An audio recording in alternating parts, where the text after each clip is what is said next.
boy with the scarf over his head looked terrified and stammered, asking, "That woman about her aggressive behavior," and right there, apologizing for the trap, Asuda snaps his sword up at him and says, "He's just trying to figure out where he is right now, ever since he arrived recently and everything went sideways." He stared around trying to place it, then Wundin told him it was a forest at the foot of Mount Morga, right inside the Jungle Kingdom, ruled by Lord Genos himself. But that doesn't sit right with him, so he presses her, asking if she knows anything about Chiba Prefecture in Japan. He finally snapped the truth in his mind. He wasn't his birthplace. Realizes the clothes I fuzz were. The smell hit him like a wild mix of fruit, blossoms, incense, and even a hint of meat. That hits his stomach like a trigger, and suddenly, he's starving, and it all clicks into place. A guttural growl rumbles straight out of his stomach. The woman keeps her sword trained on him, confused and tense, and demands, "So what do you plan to do?" Usuda's stomach growls again, and Afa snaps, asking if he's seriously messing with her. He stammers that he's not, because she smells amazing and he hasn't eaten a thing. And as hunger gnaws at him, the boy blurts out an apology, swearing he never meant to steal. Eiffel's got this eerie aura as he points that sword, and Masuda goes to apologize again, but his growling stomach won't give him a break. Then dread hits him hard, and he realizes this could be the end of his second life. A sword slams onto the ground, like the whole world just took a hit. That IFO starts to tremble, and the boy instantly panics, like she might be sick. The warning breaks down and starts crying. Then he erupted into wild laughter. The second she realizes she had been, then the shock hits her like a punch. She's been fighting to keep her laughter in, until the warrior drops the order. A Sudom must be eliminated. When he presses her for answers, Ifa snaps that this is the first time she's ever felt nervous, and that's exactly why he has to be eliminated. The boy rushes to apologize for bruising her pride, but then he blurts that he's in deep trouble, and he has no idea where he is. Meanwhile, Onan insists he's got no ties to the Stone Capital or the Western Kingdom, so she tells him to spill his story, offers to take him to her home, and makes it crystal clear, refuse and he'll be gone. To ask if it's a good idea to invite a stranger into your life. And she tells him, clear as day, if he hasn't got a fire ready, he's dead. The boy introduces himself, and then Ifa can't get his own name out. His tongue ties itself in knots every time he tries. So he decides she should just call him her suitor. She tells him to lean on her shoulder so they can blaze through the crowd. The moment his arm wraps around them, he snaps that offer right into place. He circles around her, then bam, she swings an elbow and catches him right in the ribs. She tells him to just put his hand on her shoulder and then shoots back, "So are you hiding a sword in your chest?" Asuda tells her, "I don't plan on doing anything, so stop worrying," and she says it with total calm. But the one in the know tells him, "If you want to try it, then go for it. She'll cut in with the sword and get there first." They trudge on, and Ife snaps that they've burned far too much time, because in the night, a Jibba is going to come for them. Baffled, the boy blurts out, "What on earth is a Jiba?" She lays out every detail of that boar, and Zajiba confirms it's real. Then she asks if he's actually seen one, and the boy nods, right after which he gets pulled straight into the trap. He finally notices the coat on his back is made from the creature's own hide, and Eiffel leans in to tell him her tribe hunts them, devours their meat, and sells every last leftover piece. Like a sneaky shadow hiding, and then growing horns. She also claims that ever since they started eating like that, the Stone City people have nothing but hate for the forest folk. The boy blurts out why, and she snaps back, because the meat is tough and reeks, and anyone who eats it ends up smelling like spoiled meat too.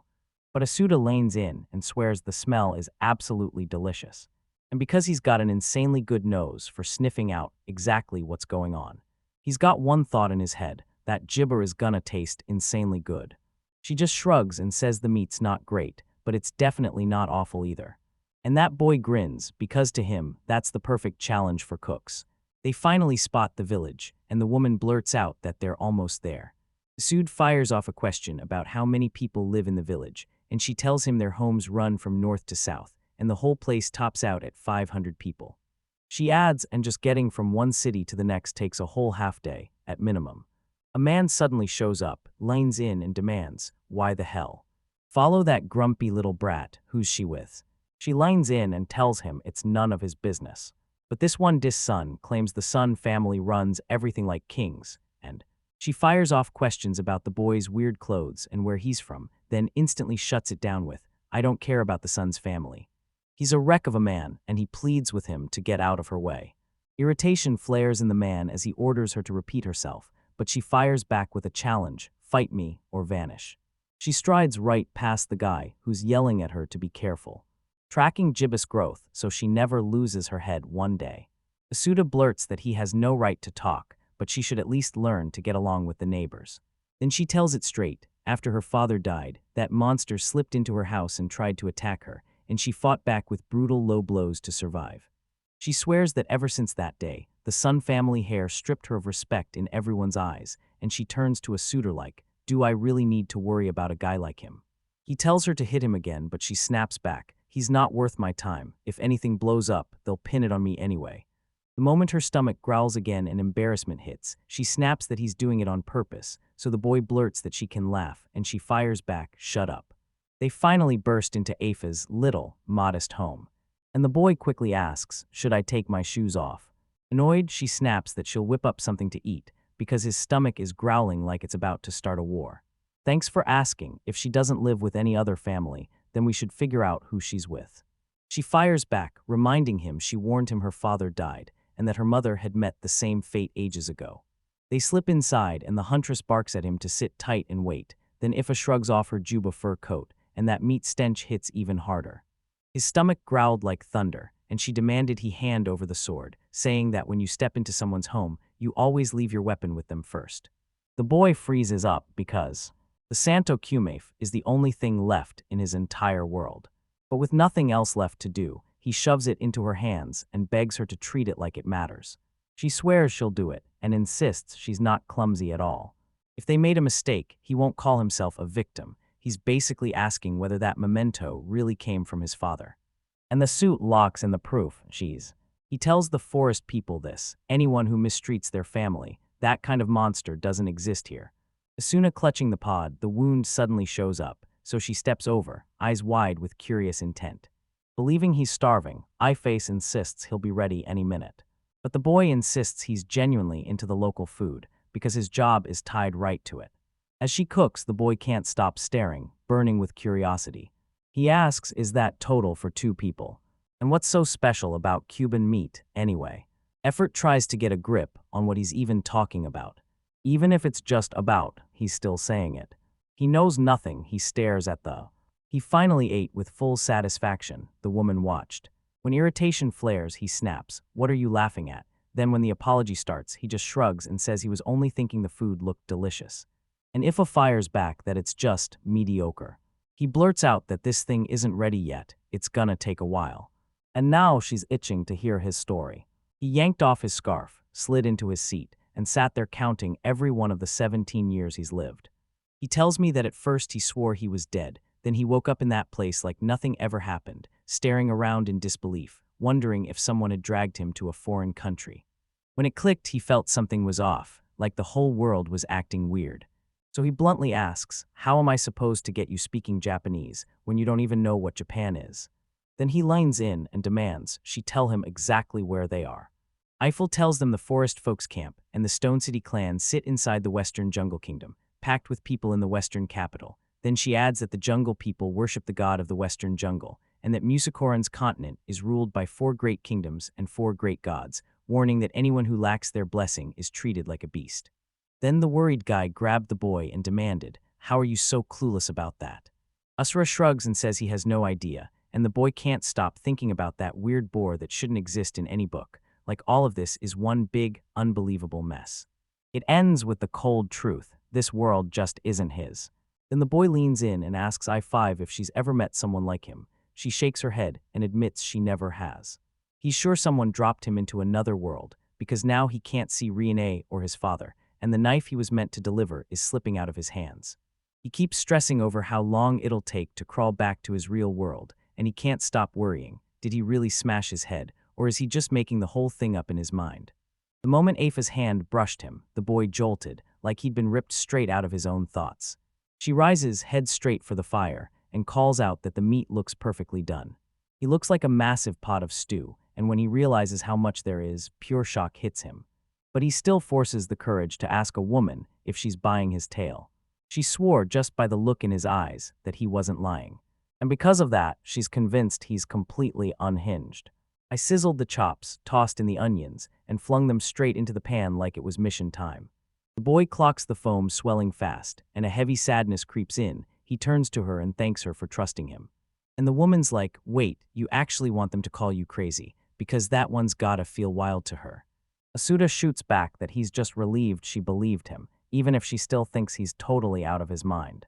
Curious, Ifa fires off, so what happens next, and vows to do whatever it takes to get back to his world. And the boy blurts, I've got no clue what to do, or how to get back. He tells her he doesn't even remember how he ended up in this world, so if he's a burden, she should say it and he'll vanish right away. And when the boy proposes camping, the woman cuts him off and says that if he does that, tomorrow Ajiba is going to kill him, leaving nothing but bones, and Ifra swears she saw Diz's son with him, so that makes Jiba the one responsible. So until he figures out what the world is really like, and what the gods are, he needs to stay close to her. And then she tells him once he finally gets it, he can choose how this ends on his terms. He thanks her for everything, bows his head out of respect the way they do in Japan, and the girl just can't help but find it weird. Asuda can't stop thinking that she actually let him stay, and the moment he arrived, she was the very first person he ran into, and his thoughts trail off like he's still stuck on it. Man, I'm smiling, food's already ready, and They both get their faces served, one moment, and it hits them like a shockwave. Zuda grins and tells her, that smells amazing. Curious as heck, the boy peers into the stew, and there's more than meat in there. He spots onions and potatoes too. You pick up a chunk of meat with your chopsticks, take one bite and feel. Mouth-watering with every bite, it practically screams, taste it. And it's downright miserable. Isuda is out gathering herbs when his father snaps, separate the boar meat. That's when a past memory hits. He stares at the meat, curious as all hell, and the man immediately fires back, what's wrong? He admits he's terrified. The boy grinned, he actually pulled off Deacon with boar.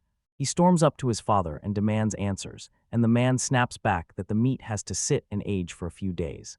Right after he takes that first spoonful of stew, he lights up and blurts that it tastes absolutely delicious, and it doesn't stink at all, and the man leans in and says the meat's got zero fat, too. Usura chats with a girl and she lights up like, I want daikon with meat. He smiles and promises, I'll bring it next time, but the second he turns sincere, he admits he regrets it. Then she pushes back, asking if it's any different for him at all. Or while he's out cold, I somehow keep failing like. It forces him to snap awake, then lands a brutal punch right in his face. And he swore he'd never steal a free meal again. The guy who hands him dried jibba meat for breakfast. And when he's done, they'll hit the road.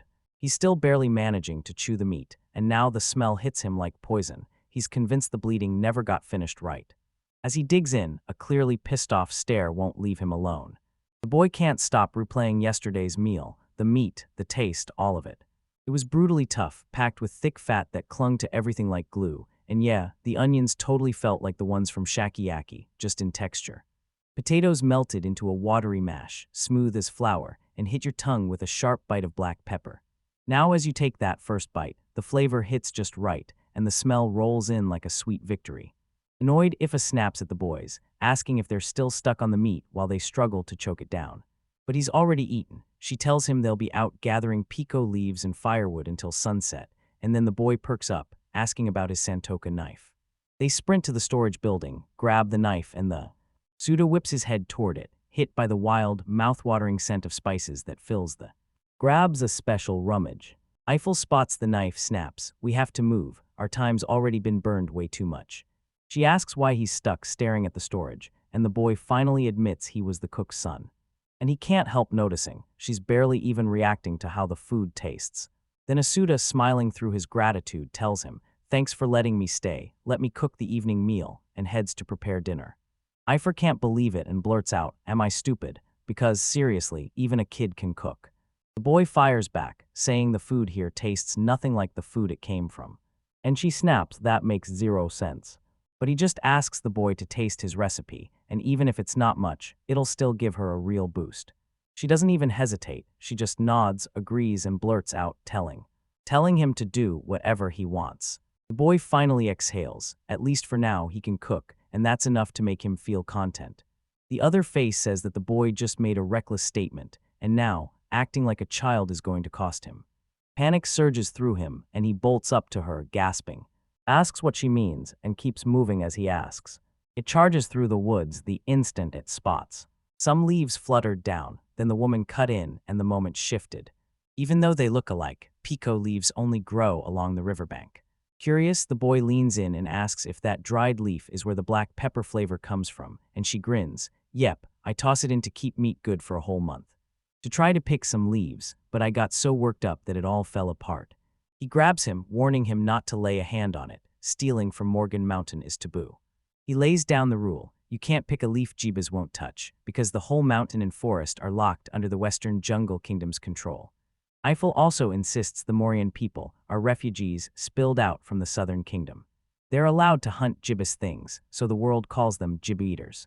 And just like that, Asuna realizes the only meat they're allowed to eat is the stuff people label as pests. IFA keeps going, saying that if they break the rules, the punishment is brutal. Their skin gets stripped off. They burst up to the river, and the boys stare at it, ready to break through. The moment a woman reaches for the plants, she tore off her coat and tossed it aside, piece by piece. That she'll be the very first. She insists her body reeks of jiba fat, and she yanks her coat off and flings it at the flustered boy. Bare as the day she was born, Iface declares it's taboo. As an unmarried woman is left in her undressed state, she becomes the target. Amazed, the boy blurts out, "So, it's okay if I check whether she's married." Ifrit just tells him to stand guard while she bays at him and warns him not to look her in the face. The boy just can't see it. There's no way he's gonna peek with a heavy. And the massive boulders tumbled from his eyes. The girl yells at the top of her lungs, screaming at him as if her life depends on it. And panic hits, so he sprints straight to her, blurting what the hell happened, and then adding that if that. Seriously, once it hits you, you can't not stare. He can't spot the girl, so he blurts out if she's drowning, sounding the alarm. Told her he was going after her. I whips open the ducts, yells at the top of my lungs, and somehow gets them all to move. Math class is over. A colossal python is on the loose, coiling in the shadows, ready to strike. To help you out, the snake coils its tail around you and refuses to let go. He clenched his arm, even though it screamed with pain. He rockets to the eye-file, then charges straight through the beast toward the. He grabs the shoreline and orders her to brace herself. Impact is coming fast. With sheer force, he yanks the python toward him, snapping free and sending the girl out. Suda lunges in and somehow gets her back out of the water. He drags the water and hauls her to the shore, panic clawing at him as he fears IFAH might have shattered a bone. While the fight raged, the python slithered and surged forward. He dove back into the watery depths, swallowed by the dark. He blurts out, "Are you okay?" and Ifrit tells him she only took a tiny gulp of water. The moment embarrassment hits, it can't stop staring at the exposed part of. His body jolts as he realizes his gaze won't move. He's frozen, terrified of what she might do next. Panicking, the boy throws both hands up and covers his eyes. He shoves his hands out, insisting, "I didn't see a thing." Then everything drops into darkness, and I hear Ifa's voice. The girl checks on him, "Are you alive?" Then snaps come out. A dead Jibba lies on the ground, and the girl with the knife snaps that the beast slipped up behind him. Then she warns you, "Never, ever let your guard down." Keeping his gaze locked on her, he nods and agrees, fast, right through the cutoff.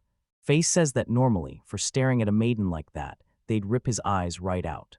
But because he just saved her life, she swallows the grudge, then turns and thanks him for every second he gave her. He also thanks her for saving his life, and then he leans in and demands, "So what are you gonna do with that animal?" Clutching her knife, she vows she's got to butcher it. They tell him to let every last drop of that red liquid drain right out of his body. She's totally lost, so Asu leans in and tells her the meat reeks because of that nasty liquid inside. For now, all they've gotta do is grab that leg. Demanding the knife, the boy. It slices straight through to the heart. Then the liquid suddenly starts gushing out. He throws the biggest celebration because his hard work finally paid off. With barely any spark, Ifi tells them, "We only need the hind legs, the teeth, and the tusks," and the boy snaps back, "That's a total waste." Usra leans in and declares that his path is the only way to be truly great. Then his voice cuts off mid-sentence. "For every life he takes." Then he rips out every internal part, piece by piece, starting with the little ones, and then he's done. Everything the boy asks for, everything he demands. If they can snatch it all and bring it home. They yanked the animal tight and tied it. Hang in there while they're walking. He asks straight up if the Gibba's high can be used for more than just that. Calling him an idiot, Ifri spits out that line like it's a punch to the face.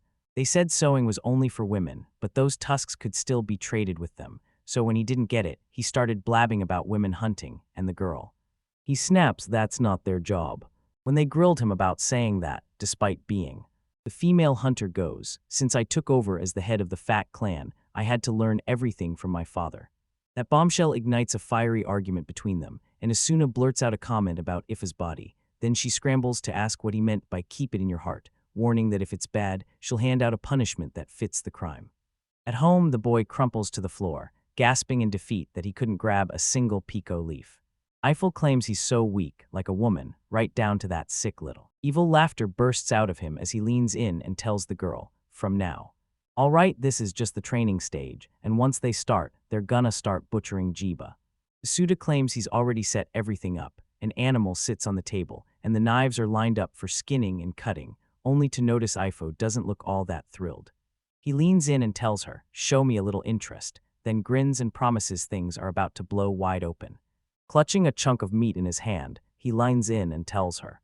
She needs to figure out how to use slice the knife through the fat to get it off. Then he can't shake the feeling that the girl is way too quiet. It's basically asking, hey, are you dozing off? Finally, she snaps her eyes open and screams, I wasn't dozing off. As he tosses the meat toward the fire, he catches himself, thinking the girl looks stunning in that moment. He snaps back to his work and gets right to it. Even with exhaustion chewing at him and a nap calling his name, refuses to stop cutting the meat, determined to leave absolutely nothing behind. He keeps at it, drilling IFA until she finally learns how to grip the knife and slice clean. He's hitting his breaking point, and that girl's outfit feels like it's doing nothing to help him push through. Asuda starts teaching how to clean the bones, but she grumbles, I should be cutting your back instead. He's so locked in on the food, chasing his passion for cooking, that the moment hits and the boy collapses. Collapsing to the floor from sheer exhaustion, the moment the preparations are finally wrapped up. With a sharp poke from her foot, Ifa leans in and demands, hey, why is that boy still sleeping? And he swears it's not true. Seriously, she fires back that she caught him dozing off with her own eyes, and now he's totally embarrassed. The boy then asks if he really fell asleep. She hands him the seasonings and tells him to toss in the crushed pico, leaves so none of that meat goes to waste. He nods, admitting it was a nightmare to track them all down, and then she fires back, grumbling that he fell asleep on her. Clamping down on his words, the boy figures it was her. She must have been the one dozing off. A mysterious suit makes sure the vegetables never miss their meals. He juggles 4 poisons across 5 areas, and before he even cooks, he leans in and asks if it's just for a small portion. I'm stunned, tell me, does he really think I'm? Eating alone isn't going to cut it. You've got to keep your body healthy, properly, or it won't stay strong. William shoots a sharp look at her, like, why is he staring like he's stunned? And that's when the boy finally clicks. Maybe this world has a real idea of nutrition, built on proteins and all that other powerhouse stuff. So he blurts out that cooking jiba meat is his new thing now. With relentless priority, he pushed forward and with he snaps into action and starts cutting, remembering his father like it just happened. Asuda shoots the question, am I othering you, right on the edge of a reveal. She lays out the ingredients and leans in, saying she's got fruit, wine, and salt. He asks for the salt, and she shuts him down fast, saying it's only used to cure dried meat. She also insists that the ingredients she handed him are so powerful they can fend off diseases. The boy clocks it instantly. She's getting more and more irritated. Still, somehow, Ifa hands him exactly what he demanded. He snatches the blue stone and instantly knows it's mineral salt. Ifo tells him a full set of jiba tusks will get him all that salt, then shoots a warning, don't waste a single grain. And just like that, Asuna finally gets it, so the anger in her makes perfect sense. As he scrapes up the salt, he can't help thinking about sneaking a sip of that wine. But the girl is lightning fast, and she snatches the wine and drinks it first. Worried, he demanded to know why she was drinking like that, and the girl shot back that. Because she's 17, she gets to do whatever she wants. Asuda can't help but wonder if this world counts age in a totally different way. With the kind of panic that almost bursts out of his mouth, the boy blurts that she's his same age, yet she doesn't look it at all. He didn't really care much about it. Then he races back to the stove and keeps cooking. Toss in the fat and shower it with salt. He wrestles to get it out because he's not trying to repeat last night's stew disaster. I come hauling in fresh firewood right off the bat. But the boy cuts her off and snaps that it's not time to crank up the heat. She fires back that the meat has to cook longer if it's going to be worth eating, and she makes her case hard. The boy demands it gets cooked over low heat. He starts tossing in the other ingredients, one by one, and he's totally thrown off by this potato that's clearly not a potato. So the girl lines in and tells him it's called poitin. A barrage of mutters follows her, like the girl just keeps firing off opinions nonstop, and because he knows nothing. Again, Eyeface barges in and swears the stew needs 2 poitins, 3 areas, and a pinch of pico leaf, just like the villagers have seen, to keep the energy going all day long. The boy grumbles right to their face. It's basically like chanko, the Japanese stew sumo wrestlers swear by, and Ife admits she's starving, while the boy promises the food will be ready any minute. He's back to rattle everything, grinning as he promises he's gonna skin the foam, which makes the girl jump and she blurts, "Why?" He's got no choice, he has to do it. The boy grins and says, "Don't worry, this'll take just an hour, and then I'll add the final touches." He rips his eyes away in pure shock at just how long it takes. Eiffel snaps that it's taking forever to cook, then quickly apologizes. But she snaps that it's her fault. She let him start cooking before she even knew what he planned to do. With her stomach growling, she drops to the ground, frozen solid from hunger. So Usra leans in and demands just how starving she is, promising her, "Don't worry, it'll be ready in no time." He promises he'll whip up a feast worthy of legends. Boy tucks in a tiny pico leaf, and then the real trouble starts with that F***. He barrels in, shouting that the cube of soup is finally ready, and he apologizes for keeping her waiting for so long. Caught off guard by the soup, she demanded to know why he hadn't added pointin. But he lanes in and tells her, "Trust me, this one's really good." Asuda sells the two, they plop down on the floor, cheer their hearts out, and then Asuda digs into his soup. Realizing the ingredients had seasoned the meat to perfection. He takes a bite of the meat and his eyes light up, so tender it melts, and the whole place feels like it's come out perfectly. Eiffel swings back into action, but Asuda panics. She hasn't even glanced at him once. He leaned in and asked what she thought of the soup. But the girl snaps back that it makes no sense, cooking for that long is crazy, and the huntress just shrugs it off, saying that right to her. The one thing he needed to keep living. But then she flashes him a smile and drops the bombshell. That's the kind of flavor that makes your mouth light up like you just hit the jackpot. With a grin, the girl finally said she was satisfied. They say food isn't just fuel, it's supposed to light up your soul and make you happy. And she can practically feel his passion pouring out in every bite, because when it's all said and done, she's convinced that every second he spent cooking wasn't wasted at all. I swear she must not know how to say it. But if he's right, this food is ridiculously delicious, so he has to stop making that face. Suddenly, the boy's tears explode out of him. He thanks her and the thought hits hard. He wants to be seen, to have his existence accepted, and that heavy feeling in his chest feels like pure happiness. During those 4 crushing days, Poison started messing with Asuna badly. Totally clueless about what to do with him, he grabbed herb after herb and piled up logs while he went, like he already knew exactly what needed doing.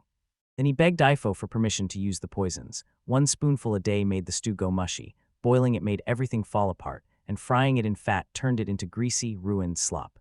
He even tried eating them raw, but they were so tough they wouldn't budge, so he yelled, asking what he was supposed to do, and then Ifa smacked him and told him to speak way more quietly.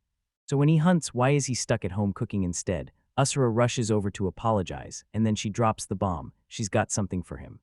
She shoves clothes and a dagger into his hands, smiling as she tells him she's lending him. Asuna receives a few precious keepsakes from her father. Because it matters, she questions whether it's really okay to borrow them, and she promises, it'll be fine. Make sure nobody starts laughing at M when they're crossing the river. She warns him if he shows up in white, he'll be banished outside. But he shoots back, without spare clothes, I'll be totally naked while everything dries. But he thanks her, promises he'll use them with care, and Ifrat snaps, don't you dare do anything stupid, like running around without clothes. Then she leaned in and demanded to know if he'd finally cracked a way to cook those poisons. Asuda blurts out that he still hasn't figured it out yet, and yeah, he's thinking about crushing poisons. Ifer once again chimes in on how to eat juba meat, insisting it's the key to staying healthy and dodging getting sick. So the boy realizes she has to be healthy because her meals are feeding her the right way. Asuda starts pondering how many nutrients you really need each day, and then breaks it down to the 3 essentials: amino acids, vitamins, and minerals. And just like that, it hits him. He spots the connection, and he goes along pretending that Each of those areas is like an onion, but right in the middle, one key ingredient is missing. Curious, she leaned in and demanded, "So what did you figure out?" But then it's. Sue scoops the girl into his arms and wraps her in a tight hug, like the whole world just went quiet. He tells everyone that thanks to Afa, the answer finally clicked into place. So the boy's final conclusion is that grain, he swears it's the one she's fixated on, because in his eyes, she thinks of it as a carbohydrate, a must-have nutrient that keeps life going. But the second he took a bite, it tasted like straight-up flour. He takes a wild guess, then decides to test it right away, just to prove he's correct. And just like that, he commits to cooking up something powerful. His plan is to turn that idea into a dish. Crushed into a lifeless, dry flour. The boy's mind races, trying to figure out the perfect way to prepare it. So he throws it in a little water and cooks it down, until it turns into a sticky paste. Then he slaps it out in the sun to dry completely. 1 hour later, the dough is fully done and rising like it's ready to burst. He grits his teeth, grinds it down, and smashes it into flour. Asura strikes the match, then flames up the fire and tosses in the flour, thinking that if it worked, it would. It should cling to you like glue. He stirs the pan and prays it turns sticky. He can't stop wondering if Ifa would let him try something totally new. He rushes up to her and tells her he's about to whip up a brand new dish. And the girl just tells him to do whatever he wants. Ifa sprawled in a weird pose, and as soon as sure one bad breath is all it'll take before her rage detonates. Smiling, he tells her he's going to slip into her father's borrowed shirt and ask her straight up if it looks good. But she shrugs it off and snaps back that it looks absolutely terrible. Defeated, Asuda realizes there's no way he can talk to her like this, so he throws out, "I'm heading back to cooking," and turns away. You grab the ingredients, and it hits you. The pico leaves keep the meat fresh and protected for a full 5 days. Juba meat plus a whole lineup of fresh vegetables. The boy seizes a crucial fact. To crisp up the spots, then it's ready to go. He shoves them into the meat, then rains the last bit over everything. A pinch of mineral salt packed with punch. Meanwhile, Ifa stays flat on the bed, unmoving. Next, you pinpoint the exact spot and pull the material right out. As she tips it right on top and pours. Clench your grip and hold it all together. To dial the heat just right, the boy scoops tiny portions, then hurls them back in. And flickered back and forth between his hands. It hurls the battered pieces straight into the pan. To fry then at the perfect second. He tosses in the chopped bits and pours in the fruit wine. Then the boy shoves a cover over the fried patties to trap the smoke, and with each breath, he races into the final steps of his recipe. Right then, Ifra bursts into the scene and startles the boy, and he blurts out why she's even there. The huntress just smirks and says it's her house, so she can go wherever she wants. Asuda can't help but feel like she's stumbled onto something way more interesting than she expected. Back to the recipe, he scoops out a few of the fried patties and drops them into a bowl. And because his hands are packed to the brim, tell the girl to grab it for you. The hands shove another bowl into the mix, right as the next step starts to go down. In the pan, he pours in even more meat juice, fat, and fruit wine, letting the whole mix simmer together. And the heat starts to bubble up. The young man grins and says he's about to drown everything in even more sauce. And it demands she scoot the bowls closer, right now. Asuda slings the sauce right on top, and he says the Cuba burger, or the Juba burger, is ready. Hissing about the poisons, he steps out, and I'm left feeling like I'm completely fused out, dude.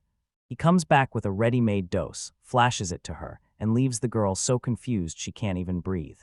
The boy bragged that he toasted the flour mixed with water, and boom, it came out tasting just like okonomiyaki. They tell him to scarf it down fast, or the flavor will vanish. After he finishes his prayer, he declares, "All right, time to eat." I find all of it weird, and this boy.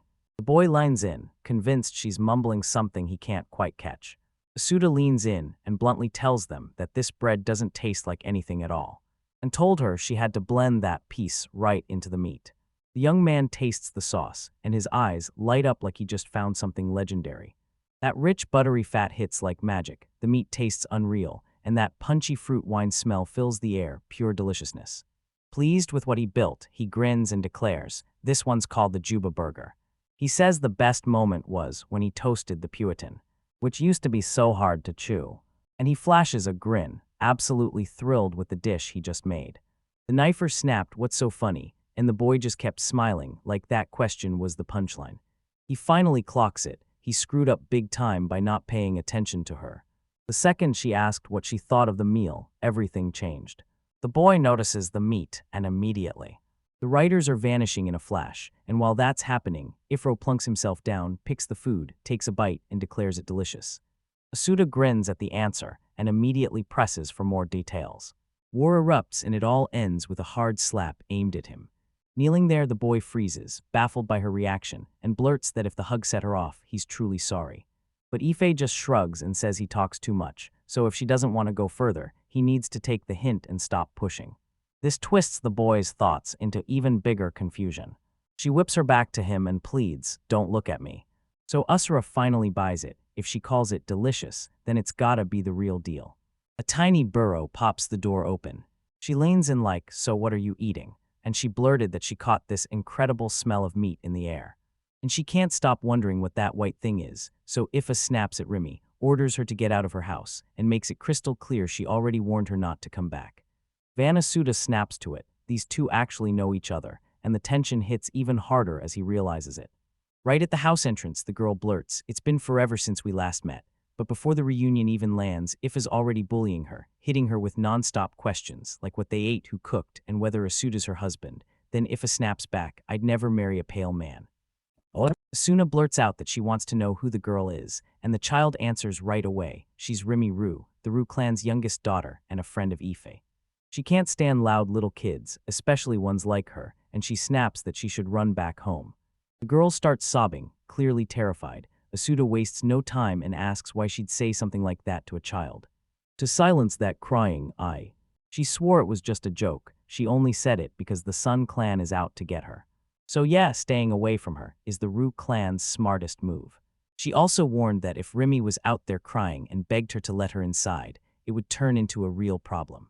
With a sly smile, the girl slips in between them and insists the Sun clan isn't scary at all, claiming her father told her so. Eiffel snaps back that a leader can't afford an attitude like that. And all that talk leaves them weirdly, totally pseudo-confused. Rooney beckons the boy over and demands to know if he realized a sketchy guy slipped into the Falkland because of that. They slapped a ban on her, no IFAS house, until they figured out exactly who he was. Usura shoots back that she's already sitting right beside the suspicious guy, and Rini fires off a defense. Because he's wearing Girufa's clothes, she doesn't think he's weird, plus she's got to admit, she's crazy about Afa and Girufa. Which is why she keeps showing up, and once she finally realizes that's the huntress's real name, she just goes, "Oh no." Father, the little girl adds that once a clan hands over its clothes to a person, that stranger gets claimed by the clan, and she presses again, asking if he's an Ife's husband. The woman snaps back that he has no chance with her. She only lets him borrow a change of clothes, and Asuda can't shake how cold that sounded, so he stares at the words and wonders if he's supposed to just choke down his sadness. Curious Ramai's eyes snap to the food like it's the answer to a mystery. And he asks what it tastes like. He explains what each piece is, and then the girl lights up and begs him to let her take a bite. Where the spoonie is the one feeding the girl, saying she might get blindsided. He even asks her, "Is this forbidden?" And she boldly confirms it's a no-go. Picture Asuda already racking up enough crimes in Japan to get himself arrested. Meanwhile, he keeps pushing food into the girl's hands, desperate to hear what she really thinks. Rooney grins so hard he can't hide it, saying it's all unbelievably delicious, and then he leans in, asking straight up if it's really Juba meat and, "You cooked it up so tasty and so tender." The girl yanks up a shirt suit, shakes it hard while firing off more questions, and the boy just stares, totally blown away by her raw strength. But when he stops her, Eiffel fires back that food is just for getting them through the day, and then hits her with the question, hasn't she learned that wanting more than that is forbidden? The girl blurts out an apology, and just like that, she's free. Asuda rushes in to thank her for helping, then fires back his own apology for everything that went down. The huntress warns, night's coming, and if the girl has nothing else to say, she better turn around and head home. Rumi, she thanked him for the mouth-watering food he'd just introduced. She leans toward the boy and blurts, "What's your name?" On her knees, tears pouring down her face, crying hard. The girl drops to her knees and begs him to lend his strength and teach her how to cook the meal so she can help clan leader Jibaru, who could lose their life at any moment. Now I'm super pumped. Ifa asks Asud straight up if he's really headed for the Ru clan, and he whispers in the shadows, insisting that leader Jiba is someone geared up for her. He says, "If I can save someone with my own hands, then I will." The day before that, the boy looked Ramai in the eye and admitted he had no idea what was happening to her grandmother. But then he asks her, "Can you come back when the food's ready?" Eiffel explains it like this: when a firekeeper from another clan cooks, they're expected to fire up that clan's stove. Isuda realizes it's all set up, so someone can stay on guard while the person cooks. "So you tell Remy Rue to come get them when." The girl grins and thanks him for agreeing to it, staring at an iPhone like it's hiding a secret. Worried, Asuda confesses that she can tell Remy's down in the dumps. Then she adds that Grandma Jibba is truly precious to her, and that she's determined to help Remy too. Even with that hanging over her, she still fought back the urge and refused. The boy demanded why she hadn't said it sooner. He could feel the mood flip, but he still couldn't force himself to say no.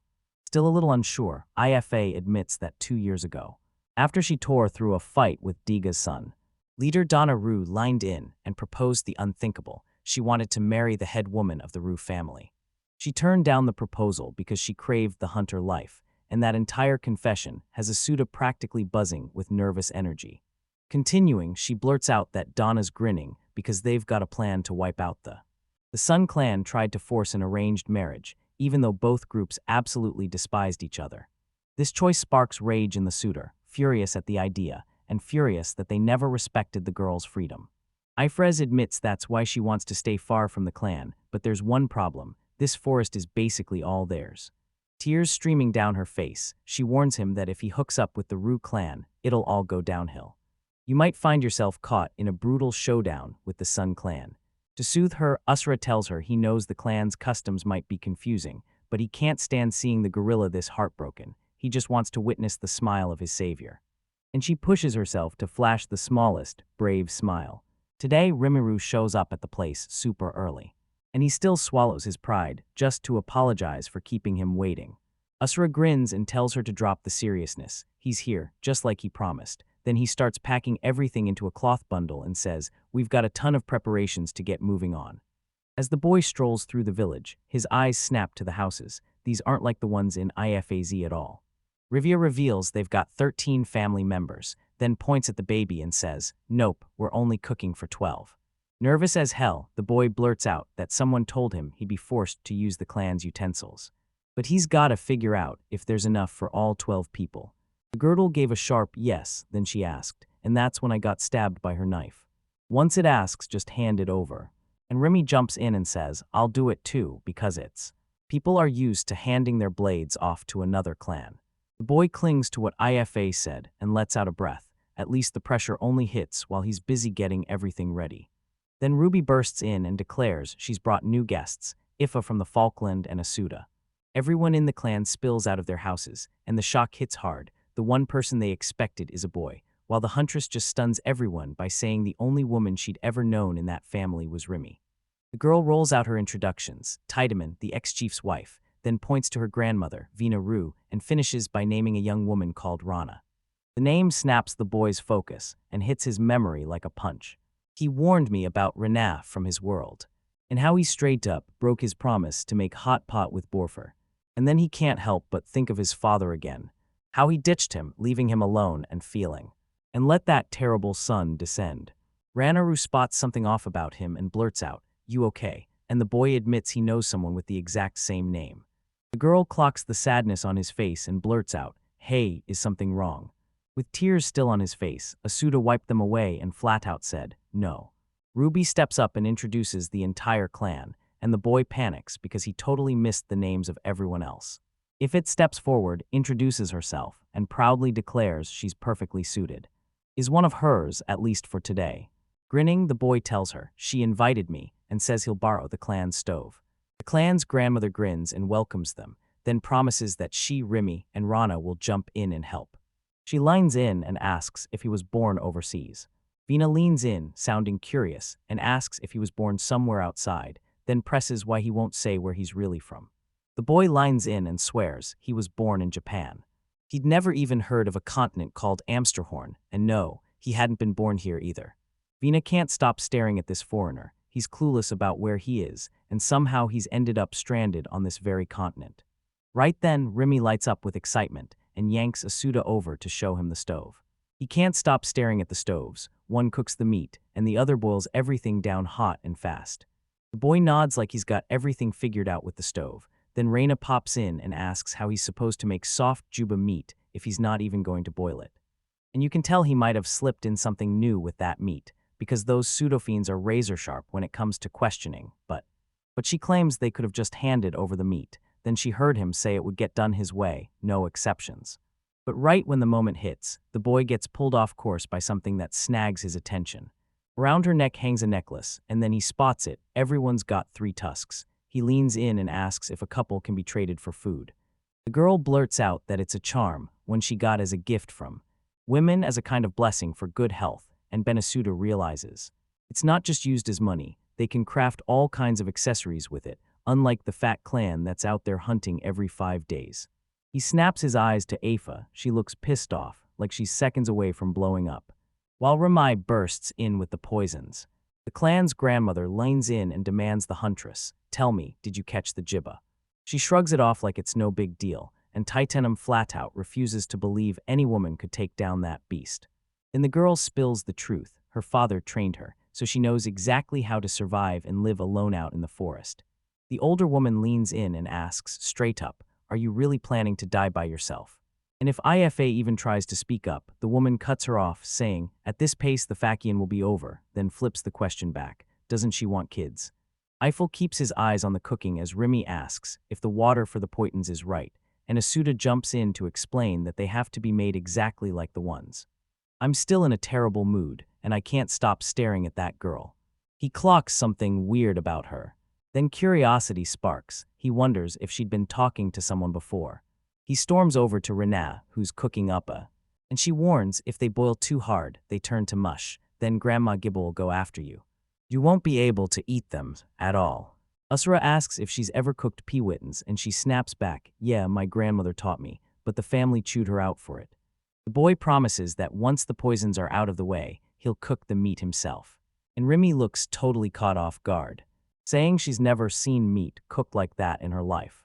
The Yum cook claims he grabbed it from right in the gap between the Gibba's back and shoulders. Tiananmen claims he only devours the hindquarters of Jebus. And the kid shoots back, "I've already told you the same thing, same as always." And he can't wrap his head around how that tiny share could possibly feed a whole family, until the elder snaps it into focus. The men bag 2 gibbas a day, then toss the rest into the ravine so nobody in the forest will get a taste. She swears a scruffy mutt lives in the ravine, and every time it returns, the Jibo's soul gets pulled back to the forest. Hearing that, the boy blurts out, "Do we really have to dump the rest into the forest?" And the elder answers coldly, "If the weak stumble onto it, they might believe they can eat it and end up birthing someone with no honor." The boy shrugs it off as just another way too strict tradition, like the dried pointon dough is already sitting there waiting to go. Asuda says the next move is simple: chop everything into tiny pieces. Ramai can't help smiling. He's convinced this is the most fun thing ever. And she goes for another swipe at the dried poiton. He snatches the token from her hand, promises he'll put it to use for something else, and then tells her he's got to prep the areas. He blurts out that he still needs way more, then demands the girl take him straight to the storage shed. Then staring straight at Ifa, he demanded an answer. If she's going to jump in and help carry the load. Stepping into the storage room, the boy freezes. So many supplies crowd in that it feels like he's stumbled into a full-blown food treasure trove. A storm of hands rips across the fields, and fresh offers flood in for another ingredient. But the boy shakes his head and flat-out refuses, claiming he doesn't have the time to learn how to use it. Ifres can't stop getting curious. He whips his head around, checking every single corner of the storage. When Asuda imagines it, she has to figure out what he felt watching it all unfold. Asuda sees they've got everything they need and snaps, "Time to head back." A loud voice barks, demanding to know who left a jibba in the... Right there in the middle of the path, I started feeling something was deeply wrong. He steps right up to Donda, greets him with respect and tells him, "I got here early today," and then the moment hangs there, with the story just getting started. The boy finally clocks it. This is the same man who once proposed to Aife. Fuming, the man fires off a question at Asuda, "So you're the foreigner staying with the Fa clan," then sneers that Asuda looks even weaker and paler than he was warned about. Terrified, he still realized. This is the guy who sprinted across the booth like he was chasing something impossible. The man growls that Ifav has not only shamed the Ru clan, but now he's showing up at his doorstep with some outsider in tow. Fuming, Donna snaps at the girl, asking if she wants to keep staying in the clan's honor even longer. They had a point, and I swear it. He tells the guy that she already explained they'd be cooking for Grandma Juba, that he'd said yes, and then she asks, doesn't he want to lend a hand to the elder? The man nods and agrees. We're Jibba eaters, and if we fail, it can't hold up like that. It's going to fall apart and never stay well. A boy shouts for Ramai. Says that because their father is tolerant, it doesn't mean he'll accept everything. But the girl snaps at Rudo to shut up. Then Esuda nods and confirms every word the girl just said. And then boom, he's there, ready to rip in and save Jibaru. The Fat Clan's firekeeper, feared and respected in equal measure. Don just shrugs and tells him to do whatever he wants. Chin up high, Esuda locks in the last of his preparations, then demands the food be served. Even though he tries to stand tall in front of the leader, fear still claws at him, and he just can't force himself to meet his eyes. Renaa shouts for everyone to gather, then she reveals the food has been served, and Esuda turns to her with a heartfelt thanks. As he promises he'll be there in just a moment, Esuda strides up to the group with zero doubt and fully trusts them. His fate flew straight into the wind. He stumbles upon Jibaru, an incredibly frail, wrinkled old woman. The Ru clan members flash a gesture, so unfamiliar it might as well be from another world. And they talk about the forest's blessings, then thank the firekeeper for their strength. Surprise, he suddenly remembers me for doing the same thing, and now he's thinking maybe he didn't care back then, but damn, what the hell. She must have been thanking them the very same way. With that, the boy can't help but think, maybe even though they're nothing like him, they're still meant to stand side by side. Yeah, and get this, no matter what's happening, they're still human. Even with their own traditions, you can bet they're fighting tooth and nail to keep their families safe. Rima clutched the finished dish and fed her grandmother the Juba meat herself. He used a spoon to feed the elderly woman a small bite. Jibaru picked at it and went quiet, and the moment he stayed silent, Esuda and Rima started to panic. Who barges in and demands to know what the hell happened. Shauna spits, it's nothing but a disgusting pile of flesh, not even worth the month food. Trembling grammage, but she tries to rise anyway, until her granddaughter throws herself in front of her and pleads for her to stop before she strains. That only makes Donda snap harder. She storms in and insists the old woman is furious too, blaming the firekeeper. Graham shocked the room by springing to his feet, and everyone's jaw dropped. Magibus tells him that he's stuck in kid mode, pretending like nothing in his world has even changed. She straight up says that just because he's not into it doesn't mean the rest of the world has to hate it too. Then he starts acting like a kid, and her granddaughter tells her to sit down slowly, so the old woman quickly apologizes, saying she shouldn't be doing things that don't match her age. She calls for Suda, he steps in, introduces himself, and asks if they can talk after dinner, and the boy doesn't hesitate. Rana doesn't stop, she keeps feeding her grandmother, one heartfelt bite at a time. And Juba Ru says, thanks to the. She suddenly recalled everything from the past, back before any of them decided we were for us people, where they carved out their lives deep in the southern jungle. She tells me they used to trade fruits and even catch lizards, but once the war hit, the forests burned and they got forced to head west. Without the mountains' protection, Gibbas wiped out a bunch of them, and when they finally bagged one, the meat was so awful they couldn't stomach it, and Grandma Juba just shrugs. Gibbas are tough and rotten, and if she had to keep eating that, she figured it'd be smarter to get them kicked out with tears. Overwhelmed with gratitude, she blurts out a heartfelt thanks to the boy for dragging her mind back to the joy of eating, and then she can't help but blush in embarrassment. The boy insists he didn't do anything, he just taught everyone how to prepare it. So she grabs her necklace, presses it into the young man's hands, and grants him her blessing. A priceless gift the clan handed down to him.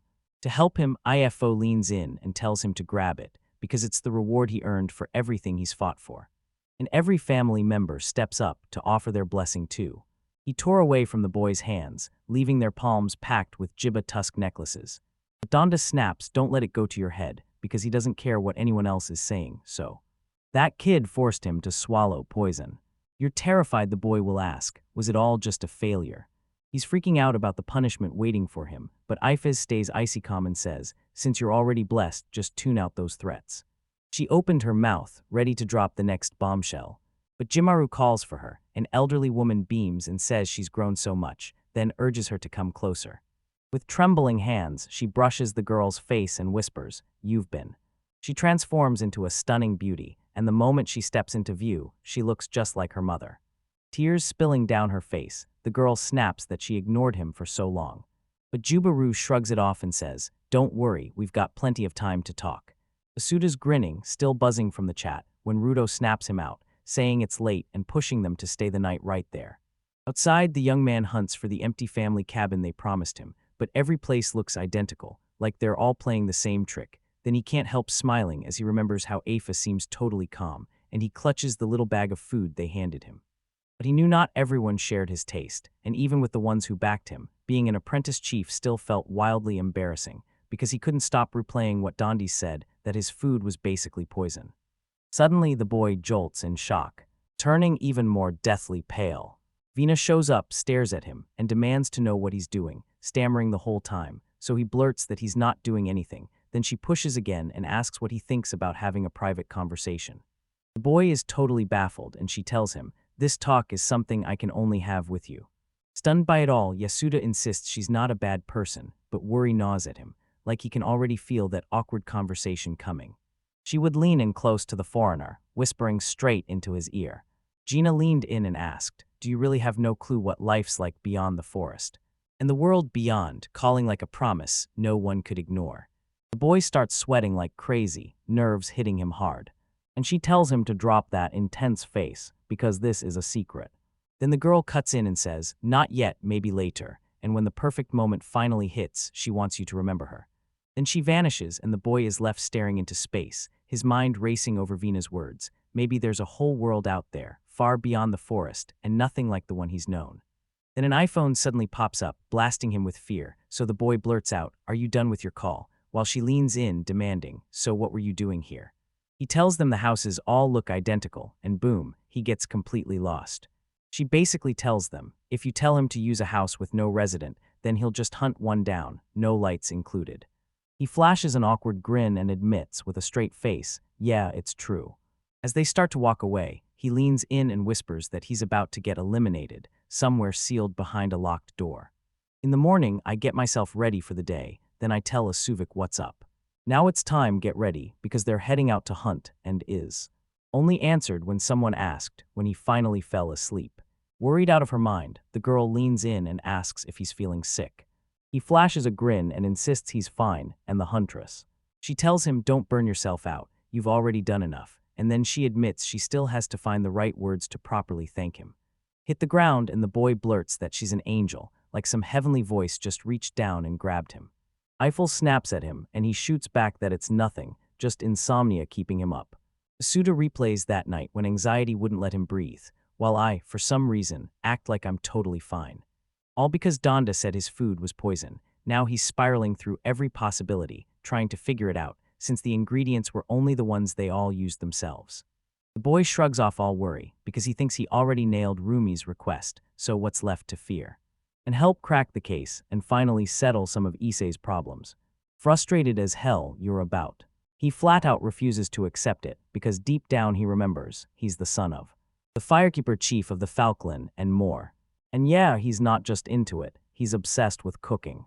He knows not everyone's going to love that dish. And yeah, that's totally. The Damido pushed it way too far when he blurted that it was poison, trying to figure out what to do, boys, now. He's crumpled on the ground, wiped out completely, stuck there with no way to move. Ifra tells him to take a breather, then she slips away to hash things out with the Ru clan. Asuda figures that a breather, getting out for a bit, might be exactly what he needs. So he hooks up with the huntress, and when he hears those men's voices drifting over, he can't help but wonder, are they about to head out to hunt? And he remembers they didn't hand him a single blessing, so now his mind won't stop spinning, and he has to know why. Rudo calls out his name, yanking him out of his thoughts, and then it hits him. He really did get that blessing from him. The young hunter blurts out if he's searching for those women, then hangs his head. Asuda just smiles and admits, "Yeah, that's exactly it." Rudo blurts out that the women slipped out to bathe, then Asuda snaps, "Say that again." And his world snaps into place, because the confirmation hits him like a punch. Then Rudo blurts, "You don't know where that is," and offers to take him there, leaving the suit sputtering in panic, shaking his head and denying it. He can't stop imagining his own body being torn apart, convinced Ifa will agree since he broke a taboo. Then Rudo suddenly grabs him by the shirt and drags him along. In the middle of pure panic, the young hunter blurts out, "Why am I so damn shy?" When they finally get there, the young hunter points and blurts out that the bathing spot is sitting right behind the gate, doles out a few hard pats on his back, sending the boy tumbling inside. Spotting the girls while they're bathing, Asuna suddenly buckles and faceplants into a faint. Ifa bursts in, fuming, and complains that the girls swore they wouldn't go take a bath. And then she spots Asuda sprawled on the ground.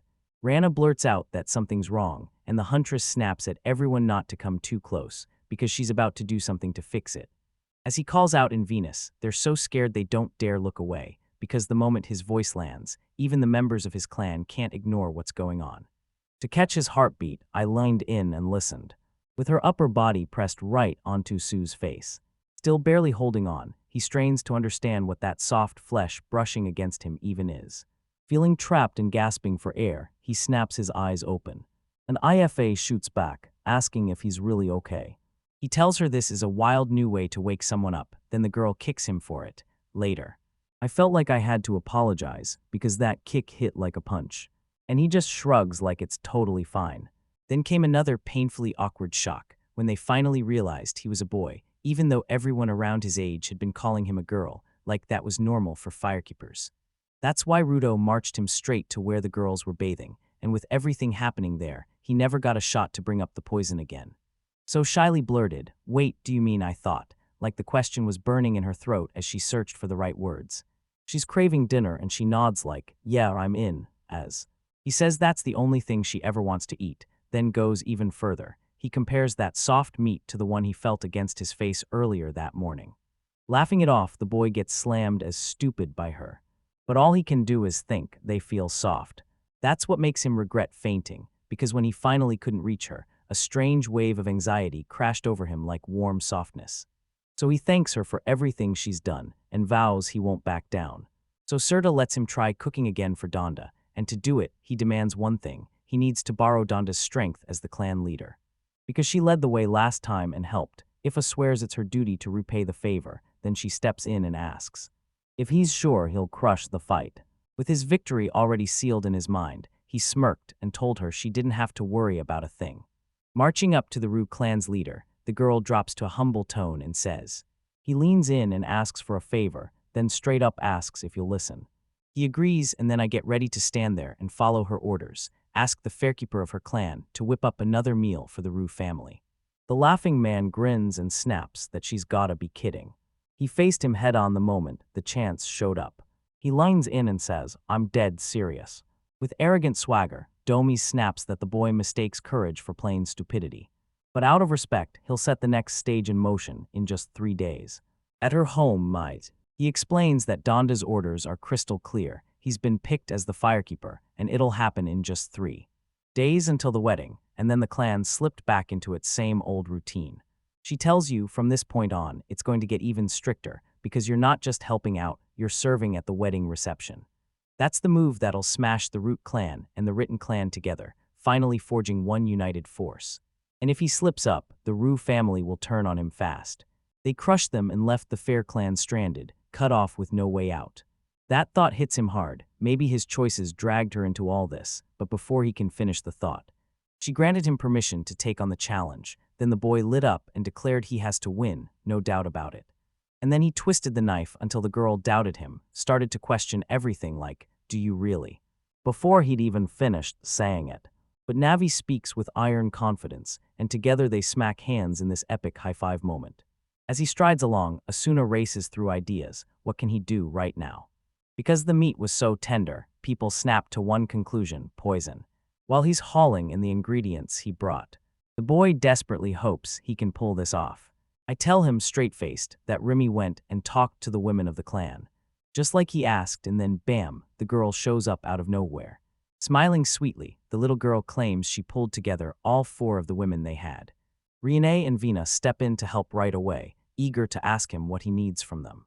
The boy thanks everyone for showing up, then leans in and promises that this time, the best way to help is to do absolutely nothing, leaving them utterly stunned. Inside a house, only a few steps away from whatever's about to explode. And they're both freaking out because one of their weddings is coming up fast, and Dan, as the Ru clan is about to throw a banquet. The man pushes Gadrian for answers, and the kid snaps back that the people about to unite are totally different from one another. I stared down at the suit of. The coach hesitates and the girl steps in. She introduces them and makes it clear they're here to help the Ru clan. They looked absolutely shaken to the core. The man shrugs and says he doesn't care who they are. But he's clinging to one desperate hope: his son's wedding banquet won't be ruined. With a calmer breath, Gadgerin leans in and tells them, "I'm really grateful for everything you did." And it turns out his father's words were wildly overblown. The groom politely asks everyone to come together and make the celebration banquet truly enjoyable for all. The suit revealed it, and I realized I was done. With the banquet prep kicking off, she flashes a warm smile and tells them she's genuinely pumped to cook. Everything's on the line. Vina leans in, curious, and asks if he brought 3 kinds of meat, while Rena fires back, "So you're making burgers again, huh?" But the boy refuses to back down. He swears he'll cook up something totally different. Asuda drops the bomb that he's planning to use all 3 kinds of meat separately, and the girls go wide-eyed, shocked, then hooked, dying to see how it's gonna turn out. They've built a massive bonfire right where the banquet will happen, and it's blazing like a signal for what's coming next. Sud can't stop wondering how they even managed to build it. Then Eiffel yanks him aside and warns him that the guests of honor are about to arrive. The wedding's not just any ceremony. It's Gazarin, Rutum, and Almammon tying the knot. While the young man's kindness burned bright in his mind, I warn him he's been staring at the bride way too long. 2 clan leaders storm onto the scene, and everything changes in an instant. Dan Rutum can't contain his excitement as the food finally hits the table. The bride's father, the food looked like it was downright thrilled to be part of it. He digs in, raves that roasted meat like this only deserves one thing: a wedding banquet. But then, without warning, the man's face snaps into a whole new expression, and he blurts out that it looks totally different. Rage boiling, the man snaps, shouting that it better not be that filthy meat they tossed to the munt. Then he demands they're not really claiming his son is just as disgusting as those creatures. Dan shoots a sharp question: who in the heck brought the meat? Nasuda steps forward, grabs the moment, and declares, "Yeah, I did." The man says, even with all that knowledge, how? No matter how big a deal Beckwood was, he hauled that meat with a promise. He wasn't letting it slide, but the boy only asked him to take one tiny bite. That only dials up his rage even higher. And he yanks the boy up by the collar. Masuda admits he gets why the rage is there, but says he went with the dish because Gadgerin asked for something every single person could actually enjoy. Suspicious Dan grills his son, and the kid just nods like, "Yeah, it's true." He says if it tastes like mutt meat, I'll call it right there and then. Alpha yanks his sleeve up, while Alpha Brabs silently prays the Fa clan is actually listening. Ramai holes when again, hard as steel, daring anyone who wants to protect the boy to step up. Dan starts tearing into the 3 kinds of meat, and they vanish in the blink of an eye. One over at the Fu, the man yells it out. He absolutely loved it, and now he's demanding they bring him even more, right now. Sud goes wide-eyed, shocked when the reaction flips out of nowhere. But Dan yells at him again, demanding he grab more. Donda can't believe it. She blurts out, asking if he's actually serious.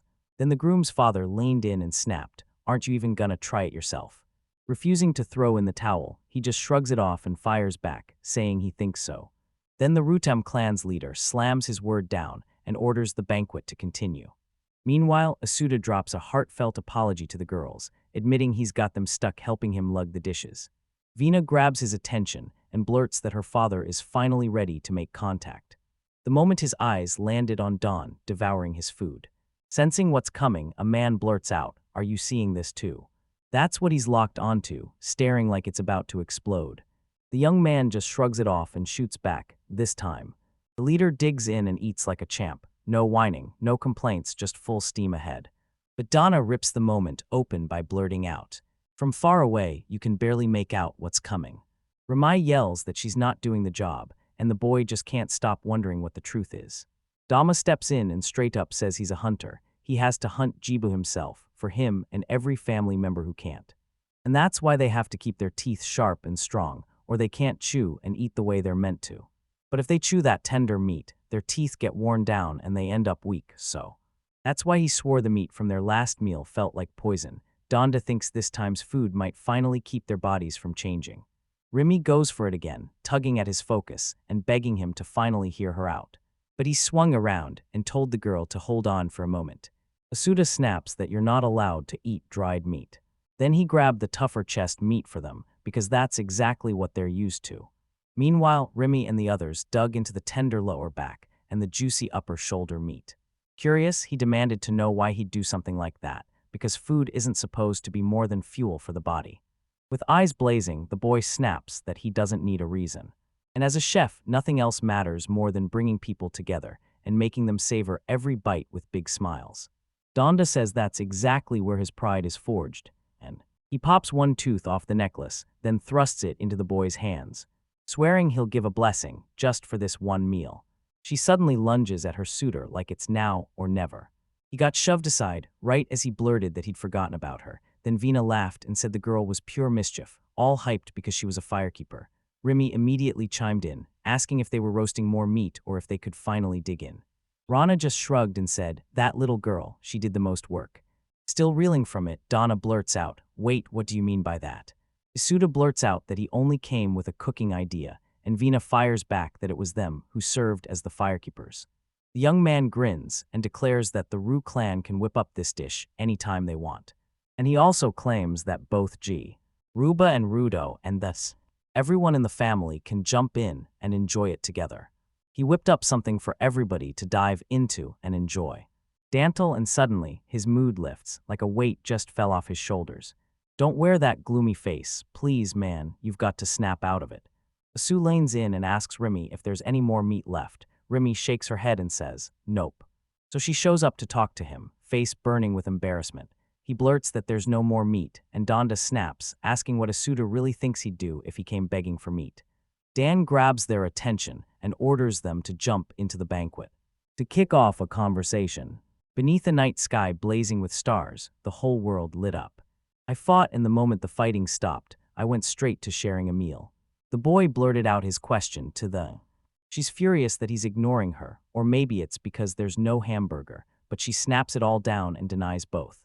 Then at the banquet, she admits he flashed just one moment that made her feel proud, but it didn't last, and frustration crashed in right after.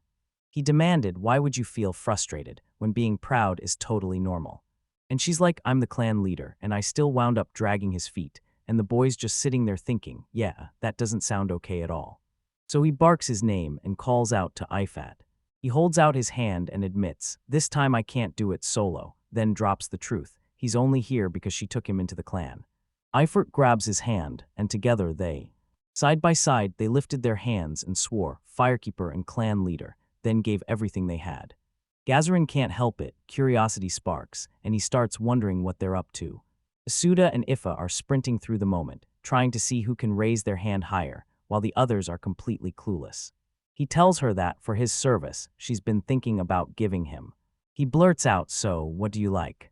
Asuda flings himself onto the floor like a kid, blurting that he wants that fluffy blanket, but Ife shuts him down fast, claims it's owned by the Ru clan and there's nothing she can trade for it.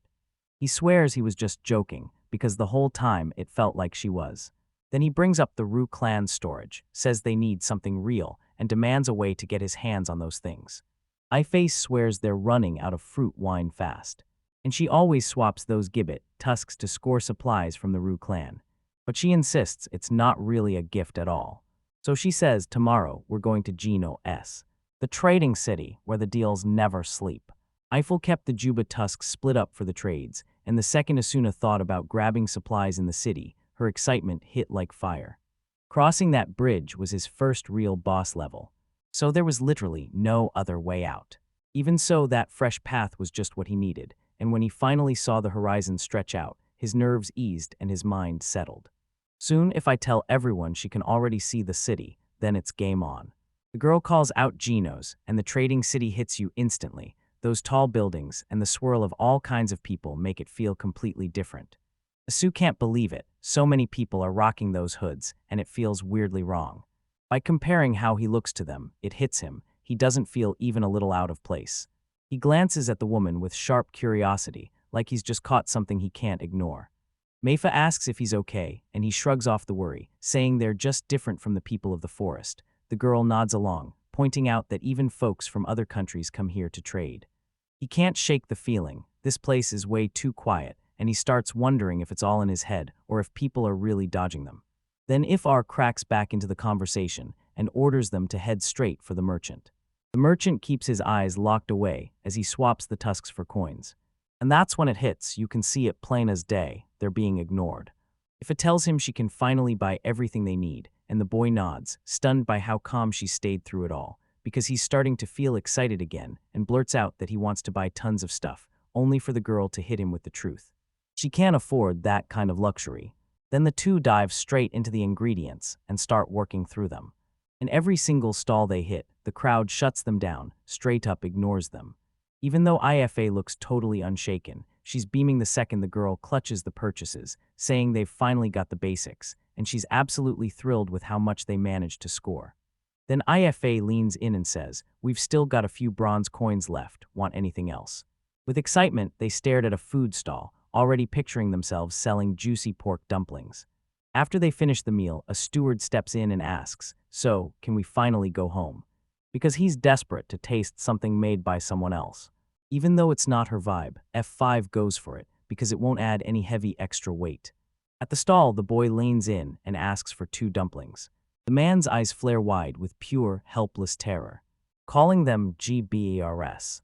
As the vendor serves the dumplings, he leans in and demands they slam the money down on the table. I hand him the fume, then I tell him this is a well-deserved reward. But the boy doesn't look the least bit thrilled, and blurts, "What's wrong with you? And if she doesn't like Kim, you're suing me while we're still eating." She lines in and asks, "Isn't it weird for gibbet eaters to try Kimusu meat?" Then she explains that the forest folks demand a reward for every jibba hunted, and to outsiders, it just looks brutally barbaric.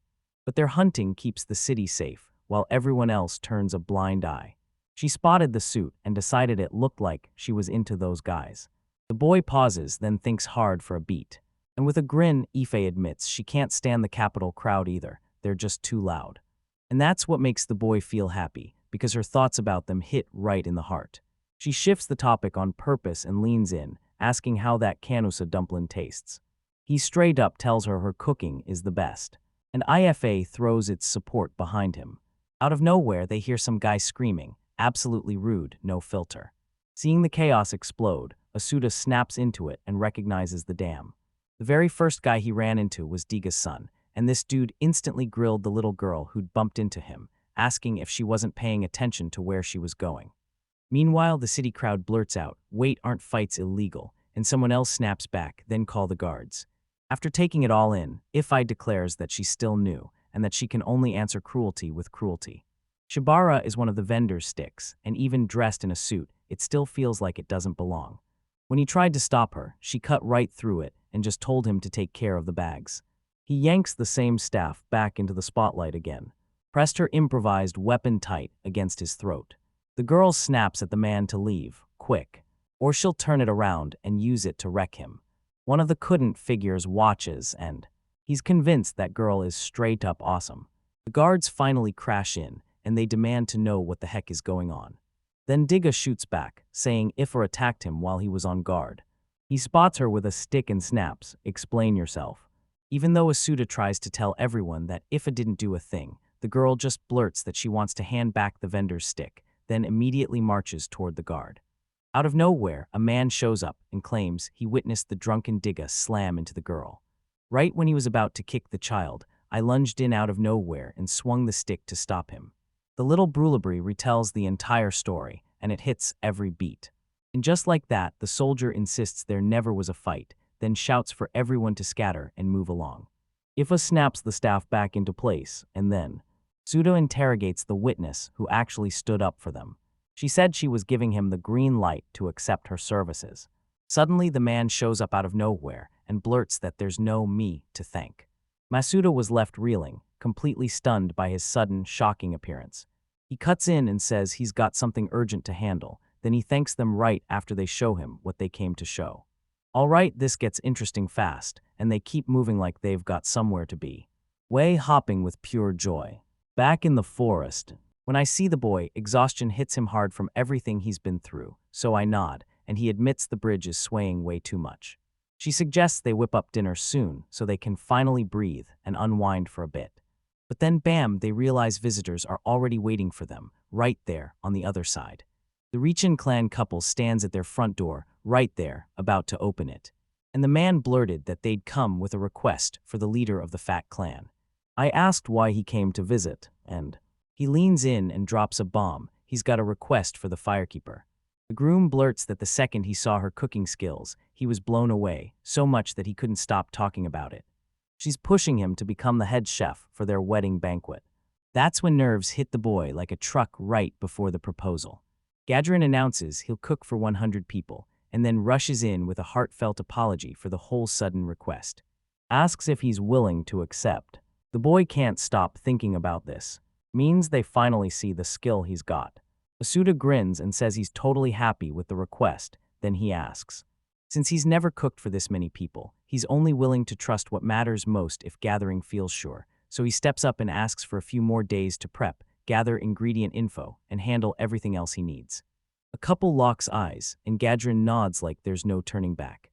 He promises, "I'll be right here, waiting for your answer." Leaves Asuna's chest tight with worry as she starts calculating the kitchen size he'll need, and then scrambles to think through the ingredients and all the people who will have to help. An iPhone rings for him, and it whispers back in the softest, gentlest voice. She blurts out that she's damn proud of him. But the boy didn't hear a word of it and kept apologizing anyway. He asked her, "Did you say something?" Then she snaps in, "You don't have to carry it all by yourself." And since she's the clan leader, she promises she'll step in and help him. Rasuda looks completely confused and blurts that everything feels way too serious. Then she's like, "Hunters must be the kind who do it all alone." Annoyed, Afa challenges him to name the exact moment she looks angry, and the boy snaps back, "Right now," then flips the script and shocks her by saying he's here because of her. She took in a stranger under her protection, and she's the reason he's made it this far.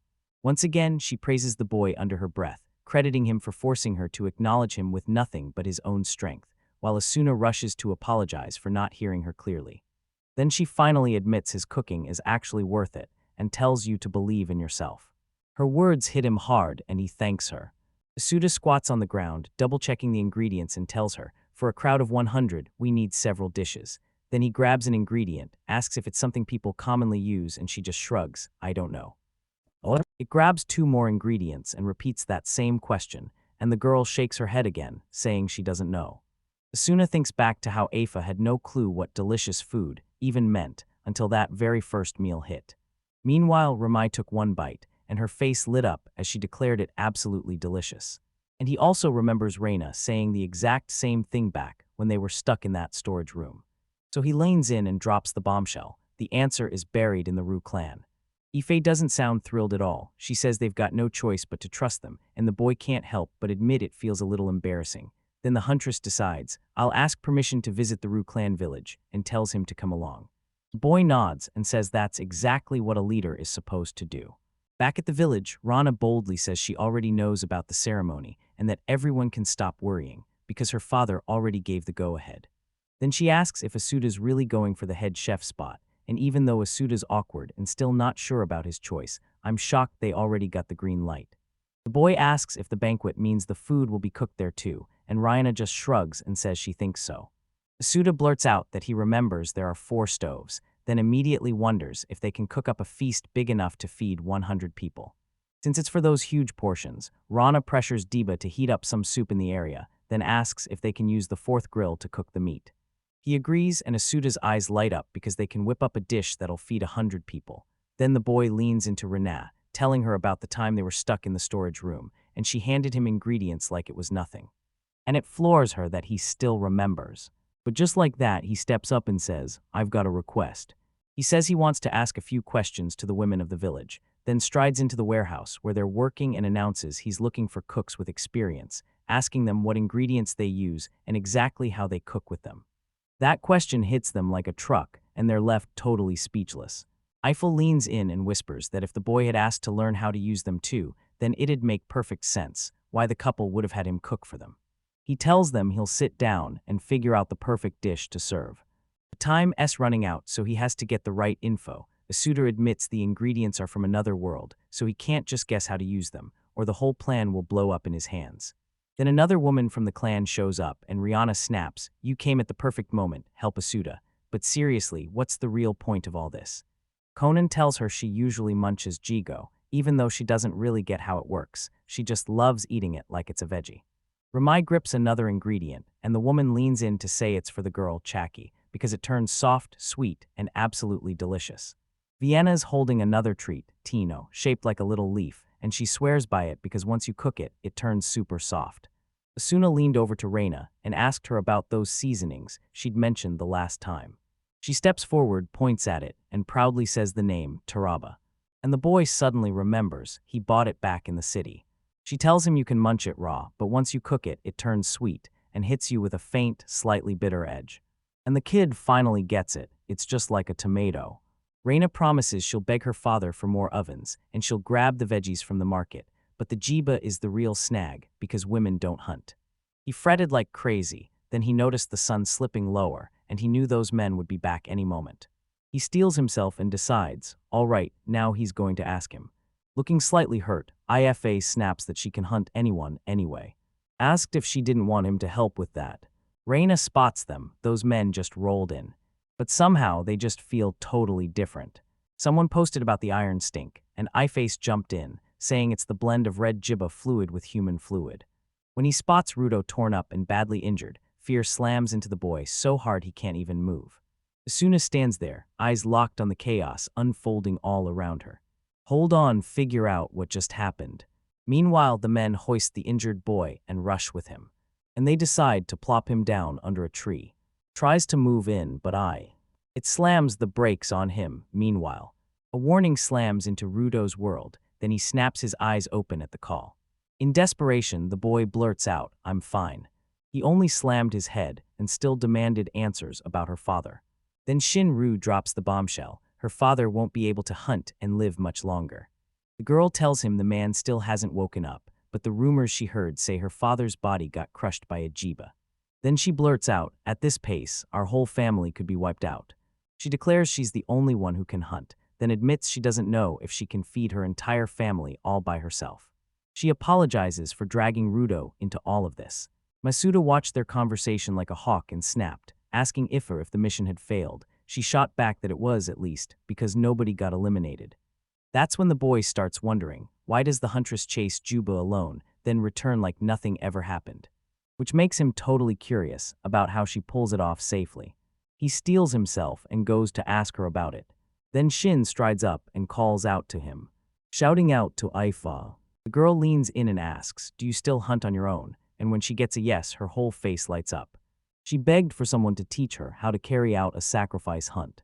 But she snaps back that she doesn't know anything about it, and the only thing that matters right now is getting the wounded treated and safe. Irritated, the girl snaps that Ifa always stalks prey alone, so there's no way she can't know. Then she rushes forward, frantic, begging to be taught how to hunt for her family. Usuri can't stop herself from getting curious about the sacrifice hunt, and Ifat tells her. She's basically saying, see, this is just one more reason to shut up about pointless stuff. Which makes the girl storm off in pure rage. Asuda can't help but think Ifer's icy attitude is. It feels exactly like the first moment he ever met her. The huntress snaps, asking if they can finally drop the banquet chatter for now and pick it up tomorrow. But Asuda can't stop himself. He's still dying to learn everything about the sacrifice hunt. He spots Rudo slipping out somewhere after getting up, and then, so begins the next. As I felt the weight of it, I watched him barrel after the boy. Asuda barrels up to Rudo, grabs on to help him keep walking, and steadies him with his support. Then, his worry spills out as he asks the young hunter if he's really okay.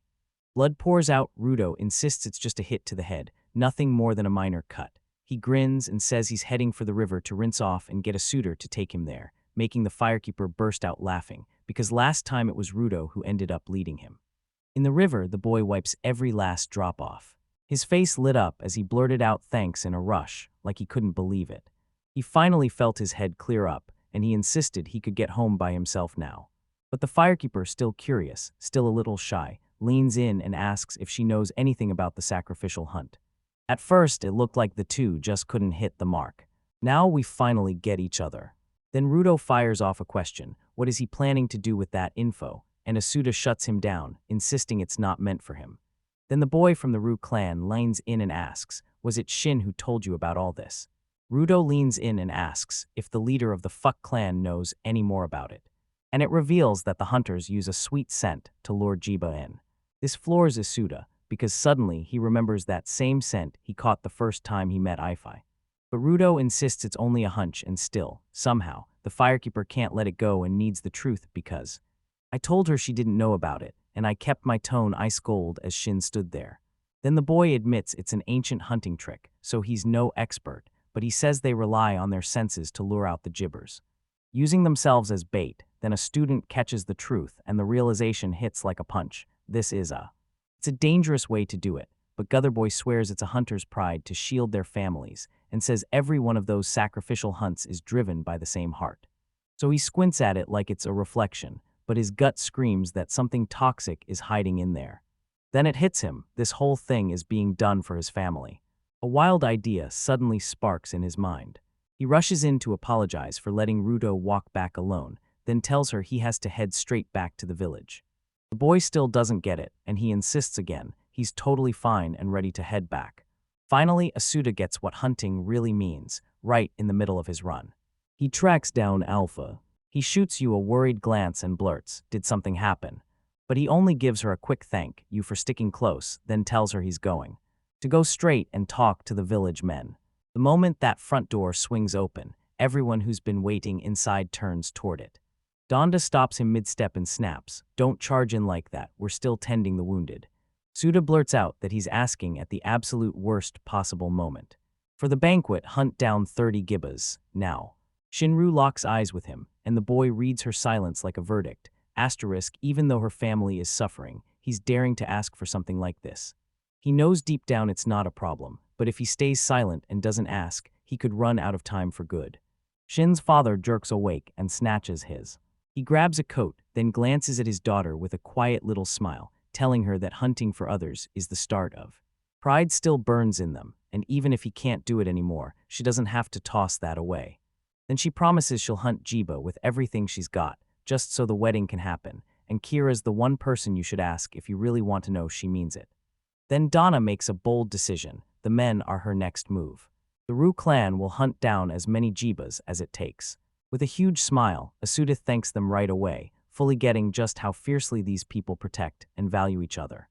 With total confidence, the boy promises he'll craft the best food for the wedding banquet, doing it for the families and for everyone who put their trust in him. As the days roll by, a SUDA starts cooking up the banquet like it's about to blow everyone's minds. He's stunned to watch the men slice the meat so perfectly, and one of them blurts out, "Man, it got so easy the second the boy showed us how." The hunters hauled in all 30 jibas, drained every drop of red liquid from the bodies, and sliced them exactly the way the boy showed them. But not everyone trusted his way of cleaning the meat, so Danda declared that if even one family was satisfied, they'd stick with that method. Right as he's about to ask the women to prep the vegetables, Remy bursts in, calling his name and pulling him away.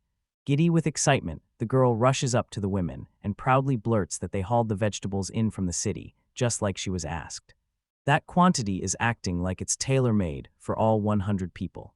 He tells the women he's counting on them until the bank tips over, and Rooney snaps a call to a suitor, telling him they still haven't used Taraba and demanding what they're going to do with everything they brought. Then the boy blurts that he's planning to use it to cook up a brand new dish. I clocked his weird moves slipping through the men, then I peered from outside the kitchen to see what he was doing. She spots the Sun Clan people and can't help wondering what on earth they're doing here. With a worried gulp, Asud asked if Diva was showing up too.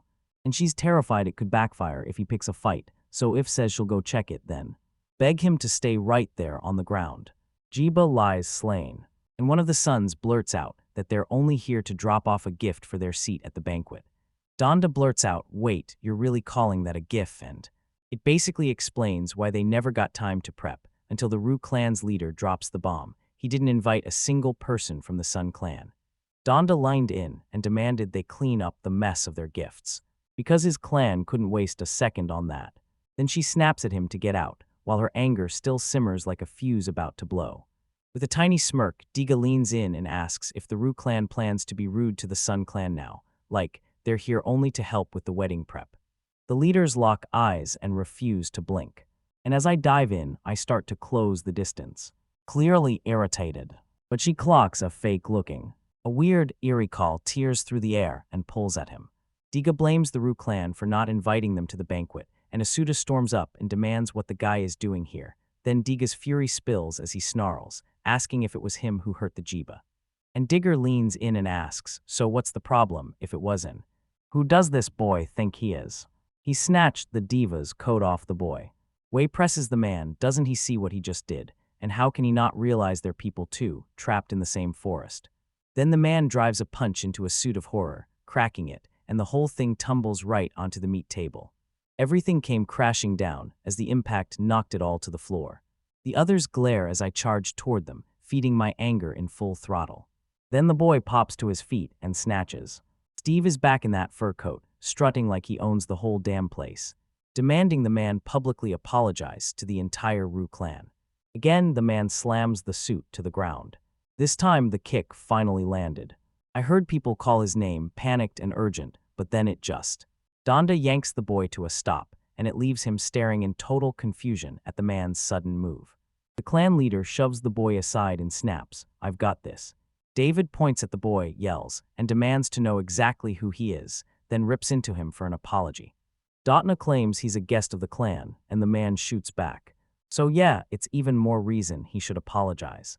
With zero patience left, Dana snaps that if he keeps running his mouth, he'll be treated like a full-on declaration of war from the Sun clan against the Ru clan. That hits Diga like a punch to the chest. Then he orders Medit to take the cub back, and the man grumbles that after all that effort to hunt it, he shouldn't have to do it now. But he follows through, exactly like he was told. Eiffel roars a warning at the pseudo. Rudo spots someone rushing to save the meat for the banquet and asks if the food on the other table will be enough. They all pitch in to find more meat, then pepper the firekeeper with questions. He smirks and says it's good to use. With a grin, Asuda vows he'll make up for the missing meat, and he refuses to let everyone's hard work go to waste. And I can't help but watch everything, grinning so hard, because I'm proud of that boy. Donna catches them off guard by suddenly bringing up Asuda, and says the boy looks like he's been hurt earlier, like he twisted his ankle or got hit somewhere else, and promises he'll check everything later. She's totally caught off guard by the question, hesitates for a split second, and then admits, it's all my fault. Donda insists that if it had been her talking to Diga, things would have spiraled way worse, because she and the Sun clan can't stand each other, and conflict is a trap they should dodge, while Diga also reveals that Asuda isn't from the forest, yet he knows exactly what he's doing for the wedding, and he shocks her by declaring, I'm a great chef. That makes her stare at the boy, suddenly wondering what his real role even is. She slides up to Asuda, breathless with an apology for being late, then asks, what can I do to help? And you just try to brush the damn jiba fur off, like it wasn't stuck to everything in sight. Right before they dive in, he tells the women, you're making a brand new dish, so whip up jiba and poitin soup. But he also tells you to pile on the fried stuff, cut back the grilled meat, and don't forget one last thing. They're about to whip up a brand new soup, using taraba. Rena can't help it. When she hears what they're about to use, her excitement explodes. The frantic rush to get the banquet ready kept rolling forward without a single hitch. They raised a tower decked in flowers for the ceremony. Then the wedding banquet kicks off, music blares, lights flare, and the celebration explodes into full swing. Asuda lifts up the steaming pot of food and grins, claiming it's the brand new banquet menu he cooked up. Mina blurts that it's red and asks if it's juppa soup, then Riene catches a whiff of Taraba's scent. He kept replaying everything the girl had said about that vegetable. You suddenly realize Churaba is basically a pumpkin, or a tomato like, that's what it reminds you of. And mashed it down until it turned into a smooth puree. On top of that, the leftover fruit didn't go to waste. It found a new home in the tomato soup, and because it was a ceremony, he cooked up dishes in different colors to light up the whole table. The boy finally starts serving. Hungry Dan demands roasted meat, and Masuda snaps to the realization he should have handed out more way earlier. He serves Taraba soup to Grandma Juba, and even with her bad teeth, she beams because she finally gets something she can actually eat. Then Eiffel snaps the boy's name and tells him the ceremony is about to begin. The bride and groom slip into their ceremonial clothes, and the Swede feels utterly bewitched by the sight, two glowing silhouettes, lit by that golden afternoon sun and the flicker of fire. He admits with a heavy heart that he feels sorry for the father. But he's secretly a little relieved he's gone, and Ifa pushes, asking what on earth he means. She then declares that the ceremony is about to wrap up, and the bride and groom will storm back past them again, Gazarin and his bride glide past beaming, and Asuda's heart lifts with joy. Praying this banquet will finally be the thing that keeps everyone satisfied. Ifra blurted that the banquet was about to start, told him to stay put, and left him utterly confused. Then the boy asked, "So what are you planning to do?" Then she blurts, "I'm changing clothes first," and heads off, leaving him totally flustered. iPhone clocks his reaction and snaps, "Want me to tear your eyes out?" Then waves him along, yelling at him to hurry to the banquet. Right then, Asuna finally notices there are a few women standing in the crowd. Then Dan calls him over and demands he bring more grilled meat, and grabs the moment to thank the boy for everything he's done. The guests light up with joy as they dig into the food the firekeeper just cooked. Asuda credits everyone who pitched in, because it was all thanks to them that they pulled off this banquet in agreement. Dana leans in and demands he grabs 5 more pieces of meat. The meat hits the grill with a loud sizzle and slides them onto the plate the moment someone walks past him. Then it clicks in his head, it's IFA. He leans in and asks what's wrong, then spots her hair is down and something's definitely off. And she's rocking a dress packed with flowers too, nothing like the outfits he's ever seen before. Ifa leans in and asks, "Is there a problem with me wearing my hair down?" Mouth hanging open, he brushes it off and insists it's no big deal, but inside, the only thing that's actually bugging him is the outfit. Dan snaps at his muse, and the cold creeping in only makes it worse. And he just stood there in silence, wearing that suit of leaves, never giving her another word. He's blown away by our usual outfit because it's awesome, but then, this new one hits different and somehow steals the spotlight too. The boy hands the man the meat, and then blurts out what he thinks about the guy's outfit. Dan says it's a real honor. Those women get to wear the dresses only at the banquet, like living flowers standing in for the blooms. And besides IFOD, all the other women are rocking matching outfits like it's a coordinated show. Asuda points at the flowers and asks what it all means, and once again, Dan jumps in to explain. It's all about marriage and the wild, new family bond they forge from scratch. He also tells the forest folk that if they're willing to jump into the festivities and have fun, that's what matters most, and he even pushes a suitor to throw his worries out and enjoy himself, too. It's the forest people's wedding, and every single one of them has packed in tight around a massive bonfire. The ceremony finally explodes into silence. It's over. On a bright, sunny day, they demanded to be smiled at and declared it was time for everyone to head home. Then the huntress leans in and asks. If they ask the Rue clan to hang around one more day, he's not having it. He shuts it down, saying he's fretting about the food back home and it's high time they go shopping. Ifra tells her that's the only thing he's been obsessing over, then pushes her for answers. Does she really think that's all he cares about? Asuda says he finally got the right payment, and this time he'll do an ace job as the firekeeper of Faklin. Then Ifra just nods along, proud and all. On their way, the girl keeps pushing, asking if he's really sure, because if they're going shopping, she wants him to mean it. They'll have to cross that bridge again, and honestly, that's not going to make you happy one bit. They totally missed that detail, then spotted someone walking on the bridge, staring ahead with pure terror in his eyes, and the boy gets that gut feeling, like he's seen him somewhere before. The man stomps on a loose. He lunges forward and snatches the rope. IFRES swears they'll back him up, but the moment it matters, they yank the rug out from under him. The man begs them, don't both come at once. If you do, the bridge will buckle and collapse. Finally, they burst through the front door, safe inside. Asuda can't help but wonder about what the girl will do next in this mess. He's buzzing with excitement, and he's on a mission to inspect every single nook and cranny of the house. He blurts, so what material did they use for the... He stepped onto the floor and couldn't help but stare at the wall like it was pure magic. A few hours earlier, when they managed to save them. You stop the man from falling, then you shoot him a quick nod and thank them for saving you. Ifa asks what he's doing there, grinning like nothing's wrong, and then cheerfully. The man grins and says he's heading out to camp deep in the forest. The girl snaps at her suitor that he'd be better off doing just that. So they can finally head home, and he gives in, nodding like he's all in. While they were walking, they suddenly realized someone was tailing them, and annoyance sparked right away. Ifa blurts out, "Why is that guy hunting us down?" He claims those forest people are the ones who kicked up all that chaos in the city, and he's dying to get to know them. And that instantly drives the girl crazy. He's left seething because she tells him to get out of her sight. Right then, Asuda snaps, "What are you doing here?" And the woman shoots back, "He tailed us the whole way, staying hidden the entire time." As he dug through the house, he kept grilling everyone about the furnace and then a suit breaks it all down for cooking, leaving the man totally hooked and desperate to taste those dishes.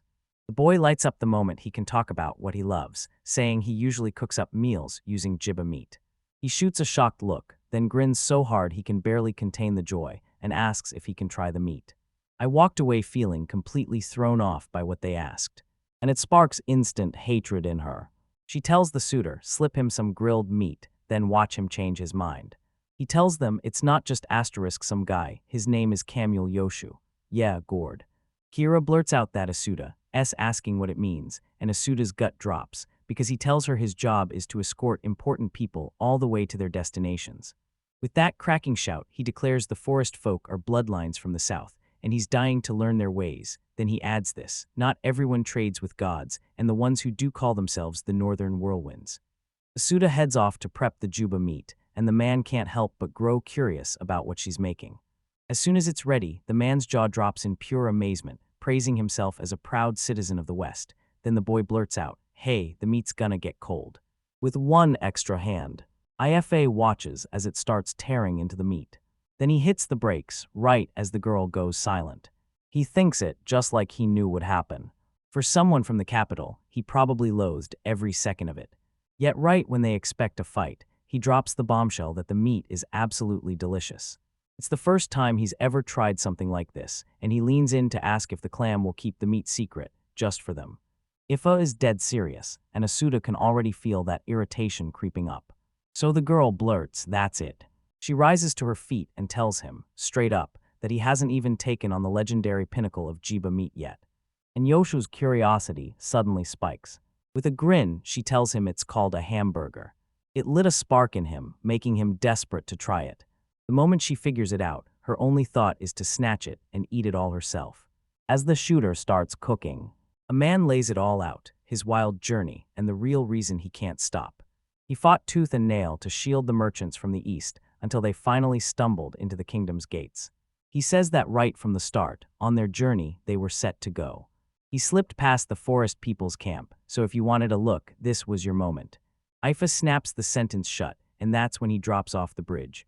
The girl tells him she gets their reasons, but she won't let anyone from the stone capital into her home. And he fires back that real trust isn't something you can talk into existence. Clutching the dishes, Asuna blurts out an apology for the interruption, then grins and announces, your hamburger's ready. He says time was running out, so I only got through a tiny batch of poutine and a plate of pan-fried veggies. Mouth-watering as the man leans in and points, he demands to know which one's the hamburger and what each crazy item actually is. And some annoying ifit just orders him to eat and shuts him up before he can keep grilling everyone with questions. With the prayers spoken, Asuda snaps her command, start eating. When he tasted the hamburger meat, then his eyes snapped up, sharp and hungry. It spread out, and suddenly both of them felt the unease creeping in. Reaction: Ifa fires a question at him, and the boy snaps back, insisting she shouldn't talk to him like he's the one who did something wrong.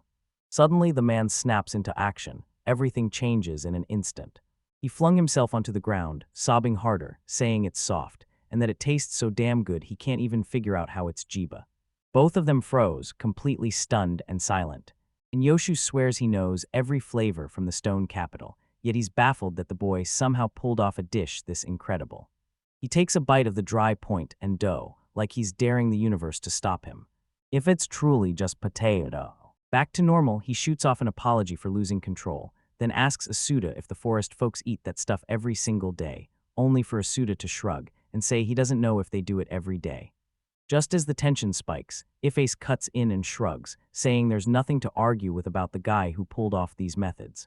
Asuda slips away, cheeks hot with embarrassment for being the reason, and the man immediately presses him, asking if he's not one of the forest people, because Asuda doesn't look anything like the others. The boy leans in and whispers to Ai, begging to know what she wants explained next, and she just grins and says, say whatever pops into your head. With desperation shaking his voice, he blurts out that he came from Japan. Then, just like that, he's dumped on the edge of the forest. That would have crushed his mood for sure. And he demands to know if the boy is an immigrant. Then IFAT tells YOSHU, kid, where he came from doesn't matter, none of that changes how the food tastes. He goes completely silent for a few tense seconds. Seconds tick by and he finally agrees. Ifat snaps at them to go back for more, saying the hamburgers weren't cutting it, and the boy swears he made plenty, so Yoshu jumps in too, asking for a little more poutine while they've got the chance. They finally said their last goodbyes. The man admits he was welcomed with open arms, and he's honestly grateful he finally learned more about what's hidden around the forest. That's what makes Afa finally feel satisfied. Now, Asuda, just tell the guy to watch his step on the bridge. Kamua Yoshu turns to the two, then slams the moment shut with a dramatic farewell. Ifra snaps that the man feels like a hurricane, and the boy nods hard, remembering the man. He grabbed control and tore open a stall right in the heart of the city of Shakuba. The man shoots the offer back at him, and the next second, he jerks awake. I'm just gonna ask, if you can't wait, say so. As he gnaws on the dried meat, he admits there's nothing he can do, because it was terrifying. She leaned in and asked, did you ever dream you were crossing that bridge? And he blurts out that he dreamed Kamua Yoshu was hunting him down. Realizing that weird thing I just stumbled on. He says it's genuinely terrifying, then asks you if you. He can't stop thinking about the stone capital again. Right then he seizes the moment to admit one more thing. He'd been thinking about the boy snaps that it's a terrible joke to tell him to open a shop in the stone capital, and I turn around like, wait, isn't that actually a good idea? Surprise, Asuda blurts out that the left. Last time they went there, she snapped that it was nothing but a bunch of bastards. Then she tries to save herself, insisting she didn't mean it like that, while he presses the question, if she doesn't hate the place, why say it? Ifra tells them it's totally different from hatred, but man, the obsession, it's still consuming them. Still not getting it, the boy asks if it's about money, and his voice comes out almost pleading. Then she shoots back, wasn't it like that the other day? She says, don't worry, Jebatusks can get you all the ingredients you need. And it hits him, he finally understands her.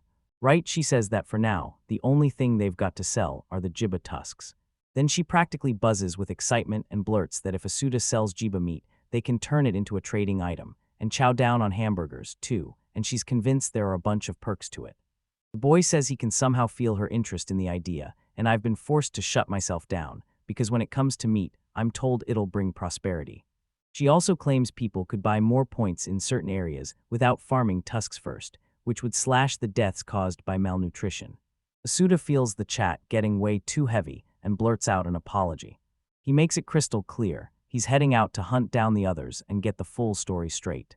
Right at the end, Korn and Redim stepped up and told him everything. Even when the people in the capital stared down their noses at them, they kept going like, we're doing this anyway. Eiffel snaps and the boys go silent.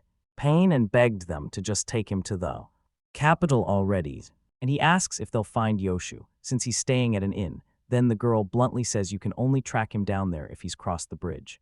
Once they roll into the city, Ifa nudges him and tells him to scan the crowd of pedestrians.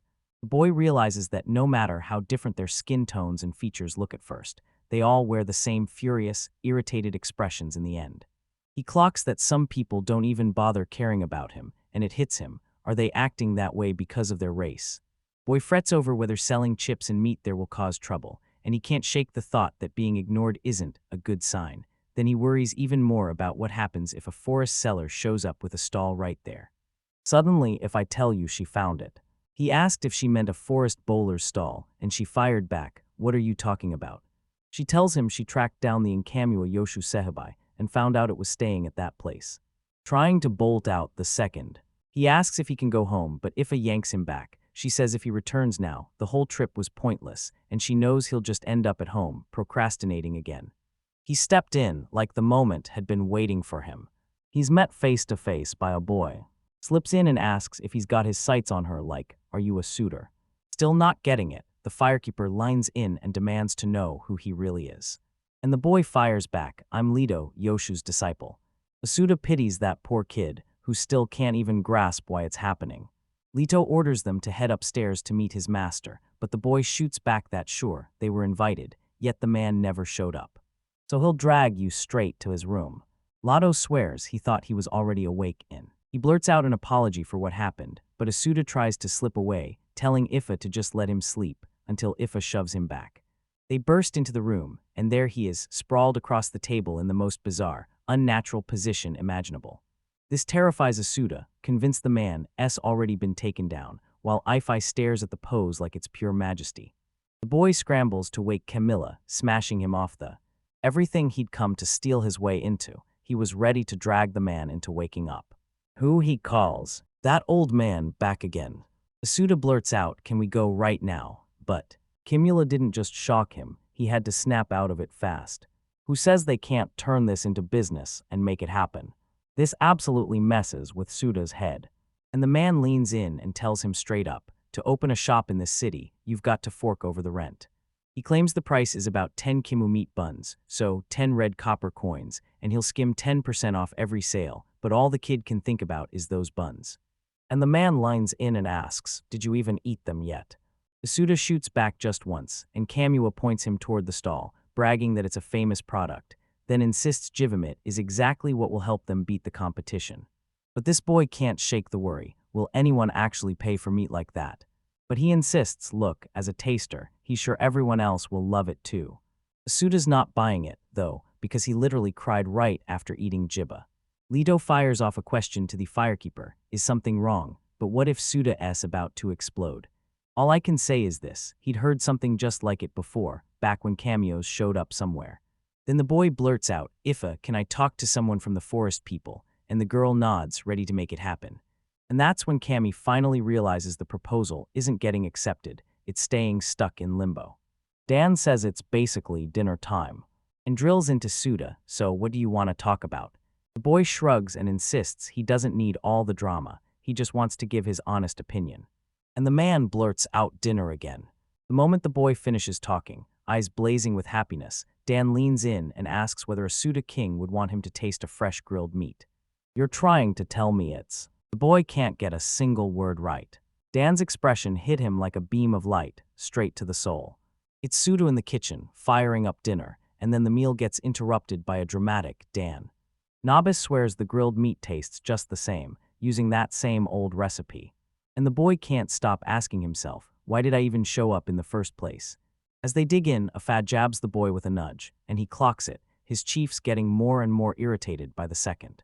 Gadron finally corners Asuda and asks, so, are you worried about what we talked about the other day? And he nods right away and says, I've got to hear what Dan thinks.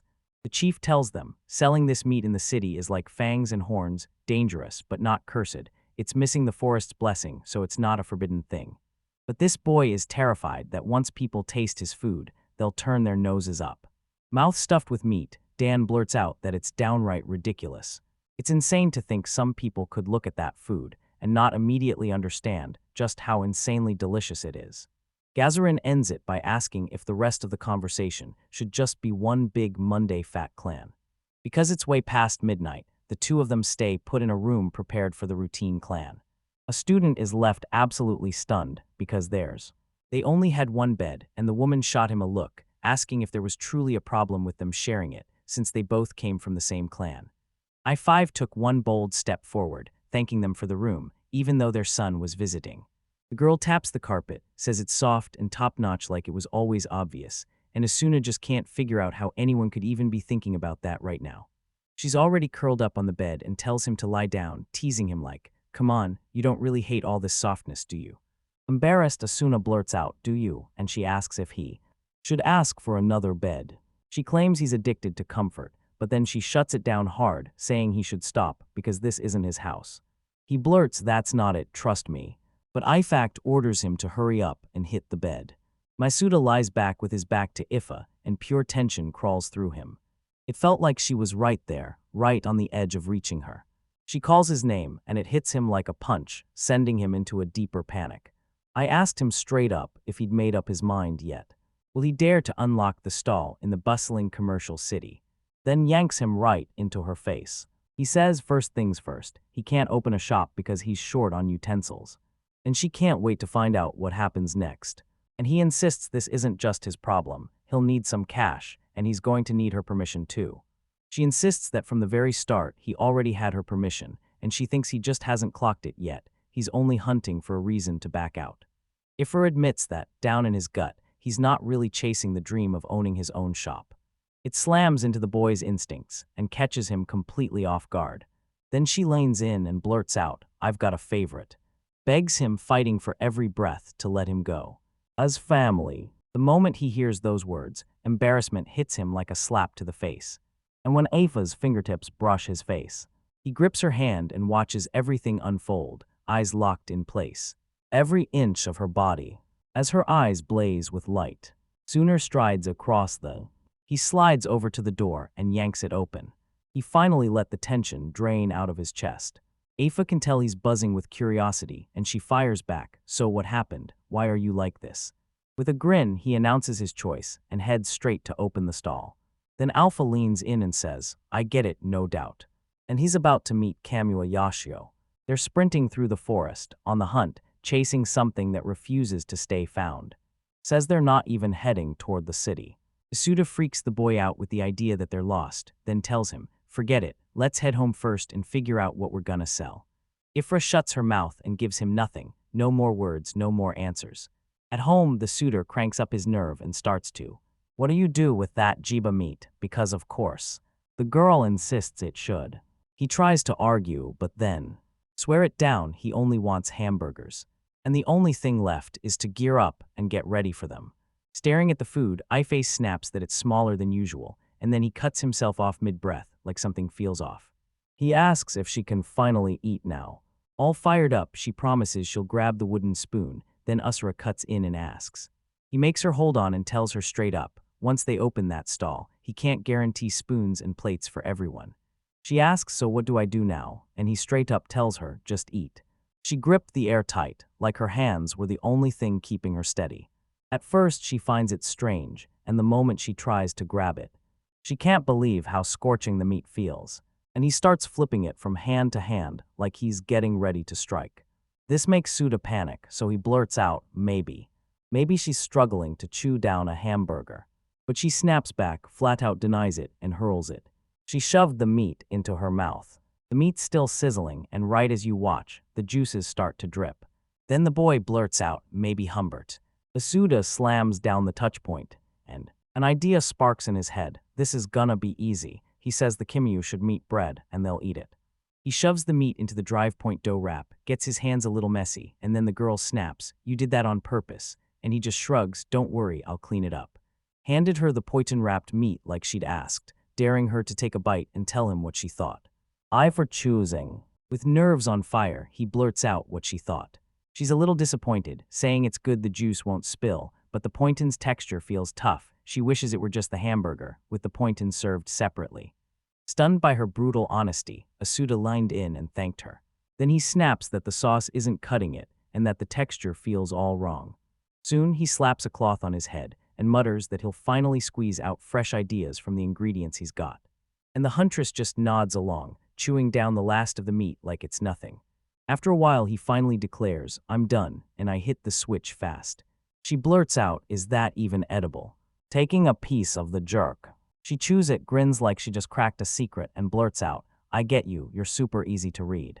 Then Iafra swings in with a confident declaration, "This is it. He'll finally beat Kamua Yoshu," yet something about it leaves him scratching his head, wondering what she's really saying. Then Kamua leans in and fires off the question, "Is the sample you'll sell already in the bag?" Red with anger, the man snaps at him to get it served fast. Asuda's words hit like a slap. He calls Kamua disgusting, and the man snaps back, saying it was all a joke and begs to get a look at the food. The box where it's stored, and he hands it over, and Kamua realizes it's still warm to the touch. As he snatched the hamburger, shock hit, then he blurts out a question. If it's that same old jabami he pulled last time. But then he spots the red, and everything changes. Asui says he cooked the meat with tarapa sauce, then slid it between Tino and Arya to get the texture just right. They lock eyes and hold each other's gaze. Then a cameo shows up and goes straight for the meat. Chances are he's gonna react the exact same way he always does, just like every time he takes a bite. And even handing over some Toledo for him to taste. The boy grins and blurts that the crunchy bite mixed with that tender meat is straight up delicious, especially with the sauce. Asuna shoots them a grateful nod, thrilled they're actually loving his brand new creation, an American hamburger he drew inspiration from. Curious Kanwa leans in and asks, "So, what's this food called?" With the inspiration hitting hard, he declares that from now on, everyone will call him the Jiba Burger. Then he leans in and asks, "Can I run a stall with this?" The man says the stall owner has something to say about the stall. Kim Yuen hands him one, and the boy's jaw drops. He can't believe it was really that easy. Asuda says the next move is figuring out the price, and Kamua laughs. You handle it, set the charges, run the shop your way, I'm trusting you. The man says that every time he wants to open the store, all he has to do is speak up, and right then, the young cook nods and thanks him. Masuda grins because everyone keeps raving that his burger is absolutely delicious. He can't shake the worry that Cuba meat might not stay popular. Clocking Camo's reaction, he realizes the guy isn't just some random, he's actually insanely. Worry gnaws at him, then, out in the forest, he spots a suitor just sitting outside, waiting. The house and I have been staring at it ever since they stormed out of the inn, because he's been wrestling with something in his head the whole time. The boy leans in and says he's been thinking nonstop about the exact price he should slap on those Jiba burgers. He's telling everyone he might sell them for 2 red copper coins, same price as a Kimyu meat bread. Eiffel just stands there, listens, and keeps moving forward. He claims he's just using the same ingredients, plus Tino, Tarapa, and Kigo, and Fawful swears that if he cranks out 20 a day at that unit price, he'll rake in 65 coins. And with the rental of that spot, drag it out for 10 long days, calculating everything while measuring the ingredients. After paying about $0.65, he smirks and figures out their pocketing profit. Benefiting from 135 red copper coins, with his patience hanging by a thread. Ifa asks what he means, and he fires back that based on his own calculations, by selling this is how it all adds up. 60 burgers in 10 days, and by the end, they're not going into the red. The rifle clatters to the ground, and a brutal headache crashes in like the whole situation finally hit him. And then demands to know if they're really forcing 60 burgers to vanish in just 10 days. Worried sick, Asuda asks if she's okay, and if something's wrong with his math, then she reassures him, no, nothing's wrong. She slips on her fur coat, declares she runs the family and the doobies still have to be handled, so he's gotta think for himself and take action on his own. Curious, Asuna blurts, where are we going? And the girl. She blurted that she was going hunting. He says lately she's been acting like she's always been. Helping him with that stall so Ifa can finally see it. If she can't step in anymore, he's going to have to do it all by himself. Asuna realizes he'll be forced to cook, serve, and haul everything himself, which crushes his confidence, so Afa leans in and asks, what's wrong? Then he tells her she's a hunter, and offense flickers across her face for a moment. As a solution, I'm afraid the Rue clan has people eyeing the stall, and he needs to go talk to them. Asuda lies on the ground as the door inches shut, panic spiking, while she frets about how she'll talk to the Rucklin. Ine steps in after catching their talk, and she blurts out that the stall rumor is dead-on true. Then Asuda leans in and decides she's perfect for sales, inviting her inside, and the girl immediately asks what he plans to sell at the stall. And Asuda tells her, I can show you, trust me, it's better than just telling. She leans in, eyes wide and curious, staring at the table packed with ingredients, and the boy beside it. He tells you straight up that he's about to slam the gears. So go drop it into the potion, then shove it in the oven and bake it, showing everyone how it's done by hurling it straight into a bowl. He promises the burger ingredients will be prepped right there. Judas declares he's about to whip up tarapa sauce, so first he blanches it, peels it, drains off the water, and then pours in fruit wine. While he stirs the pot, he salts it with mineral salt and herbs, seasoning the whole dish as it cooks. And when the tarp starts to sag and give way, the sauce is ready. He tells you to smash the burgers small and get them on the grill. They slipped right into his hand, and that left Vina absolutely blown away. Then he orders Tino's area carved into strips and spreads them across the huge pointon. Then stack the burger on top and drench it with sauce. He then tells you to drop one more point on top, and when the burger's finally done, he grins and declares, lesson complete. Still baffled, she blurted out if the lesson was really over, and Asuda told her to jump in and give it a try. She sinks her teeth into the first bite and starts chewing like he's got no time for anything else. Her eyes widened in shock as she swallowed, like the words hit her a split second too late. Happy, Venus declares the point is super soft, and the jibamit is exactly the right size. Asud tells you that when you use grated jigo, it lands the whole point in that soft, textured vibe. The boy grins from ear to ear when he hears her opinion. With the ingredients laid out on the table, the boy points them out and grins. He's got everything, plus the utensils. Next time they'll be scrambling for twigs for the fire. Then he turns to them and asks, can you carry all this, calm as anything? Vina shoots back, why can't we do it if that's all it takes? Which snaps the boy back to the truth that in this world, he's painfully, unbelievably weak. She asks what's wrong and he snaps, "It's nothing," leaving her hanging, because then he adds nothing but. And he tells her, "In 3 days, I'll haul it all to the capital and rent that stall." Then Vina gets ordered to show up the very next day. Night has already fallen when Eiffel finally shows up, spots the boy and demands, "Did you make any progress?" And Asuda nods and confirms it. He figures you brushed past all those changes and forgot he isn't even in Japan, so he never thought about thieves or some out-of-nowhere irrational violence. With a swagger, Iface declares that, with her hunting on one side and him tearing through the stalls on the other, nothing will stop them. Then the boy's spirits rocket higher. And once he accepts that, confidence sparks in his chest, because as a Facklin, he's determined to make it work. Gage-s giving it a pass, and Asuda's clutching his supplies like his life depends on it, basically begging Vina to show up. Soon her voice crackles in, announcing, "I'm here." He watches the boy look amazed, exhales like a weight lifted, and then thanks her for showing up. The girl, dressed way different than usual, leans in and asks him if he'd been waiting long. Asuda spots something off and blurts out, "What happened to my clothes?" Vienna explains that when the forest women step into the capital, they have to cover up as much skin as they can, so the boy gets that sinking realization. Sure, it's more hidden than before, but it's still way more worrying. Suddenly, Vina blurts it out. When she mentioned heading to the shop, there was one more person who insisted on coming too. The suit freezes when Rudo shows up, and the boy immediately asks if something's wrong with him coming along as the escort.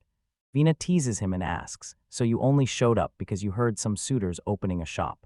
Irritation flared in him and he fired back, "I'm helping you, I just had some free time." Rudo warns that if Asuda's left alone, some bully might come after him, just for being broke, turning him into an easy target. Although a little stung by the label poor, Asuda nods along, then turns to the hunter and demands he help haul the supplies. Then they rush to the stone capital, because that's where everything is about to happen. Across the path, he stormed over the bridge. Rudo and Vina look totally fine, like nothing happened at all. While the firekeeper drops to the ground, utterly drained, say, "She's fine," she tells them both, "We're heading to the commuter shop, go grab a tent." He's stunned to see the tent. Rudo rushes over and demands, "Hey, are you okay?" He swore he'd haul the tent to the exact spot they picked. When he spots the scene, his mind goes blank, like he just died and got dumped into some place he can't even name. And he still clings to the memory of his father, burning inside him, because he can't talk to him anymore. Asuda proudly declares that even though it's tiny, it still hits hard. He finally lands his own shop at last. Breathing in again, the boy snaps at Rudo to grab everything and get ready. The moment the shot opens is about to hit. As they haul that tent through the streets, the city folks gape like, "Wait, are the forest people really out here about to open a shop?" That little change makes your suit feel downright uncomfortable. And Fawful clocked that stare and knew the reason, because it's almost unheard of for someone like him to open a store. The Moys are blown away. This rented spot is way off the main street, and it's nowhere near the other shops either. Asuda snaps at them to get everything set up right now. If someone stole it, please. The boy keeps watching right along, like he's got to see every second. People have their doubts, but he's locked in. He refuses to back down from this challenge. Asuda grabs the chance to start lining up the wooden boards, then answers Rudo on whether they should carry 5 or 6 back, while Vina checks if they can leave those spots alone, insists they keep the burger and grits, and makes sure they're separated. As he reaches for the pot, he muses that it'd be great if they had a box, and then asks out loud if there's any way they can borrow one. Finally, the shop's all set up, and it's so. Asuda beams with pure joy and gratefully thanks the two of them. With a grin, he stares at his shop and swears to himself that it's something. That's not just his win. Without Ifa and the others backing him, he never would have made it. But still, nobody shows up, and that silence starts to gnaw at the boy's nerves. He claims someone must have placed the ad, but Vina cuts in and reminds him they were told the whole thing.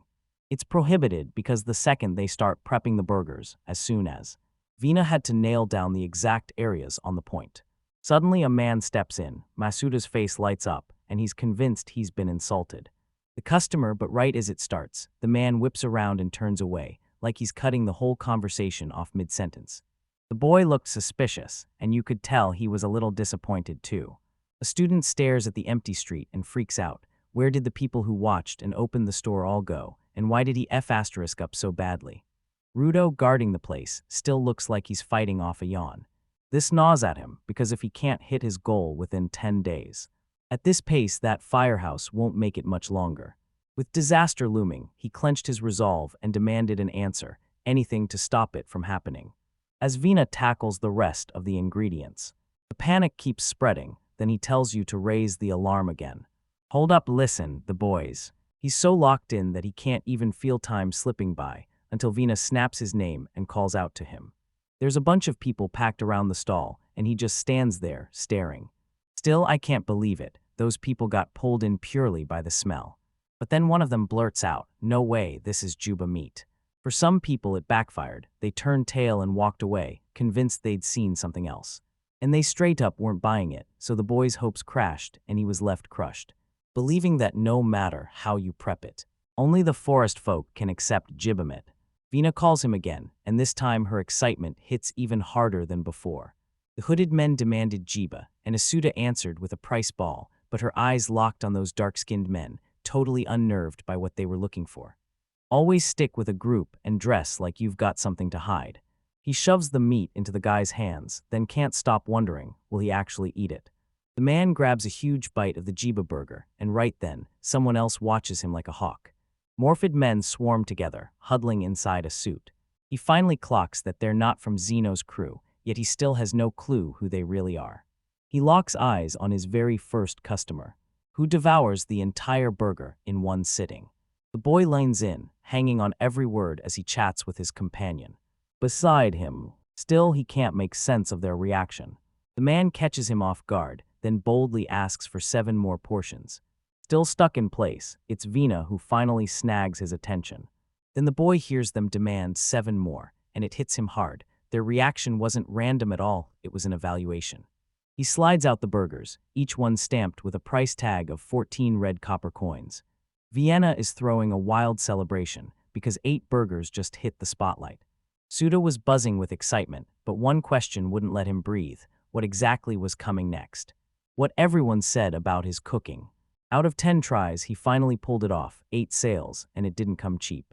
And Suggy drops the bomb. He's taking over and running the cell. Everyone's waiting right now, but time keeps racing forward. And still no one else shows up. Even though it's lunchtime in Vienna, not a single new customer has shown up. The moment it finally locks onto the 2 remaining burgers, and he can't stop thinking about how brutally hard it is to sell. Suddenly, Lito shows up, and Asuda blurts that it's almost unheard of to catch the boy without a cameo. The boy blurts out that his master is swamped with work all the time. So yeah, he had no choice. He had to show up by himself. The firekeeper lanes in and demands, "So, what did you come for?" Lito sighs that it's kinda disappointing, then his eyes snap to his mask. Gita Berger collapsed in bed, surrounded by mountains of work, and sobbed her heart out. Yanking the coolings from his pouch, the boy blurts out, "What the F **K? Food that fires Asuda up, because now he's just 1 sale away from being done. But hit him with one last surprise, by asking him for 1 more. Leaving the firekeeper stunned, she swore the boy had to be an angel, so the shop makes it through day 1, safe, unscathed, and standing strong. Back in the forest, Asuda practically bows in gratitude for their help, and Venus just waves it off. Don't stress, she'll jump in any time he needs her. He slowly cracks the door open, slips inside the house, and, racing toward Afa, he cuts straight to where she was sitting down. She grins and tells him, "You're fast, way quicker than I expected." He figures it doesn't count, because the day's already over. She leaned in and asked if he'd sold every single one of the 10, then the boy answered, "That is." Afer tries to pin down what somehow even means, but right then Asuda suddenly remembers, if Kamua hadn't stepped in, he never would have made it. He leans in and asks if those guys in white cloaks hail from a northern province. The girl says folks from the north of Shumu probably came to check out the shops, then leans in and asks, "So what happened?" Asuda tells them, "We bought my burgers," then they showed up, grabbed them, and took off. That twist instantly sparks her curiosity and leaves him totally baffled. Then she leans in and says it's not like the Shimas hate Jabami. But it was probably the first time that idiot, and with that because she's a true person of the forest, she knew the change reshaped how some people. They finally spot their food and she beams, saying, "That's wonderful." She finally finishes the suit with a smile and he turns to thank her. "Yeah, I get it, I feel." Ask why he's thanking her, he says, then he cuts straight through it and goes, "I'm starting dinner prep." But the chaos didn't wait. It kicked off the very next day, and rain hammered the streets. They scrambled to guard their precious stuff, and Mina swears that the moment they showed up the sky was blindingly sunny, while some suitor just prayed the whole thing would blow over fast. I kept thinking the Shima crew might not show up, but I couldn't help it. Kamua suddenly shows up and shoots, so you thought I'd come back again like yesterday, were you expecting Liko? Asuda snaps back that he never even thought about it, and the man teases him, joking that the boy must have been thinking of him instead, but the firekeeper shuts it down hard. No, that wasn't the case. The man lines in and demands 3 burgers. So that leaves Asuda itching to find out who else has their eyes on this. But Camus insists it's 2 for him and just 1 for Leto, which leaves Asuda a little crushed, and the worst part is he knows he should have seen it coming. He sells the 3 burgers and pockets 6 red copper coins as payment. Clutching his purchase in hand, he moved straight in. The man grumbles that he hates when it rains nonstop, and the suit just clicks like, yeah, same. Elsewhere, the whole incident had already blown up, same chaos, already done. On the ground, I still fail, then I drop harder. She's out cold as the rain hammers down on her. In that city, the rain still won't quit, and it's pouring harder as the night closes. Suda swears he hasn't laid eyes on a single soul. With flames dying down, he slams the truth into the air and says, "We're shutting this place down." Vina panics and blurts out that they only pulled off a free sale. He shows up with grief in his eyes, but reminds them it's time to go, and just then Rudo storms in and asks if he's leaving.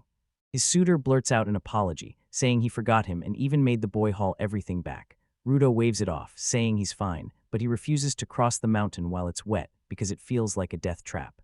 While they move forward, the hunter keeps firing off warnings to Asuda about every precaution he needs to take, and with Asuda leading the way, Vina right behind him, and Rudo closing the line, the firekeeper makes it crystal clear they're going in that exact order. Then the hunter leans in and asks what happens if someone slips. Asuda thinks it's way better than dropping alone. He nods to Rudo and promises to give it everything he's got.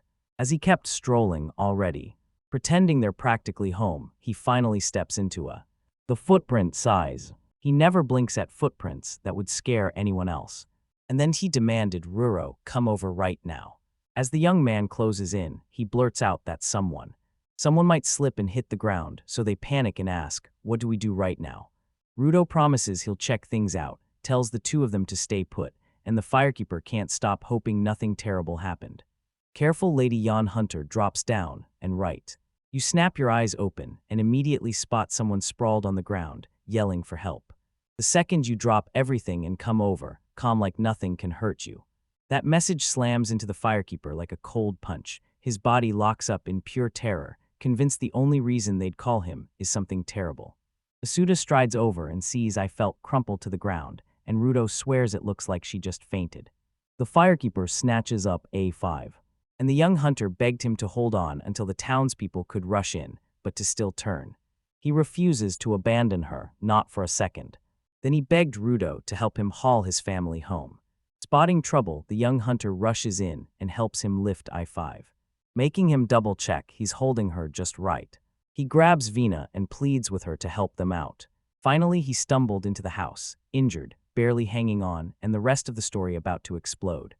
Asuda drops the parole on the table, then shoots them a heartfelt thanks, promising he'd put himself in their debt. Rudo tries to break the tension by saying he wants food next time, and right on cue Vina snaps at him, telling him to take care of himself. Left alone with the mission of keeping IFA safe, she yanks off her. He yanked on that fur coat and struck a roaring fire to life. Then he helps her get dry, and moments later, he's setting up the bed for her. I lock onto her gaze as he leans in and asks, "Are you okay?" She just asks why she's stuck at home, and the boy blurts out the truth. She got drenched in the forest, then collapsed and passed out. Asuna fires off even more questions, demanding to know if her body hurts anywhere, or if she's feeling cold. The only word she can spit out is rain, like the sound is dragging her back to what happened.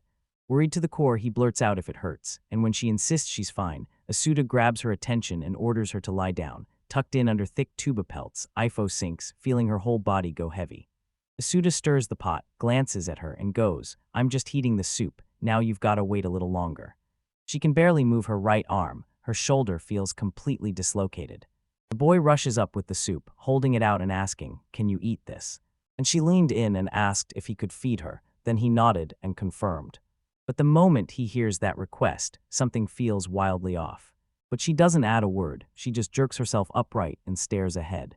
Masuda steadies her as she eats, and that small moment has him buzzing with nerves. He thinks he's just taking care of her, and nothing else. After she finished her soup, she leaned in and asked if he could rub ointment onto her shoulder, leaving the boy totally stunned. She shoots out a heartfelt apology, admitting she should have grabbed the ointment herself. And shoots up, grabs it, and brings it back. He shoved it into his hands. His hands shook as he carefully rubbed the ointment onto her shoulder. Suda forces himself not to stare, but his mind keeps screaming, "Why do I feel like this?" She's clearly hurting, and the worried boy blurts out, "Do you have a fever or what's wrong?" But she only shrugs and says she's going to sleep, and she nods like, "Yeah, that'll be good," and the next second, she yanks him in by the shirt. Shoving him onto the bed, she made him lie right beside her. Having her right there within arm's reach makes the suitor's nerves explode. She yells to her father, and in that instant, the boy snaps to attention. Wait, she's still only 17, just like him. And she's been stuck all by herself through the worst days. Now she's watching her family slip away. Asuda whips around to face her, cups her cheeks, and promises he'll always be there. Stay right there with her, always. A brand new day kicks in, and the sun blazes across the sky. Aifa asks if she can tag along, and the boy nods because her fever finally has dropped. With her arm locked up, Asuda warns she can't hunt for a while, and Aifa grins, saying she'll head to Gino's and be his bodyguard. And the boy blurts out, "Hey, don't strain yourself." Then, out in the distance, they spot the Rue's siblings. They couldn't believe their eyes when they saw it. Like, wait, how is this even happening? Right when they come closer, Asuda blurts out another apology, already begging them not to mind him again. Rudo, anxious out of his mind, blurts to Aifud, "Is it really okay if you try so hard?" And Vina jumps in at once, warning her, "Just remember, cut your arm." With her head bowed low, the huntress shoots them a sincere apology for yesterday, and then thanks them for bringing her back. She asks if they can escort her to Gino's, and that hits a nerve, because it forces her to do the very thing she's still terrified of. Ifra then insists, "Even with a busted arm, I can still protect you," and Rudo promises he'll lug it all so he can finally dig into the food, and Vina shoots back that Asuda already handed them their reward. In the city, Eiffel leaned in, squinted at the boy's shop, and demanded to know if it was his, like that place was miles away. He just nods and tells Vina to help, then she stares at the meat and demands to know where it came from. He swears that on the day the rain came down hard, he couldn't cook a single hamburger. Rain pounded behind them, forcing them to ditch their materials, and Suda blurted that he'd grind the meat and have the girl mash it, so we're cutting back too. On guard duty, Rudo cuts in that he's gonna rest a bit since hardly anyone comes around, and Ifa fires back, asking if it's really true that this place stays empty. Then he lays it out, most people never even step into that alley, and only the ones who have a reason end up showing up, and she instantly gets exactly what he means. Curious as she is, she wonders if anyone would catch that delicious smell, and Rudo jumps in, agreeing. Suddenly, a man bursts in screaming that there are no customers here at all. This snaps Eiffel into high alert, and it darts forward fast, ready to shield Asuda. Still raging, the man snaps that he only sold to them because Cammy told him to, and he demands what kind of suit is doing messing around with his vegetables. Ifa shoots back, "Who's that man?" and Rudo steps in, saying he owns the vegetable shop. She keeps moving forward, even while the boy shouts after her. She strides right up to him and grills him, asking if he's even eaten a hamburger, then shuts him down like, "Don't talk unless you've tried it." That's when it feels like a fake panic hits, like, what if this turns out awful? A man calls her like it's no big deal, and Forrest's sister snaps back, "What do you want?" But then bam, he shocks her by saying he's finally ready to thank her for saving his daughter. This is when I fucking fuse. She says she has no clue what he means, then he slams back that he brought his daughter. He dares to summon a little terror, but the huntress still draws a blank and snaps that she has no clue what they're talking about. That little girl told everyone this drunk man had been harassing her. The young woman can walk away now, but Ifa clocks it fast. Only the Sun Clan would have been sipping Geno's since nobody else drinks it. Then she says she's pretty sure that's exactly what went down, and with that, she tells him his thanks are officially done. The man swears he heard that jib and meat go into hamburgers, so he demands two, because he and his daughter want to try it for themselves. A suit of confusion shifts. Wait, is that really okay? And the man grins, saying he just wants to see what his veggies are actually being used for.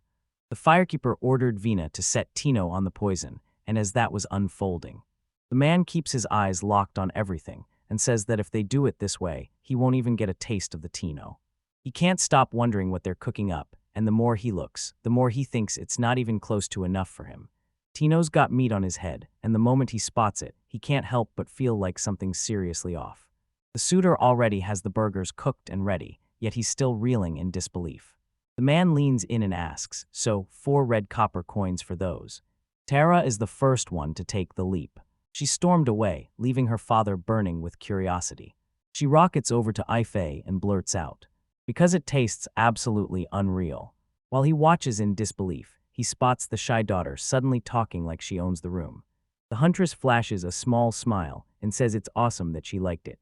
Hungry to not get left in the dust, he tears into the meat fast, then leans into Asuda and raves about how tender and packed with flavor it is. And the truth is, Jibatace isn't a bad thing at all. Out of curiosity, Out asks if it would really change anything if Asuri swapped in a different kind of meat, and if the boy only ever hunts Jiba. Asuda insists his burger isn't bad at all, and he's basically begging every last one of them to spread the word that Jibami is the real deal, so people know they want more.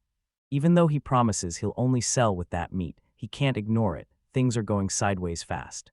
But he can't say it in front of Afa, so the man promises he'll handle it, and then pair Jibba up with even more veggies that would match his vibe perfectly. He can't help but hope his daughter is watching him pour his whole heart into it. But right as he turns his back, the girl is still locked on Ifa like, "Yeah, it's your F."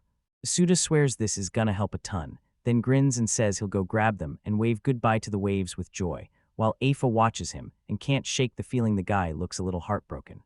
They stare at the vegetables, frozen in shock, like the moment's about to explode. She's got this massive love for her. She flat out says she's crazy in love with her mom, and then the words just keep cutting in like, there are so many, like she's never even seen the end of it. Usura asks to taste a few, and the man nods, then warns him to be careful, because some of them hit hard with a strong, wild flavor. But it's already over. Usura has a vegetable in his mouth, and the second it hits, his eyes start watering like crazy. The boy swears it's like a radish. Its smell and flavor slam straight into his nose. The man hunts for the Miami, while Vina leans in and tells the boy, "I smell something amazing." As the vegetable seller talks, he says, "If the smell hits hard, you do chow it raw." Then he leans in and asks the pseudo if they want to taste something else instead. The pseudo's still got the vegetable in his mouth, and the man leans in, asking if he knows he can just spit it out. But he refuses to let it go, swallows his pride, and blurts that maybe, just maybe, this is what he needs to cook up a brand new dish. The boy's mind keeps racing back to the Mayan right as he tries everything, and the man fires off, "So what vegetables are the best? Quick." Lucky for him, he dodges the topic and leans in, demanding to know how many Mayamu Asuda she wants. Asuda grabs the amount he wants, and the man slides over the price. Once the business talk ends, he grins and says he's gonna grab a few more things before he's done. Staring at his ingredients, Asuda frets about what he'll do with the leftovers, and meanwhile I stand there thinking the vegetable shop owner is crazy skilled. Which sparks the boy's curiosity like lightning, and Asuda's convinced that with advice from a veggie pro, he'll whip up a brand new menu. Vina blurts out what he's doing, and the boy answers, I can't stop thinking about every ingredient for the new menu." Her eyes sparkled as she leaned in and asked, "So, are you gonna freestyle a brand new dish?" She's having a blast, and then she leans in and asks, "Can I help?" Masuda nods and tells her, "Go hunt down the ingredients."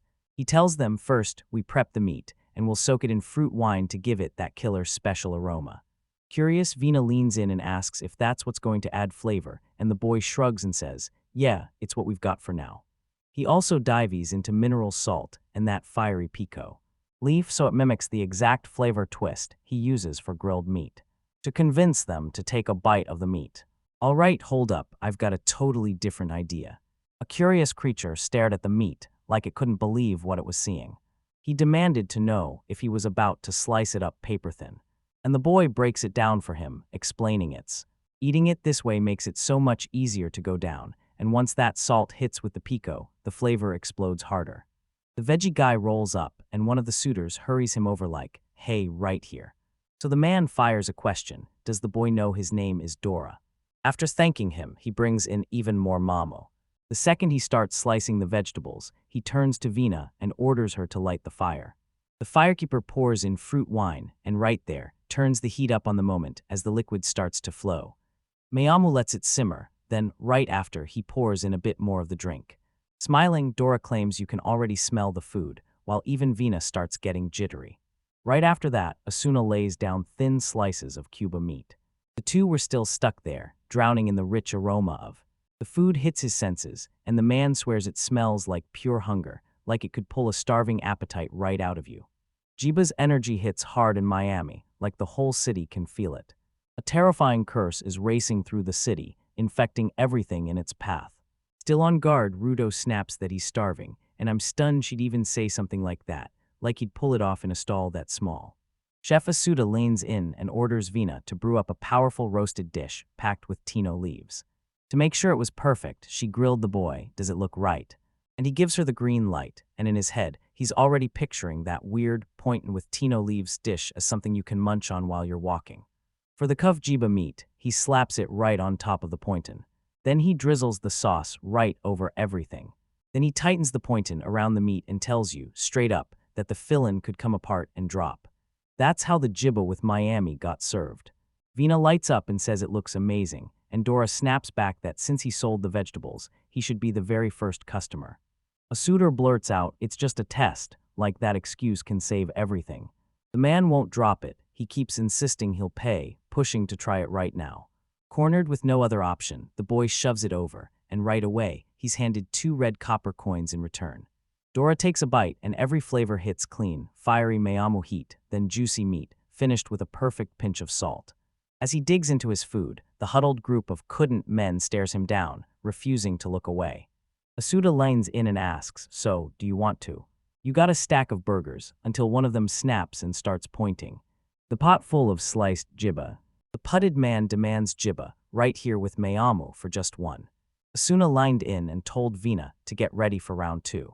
Meanwhile, Doris tells everyone, I'll be back later, then I'm grabbing one for Tara, and hey, save a few for us too.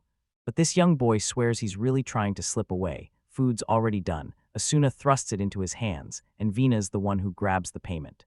The boy stares as the man digs in and leans in to whisper to the others, and the firekeeper can't help but wonder what's going on. Flipping a quick hand signal, the guy calls out, 6 Mayamu and 7 Jima burgers. This shocks Asuda, because once that sale hits, Doris is already covered, and it wipes out every loss from that rainy day. The excited boy teams up with Vina, and they set out to make even more. With a grin, Eiffel locks his eyes on the scene and watches it unfold. Rudo grumbles nonstop that he wants food. The second everything's set, he thrusts it into the hooded men's hands. Relief hit like a wave. He'd finally sold every last piece of meat, and the suit he had was just the size he needed to celebrate. Then he starts prepping the last bits for Dora, Tara, and Kamen. That he has zero clue when they'll finally be back.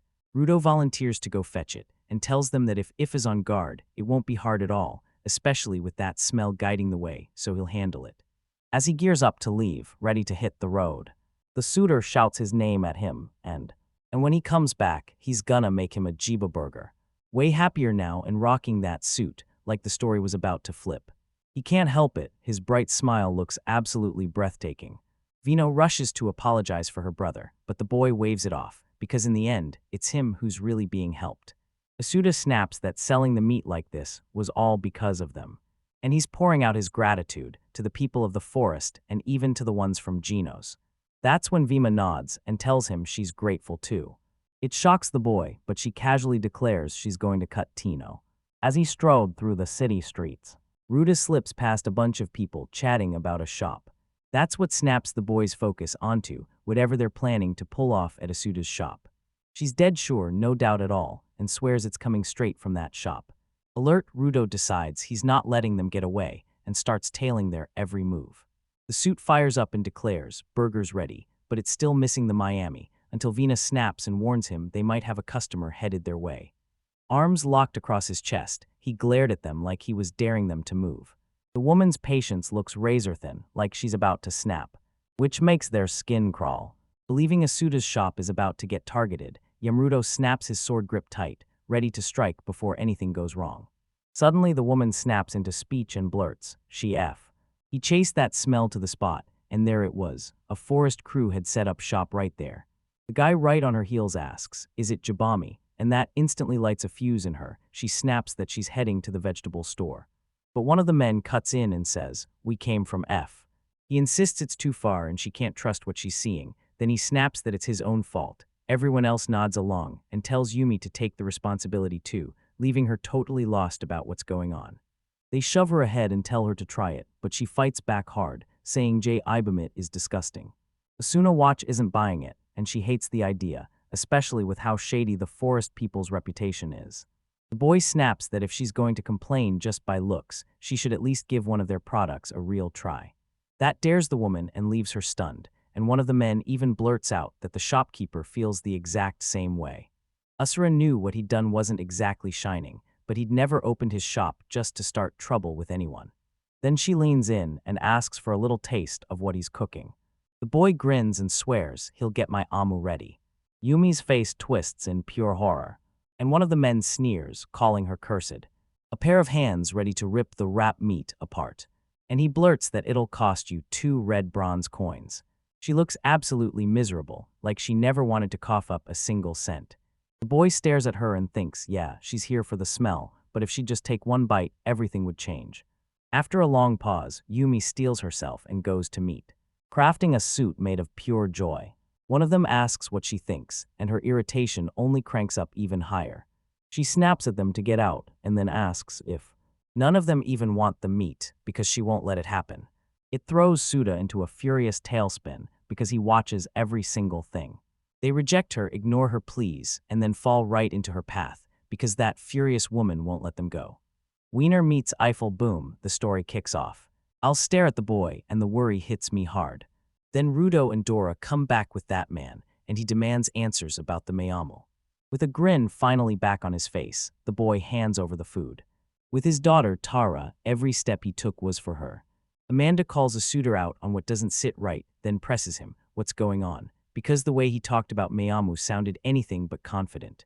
At first, disappointment hits hard, but then it flips fast, and he changes his tune in a blink. With his mood in full swing, the boy grins and blurts that he's not worried at all. He's pumped to finally cook it. From her post on guard duty, Eiffel watches with proud eyes, standing tall and ready. Curious, Dora leans in and asks if he wants to level up his cooked Miami, and he grins, saying the food is seriously really good. Asuda shoots him a grateful look and says, I'm not done yet, I've still got a little left. And on top of that, he's got to shut the shop for good. A Farretti Spot cameo was sprinting out of the frame in a full-on panic. He tells you he barely made it in time. Asuda snaps that they're already shut down. Once again, Kemua swears he pulled it off before the deadline, then meets Dora and fires off. So, did you make it too?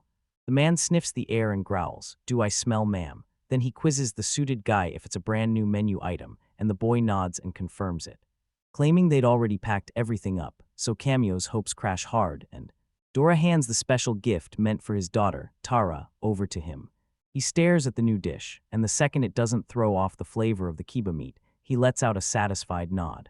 Camus promises, I'll be back tomorrow, and begged him to say one for him.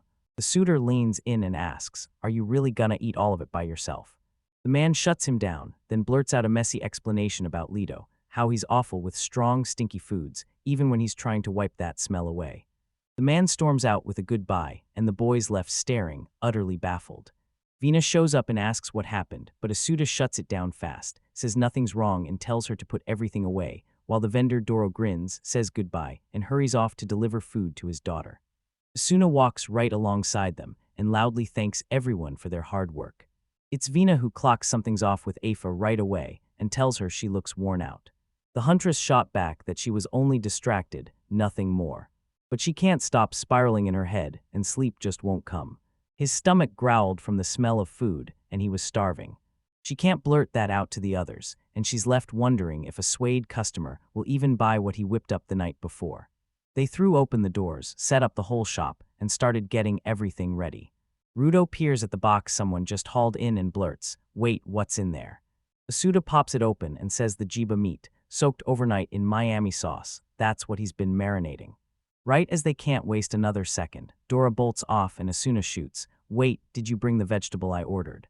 The boy drops to his knees and apologizes for forcing him to do it. Dora also brings Tara in, and the girl's eyes light up as she gushes that she loved the food and can't wait to watch how the jiba with Mayumu is made. Her eyes blaze with excitement as her father speaks. And it fills our hearts with pure joy. Up on the rooftops, Yumi stares from a distance, wondering why. The folks from Gino's were laughing it up at a barbarian stall. He snapped with irritation and threw the blame straight at him, using them to get crushed under pressure. She strides right past Dora. She sends a message through her suitor, accusing him of trying to sell again, and the boy only grins, saying it's great she finally showed up. Yumi fights back, trying to talk her way out. Tara swoops in, grabs her attention, and steps in the moment food is mentioned, telling her she should take a closer look. Swallowing pride, he refused to admit a single thing. She only agreed to stay because that little girl begged her to right there, face to face. The moment this fight demands her to just watch, everything changes. He tips a little fruit wine over the juba slices stack up in the pot, sizzling away. Curious, Harris says the day before, things had already started with a wild twist. They're those thin Miami slices, only this time they're not there, but she can still smell them coming straight out of the pot. Shock hits her too, she spots it instantly, and that smell is what pulls everyone closer. Masood lifts the bowl packed with meat and says he stirred it with mayamu sauce, then let it soak overnight. Terror finally clicks and realizes, THATs, why it smells so ridiculously good. Then the boy says he'll pour in the rest of the sauce later and keep stirring until the two mix smooth. Every flavor mixes in completely until they're perfectly blended. Can't wait to see that cooked meat piled up and wrapped tight, ready to devour. As the woman washes them, Dora leans in and begs for one for himself, and for Tara too. When Yumi draws, Asura demands, "Do you want this one?" and it instantly drives her up the wall. She demands, "Why should I, huh?" He just wants her to take a bite and taste the flavor. This leaves her staring at Asura, totally wrecked by what he's up to. She thinks it'll play out just like last time, so she goes ahead and asks for one. He slides it into her hands, then tosses in his two Kernick customers like they're part of the deal. A pseudo-watch is what? She finally finishes, and the moment she gets it, everything clicks. Now she knows why it bothered her at first. He leaned in and asked how she was doing, and you know what, she's got you covered. But the truth is, it wasn't nearly as bad as she'd feared. He yanked out 2 coins to cover the bill. But Asuda snaps back, refusing the offer. He says he only wanted to try it. She tells him the day before she said eating it was a provocation, and now she's rushing to apologize. The boy swears he heard something right like that. No matter the argument, the woman turns and walks away. With a respectful nod, Asuda thanks her. Proud as a peacock that she's the very first customer he ever had. Earned it without ever having met her before. Vina kept her eyes locked on everything, watching every move like it mattered.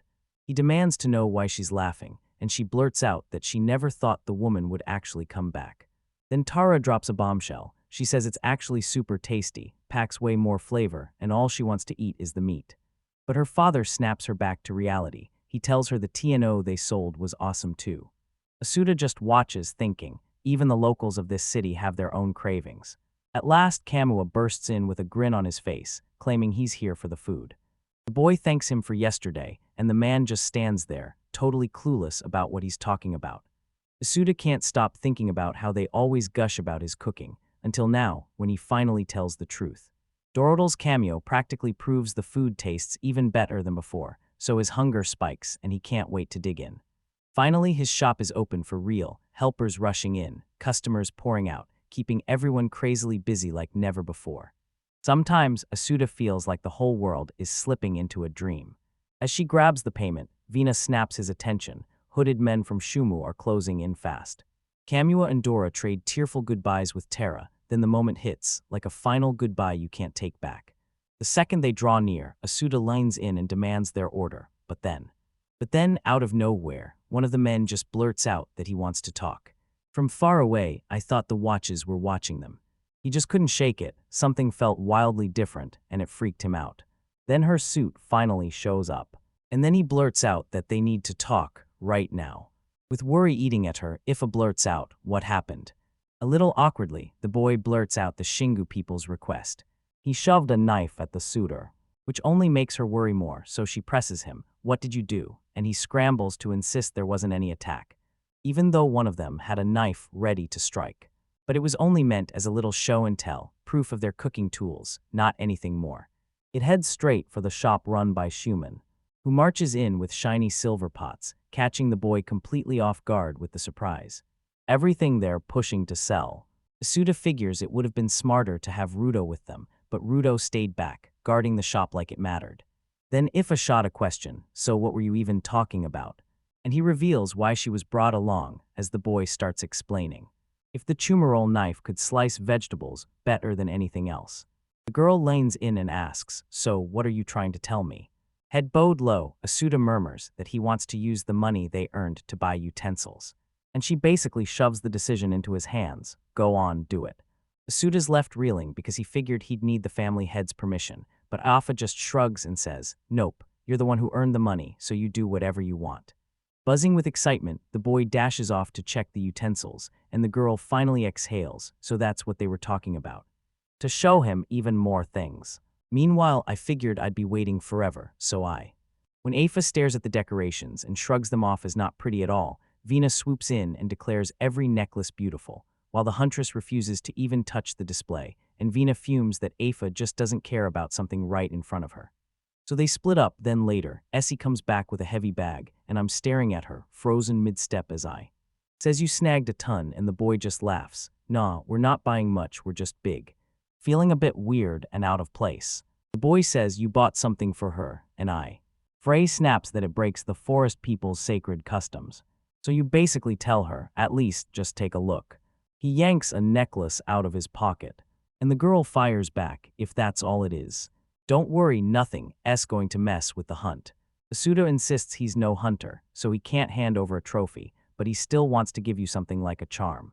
I'm Fez eyes sparkle, and I'm ready to light up the night. And she grabs the necklace, promises she'll take it, and the boy's face lights up with pure relief. With her shoulder busted, she snaps, I can't lift it like that. So the firekeeper steps in to help her, then he leans close and asks if she likes. It and the girl seal the deal with a clear confirmation. And as they stride past, Vina's eyes lock onto a stunning necklace, and she can't look away. That makes Vina beam, and the man starts. Asks if she wants something too. And she shoots back, when I come back He went on a shopping spree and grabbed everything he could. When they roll back to the shop, Rudolph had already devoured all 10 burgers, and Asuda just keeps thinking he should have cooked way fewer. With his headband snapping into place, the chef pounds his chest and vows to pour everything into it before night falls. And they gear up for even more sales. Suda's not in bed, he's nowhere near that room. She steps outside and finds the boy parked there, staring up at the sky like it's hiding a secret. Worried sick, she leans in and asks, can't you sleep? But Asuda shoots that down, he's convinced it's pointless, and that leaves her completely baffled. He straight up says all they ever cared about was making money. But they got hit with a total shock at every face they crossed paths with, and every crazy thing that hit them right in the middle of the journey. Steven lights up, says he wants to live his days just like this, then Ifa plops down, lining. She grabs him and says, I'm pumped for tomorrow, and then it all happens, fast like the story is already charging ahead. Time keeps rolling on, just like it always does. Asuda snaps that they're shutting the shop for good, and they've got to yank the sign down right now. He shoots Rudo a huge thank you for the help, and told the boy to haul the stuff along while he marched off to pay the fee. The young hunter wears heartbreak like a mask, and Asuda leans in quick, telling him, don't pull that crying face. With Ifile at his side, they finally had enough money. All they've got to do is sit down, talk it out, and seal the deal. Then the two of them better be ready for a cameo. The man takes the cash for the 10-day rental, then turns to the pseudo and blurts, hey, I've got something I need to ask you. The boy nods, then leans in and says, I want to request something. Camus tells him it all comes down to what it is. Then the boy pleads to keep the shop for a little longer, and the man demands the real reason, like, is it because he finally clocked he can make a profit selling Give Me? Asuda shoots back, yeah, kind of, and then his eyes light up, because he doesn't just want answers, he wants to lay eyes on a brand new world. He starts by telling you how it all began. He just wanted to sprint back to his shop and keep it running. After meeting all these new people, he suddenly got this idea. He wanted a whole crowd to dig into his food. Ben Camus finally puts it together. He's the reason behind this, and he tells him to keep using the shop, then says he'll talk to the owner. This shocker leaves Asuda completely stunned. The man brags that he's got everything perfectly under control. I watched it all unfold, when they kept asking the boy if that wasn't great, then even agreeing with him, yet deep down he still thought, for some reason, he couldn't feel happy. She beams and blurts out that she's insanely happy that he gets to keep shoveling in his food, one bite after another. Asuda runs into Rudo, and Rudo immediately snaps, asking if they're already forced to drag themselves back to work. And right on cue, Vina barges in and snaps that her brother was only being stubborn. And when the stall got put back, his eyes were burning red. That hits the boy so hard he just snaps. Do I really have to do genus again? With that answer thrown out, he turns and strides off like he can't stay another second. The stall flips open again, and the whole crowd erupts in pure joy. Yumi barged in and admitted she hadn't seen the shot the day before, then she looked genuinely shocked by it. And Asuna blurts out that she didn't come by accident, she's here on purpose to check it out. The woman's cheerful. To cook up a Miami stew with Chiba Me. And just like that, the peaceful days came roaring back. Way out there in the distance. Some people stare at the stall, and then they realize the stink of jiba is pouring straight out of it. While she cooks, Asuda snaps, saying it feels like the ground is pounding like it's about to crack. Vina nods, grinning, and says, "We're getting closer now." A man comes sprinting in, yelling that he wants every last bit of the jibamit. Asuda blurts out a shocker, "Wait, are you talking to me?" The man swings his sack of coins into view like he's ready to prove he's got the real power. And when Asuda finally turns to speak to Vina, Vina's reaction is brutally bad. Staring down their guards, they've got the... And that same shock hits, Asuda locks eyes with the truth, realizing this is Midas' son, who tried to attack Ifa and got shut down hard, beaten clean. They're your members who spotted the man, but since he's a customer, that changes everything. He's doing all this just to chase the money, not because he cares. Asuda watches the man devour food like he's starving for more, and that greedy hunger usually would have made him grin. But this time, it feels like a full-on war is about to break out. He told Vina to scatter thin strips of Tino across a huge area. So if Miter makes it home happy, we dodge all the drama. But she snaps back that there's no more Tino left. And yeah, they're out of Cuba meat too. A pair of hands slammed down on the Miami stew, then piled in extra jiba, meat like it was going to disappear. The moment he snatches it, Mita tears into the food, then the boy watches, frozen in disbelief. Your hopes are about to pay off. But the man presses for more, and Asuda snaps back that they're out, so he'll come back and return the rest of the coins. Mita can't take it, and suddenly tears pour down as she sobs like a baby, begging anyone for more. Then one guy shows up and bluntly asks the shop owners if they'll keep taking requests, because weeks have passed and he still can't deliver. Imaru snaps, they can't do a thing once it starts referring to. Fat blurts out that there's a shameless person who. They outsmarted their own brother and unleashed a storm of lies. She even dubs the siblings, the Ruse, in. She's tough enough to say no to her own family, because it's Vina who steps in and stops Rano before she can do a thing. With a sly smile, Yamaru sharpens her voice and calls them unpleasant people. Stop crying, Mana shouts that she's hungry, and those scary eyes burn as she says, if. He slips out like that, and then he's getting punished, no questions asked. Bitter as hell, Asuda fires a question, annoyed to the core, and asks, so what's their real problem? After all this insulting, they're still dead set on hurting their own family. With a sharp, biting sarcasm, Yamira calls his behavior downright unpleasant. And then he asks the firekeeper at the, I can't pull the same trick on the son. Turning toward the head of the Fat clan, she asks straight up what he thinks, and then snaps that there won't be a third chance. To bait him, the woman leans in and asks whether he's actually planning to refuse. Asura shoots back asking what the deal is, because they can't agree until they know the requirements, and he wants to know if it's really just a matter of cooking up dinner. With a sly smile, Yamira tells him he's brilliant, and then lays out the plan. A meeting of the family heads is going down at the Ru clan. Then she drops the bombshell. It's for 70 people, and the payout is only cash for 40 jibas. This leaves everyone staring in disbelief. How on earth is he supposed to pull off getting that much meat, and can that kind of family really get it all alone? Then the woman pushes his buttons, saying he looks like he's dying to ask something.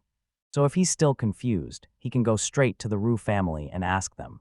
After checking in with the clan, Domna finally tells them the son is about to reach out to them. And right away, it's revealed why Yamaru rushed through the preparations for the next meeting of the family leaders. Gazarin warns that the meeting is almost here, and the boy's stomach drops because he can't shake the feeling this will blow everything up. The young man shrugs it off and says it's no big deal since the leaders always cross paths. Then he admits his real worry. The Sun family might start making moves and reach out to Asuda. Then the boy snaps back to the shop's test phase. He never saw a single one of them, so he figures Gino's crew just doesn't accept forest folk. Asuda can't shake the feeling that all of this has to be connected somehow. She flashed a beautiful smile and asked for permission like it was the easiest thing in the world. Grandma Juba storms into the meeting room, grinning, and tells them it's been ages since she last laid eyes on the Falkland. They panicked and asked the old lady if she was alone, and she calmly said that Ramad was right there with her. Juba blurts out that she heard the Sun family is stirring up trouble for them all across the city. Then Rudo shoots his hand up and points out that they brought trouble right to him as well. Donda grumbled that the Sun was burning his nerves, but he refused to let what happened in the city get handled by anyone else, so he stepped up alone, no backup, no dragging others into it. But Juba insists that, yeah, that actually makes total sense. She's talking about a contract that was signed a whopping 80 years ago. An old lady leans in and warns him, "Don't you dare steal the forest's blessings." Juba's hunt kicked off hard, and once the city's trade dried up, entire families started dropping dead. Sad chokes up and says that's why it tears her apart to watch the forest people suffer under the city folks' cruelty. Staring at the lady like that, right as soon as she tells him he's not the only one suffering, then goes on, and it's because since that trade finally wrapped up, fresh encounters exploded into action. The boy tells you he's furious at you. Yeah, marrow, nothing to it, it's got zero meaning. Resolved to move past everything, he clenches his jaw and swears on his own terms that he'll put an end to the Sun.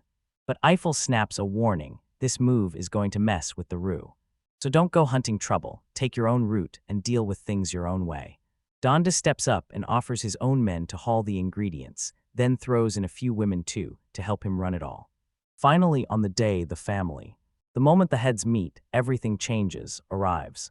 Rudo blurts out, "We're almost there," and asks if the suit fits okay.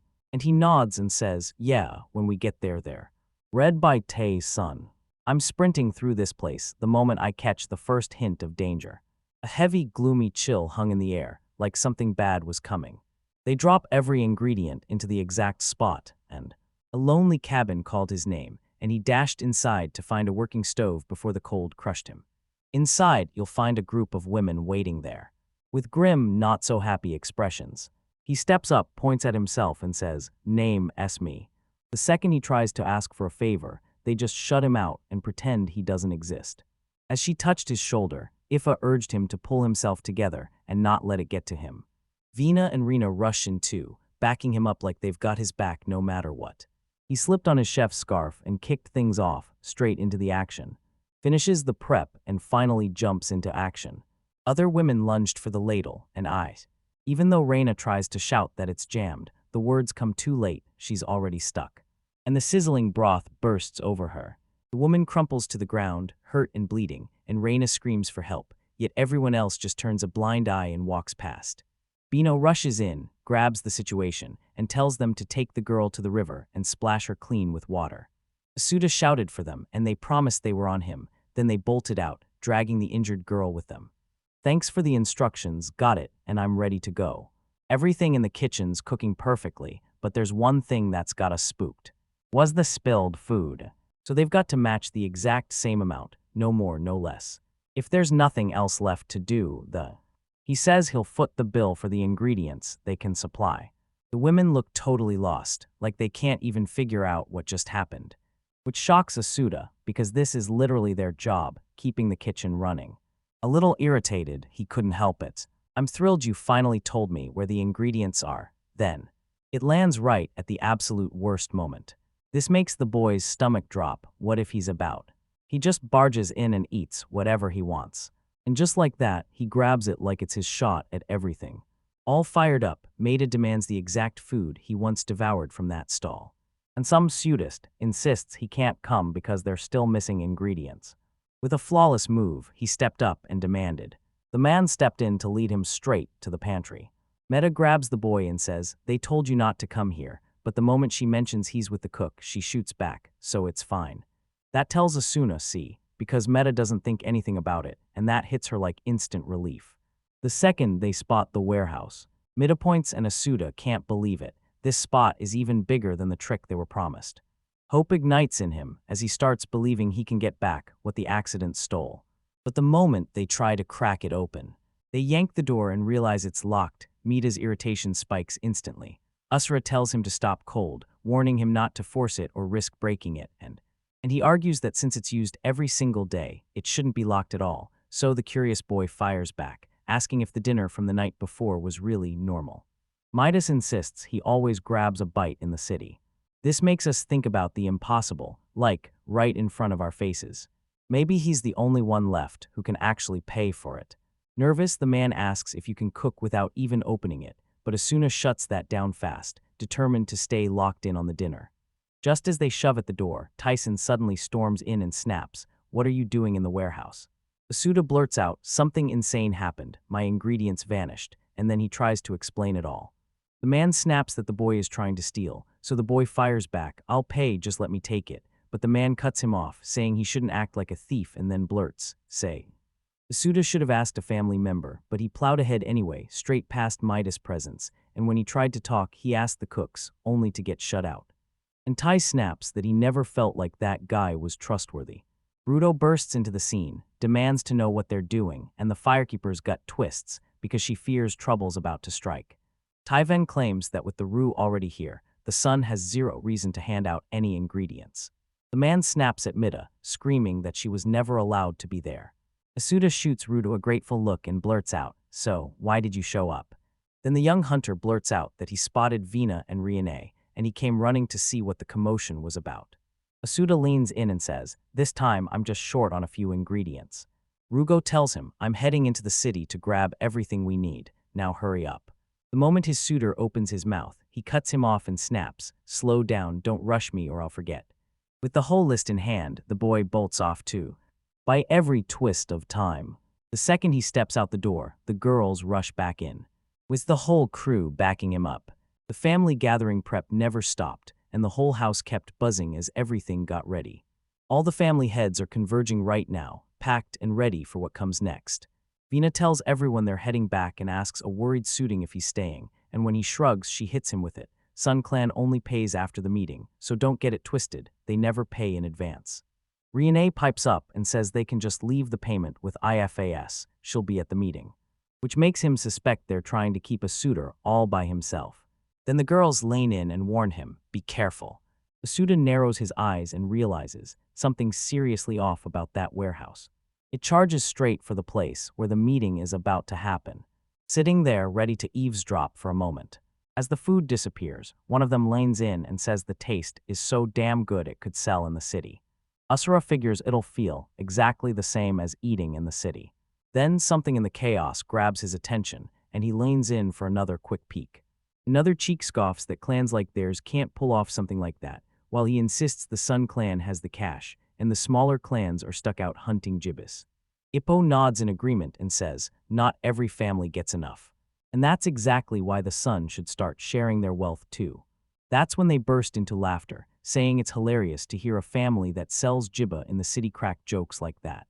And another voice snaps back, "If she's going to insist that hard, then she can step up and volunteer the meat herself." Suda believes that no matter what world they land in, the battle between the rich and the poor never truly fades. No matter what, he feels like the world's finally going his way, then he turns and walks off. He can't stop thinking about Mida. Regret hits him hard for leaving him behind, so he decides to hunt him down and beg for forgiveness, because he's not letting his mess go unanswered. As he keeps searching, he suddenly runs right into his own reflection in the mirror. He turns to someone and blurts, "So what are you doing, wandering around the houses?" The boy tells her, "I'll only get paid at the end of this meeting," and she immediately snaps back, "No worries, I'll pay you myself." She studies the house, points at it, and tells him to wait there while she scrambles to get the money. He tried to hide behind the excuse that handing money over on the street just isn't safe. But the second he keeps his wits about him, remembering what Rihanna said about forcing him to use the guy as a hostage against Ifa or a threat to crush him. He steps inside the house, and in his head he clings to one thought: Donda would never let anything bad touch her, so she'll be okay. At the end, that Zoro's son has been planted nowhere because he refuses to take even a single risk. On purpose to gas and bumps, with Ifa's injured shoulder, sending her crashing to the ground, racked with pain. Smiling, he says he remembers she's hurt, and then GR. He clamps his hand on her shoulder and promises, I'm taking you to get that pain treated. He slams Ife against the house wall and tells him he's ready to wipe the whole past clean, if she says yes to the marriage. Meanwhile, the house door on Asuda's side starts creeping open.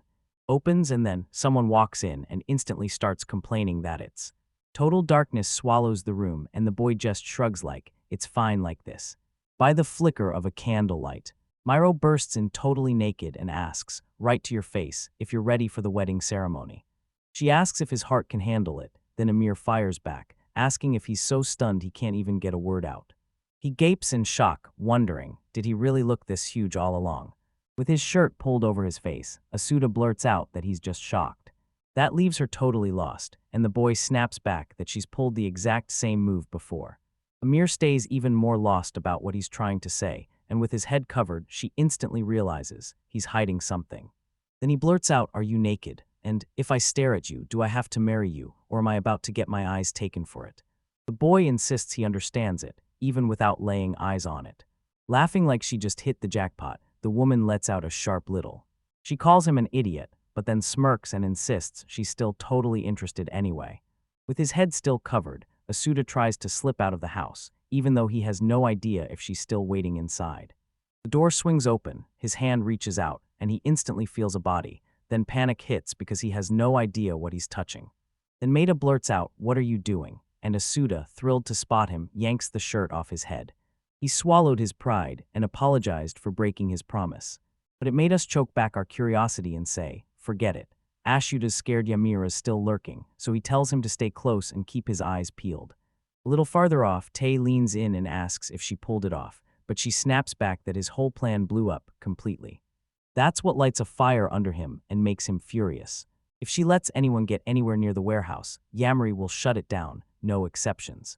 Asuda's smile fades as he starts to think, something's off in that warehouse, and he figures the meeting's got to be done since T is. Just like that, right on cue, IFED grabs the perfect opening and smashes into Diga-san, who crumples to the ground after one brutal kick. Donda bursts in, tells her he's been searching for her, guessing she'd run into trouble with her son, though somehow it's worse than that. She didn't have to worry, but she swore it happened because Diga spotted him and dropped his guard, giving her the opening to strike.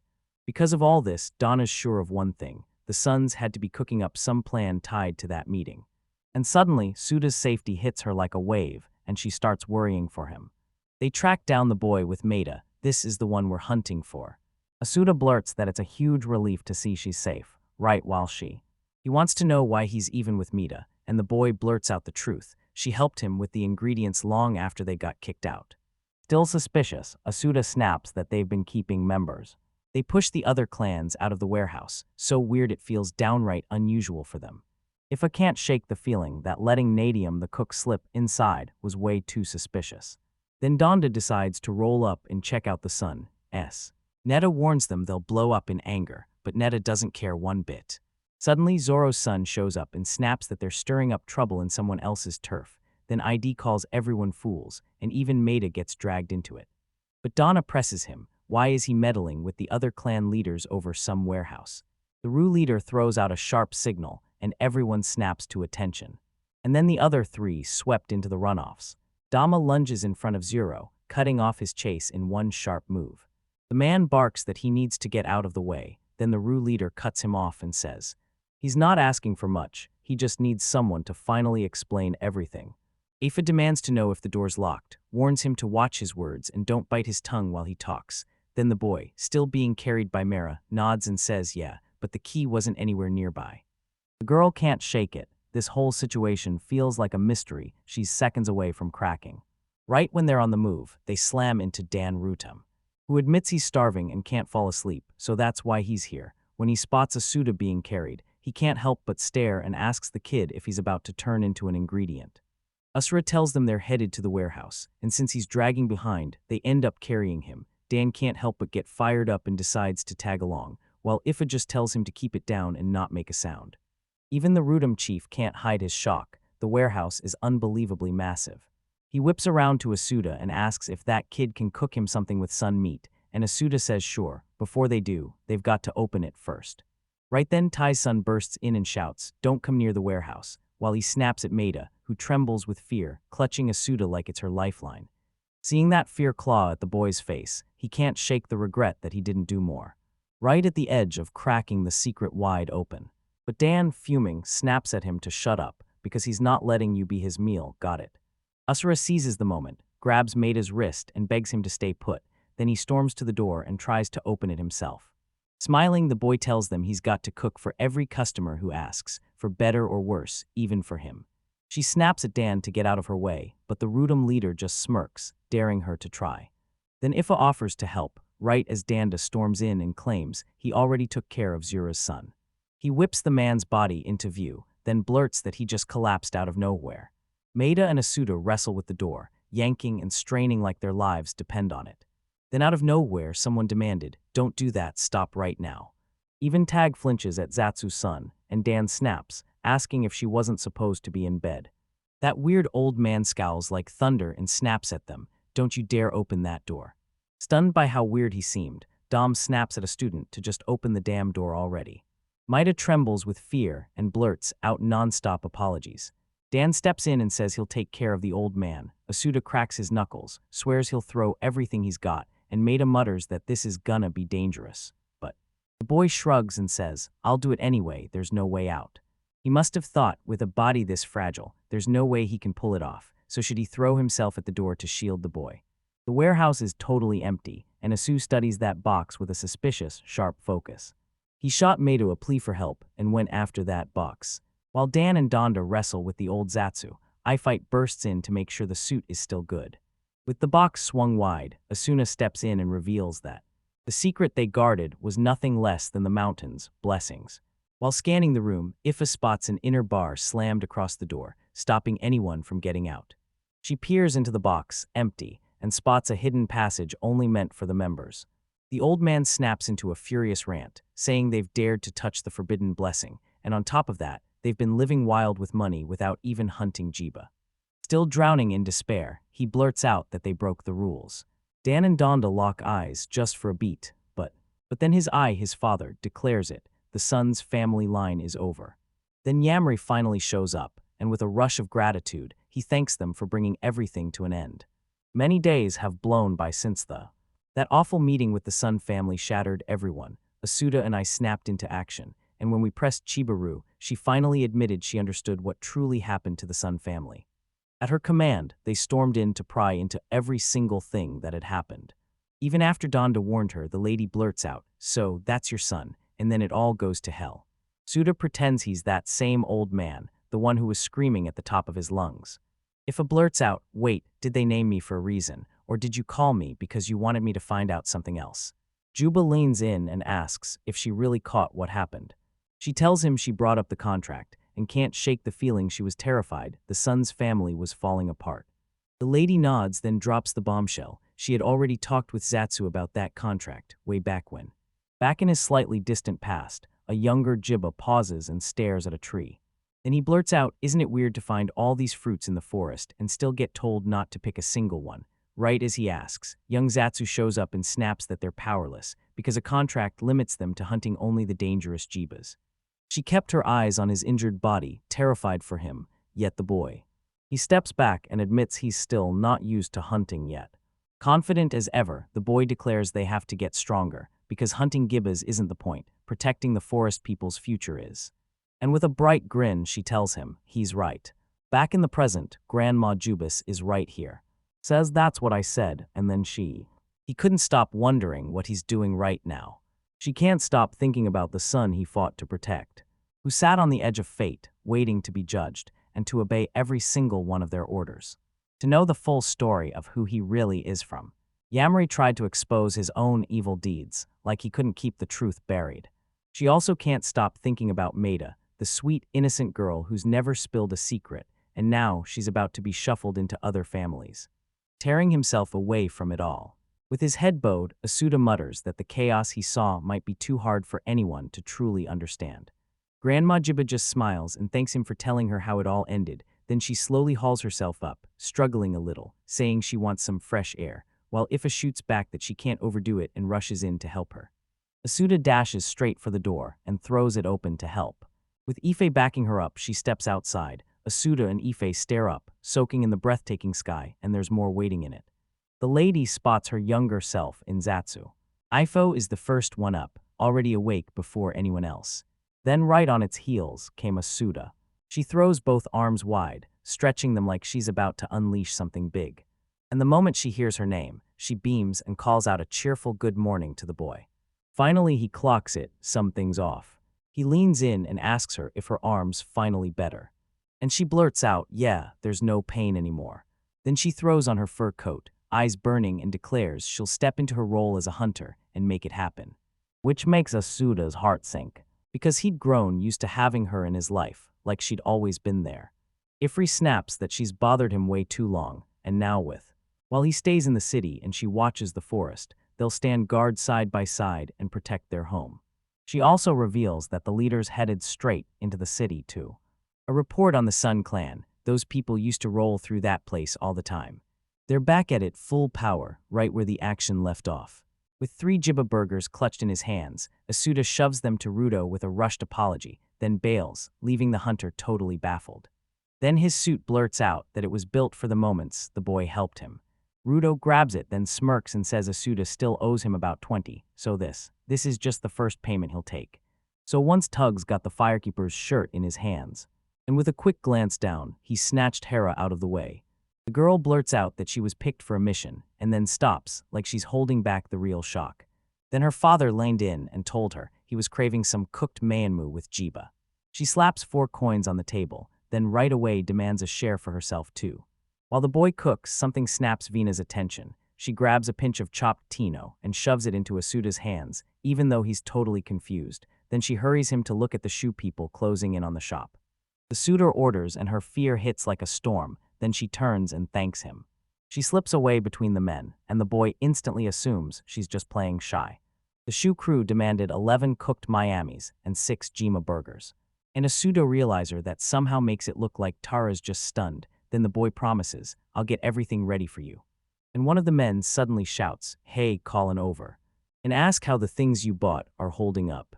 Beaming, the boy tries to explain how that knife can slice clean and sharp. Then Vina slams into the conversation and cuts him off. Who yanks on his shirt. She tilts her hand and points straight at the necklace sitting around his neck. And it left him totally mortified. Vina then leans in and blurts out that Ifa never goes anywhere without that brand new necklace sitting on her neck.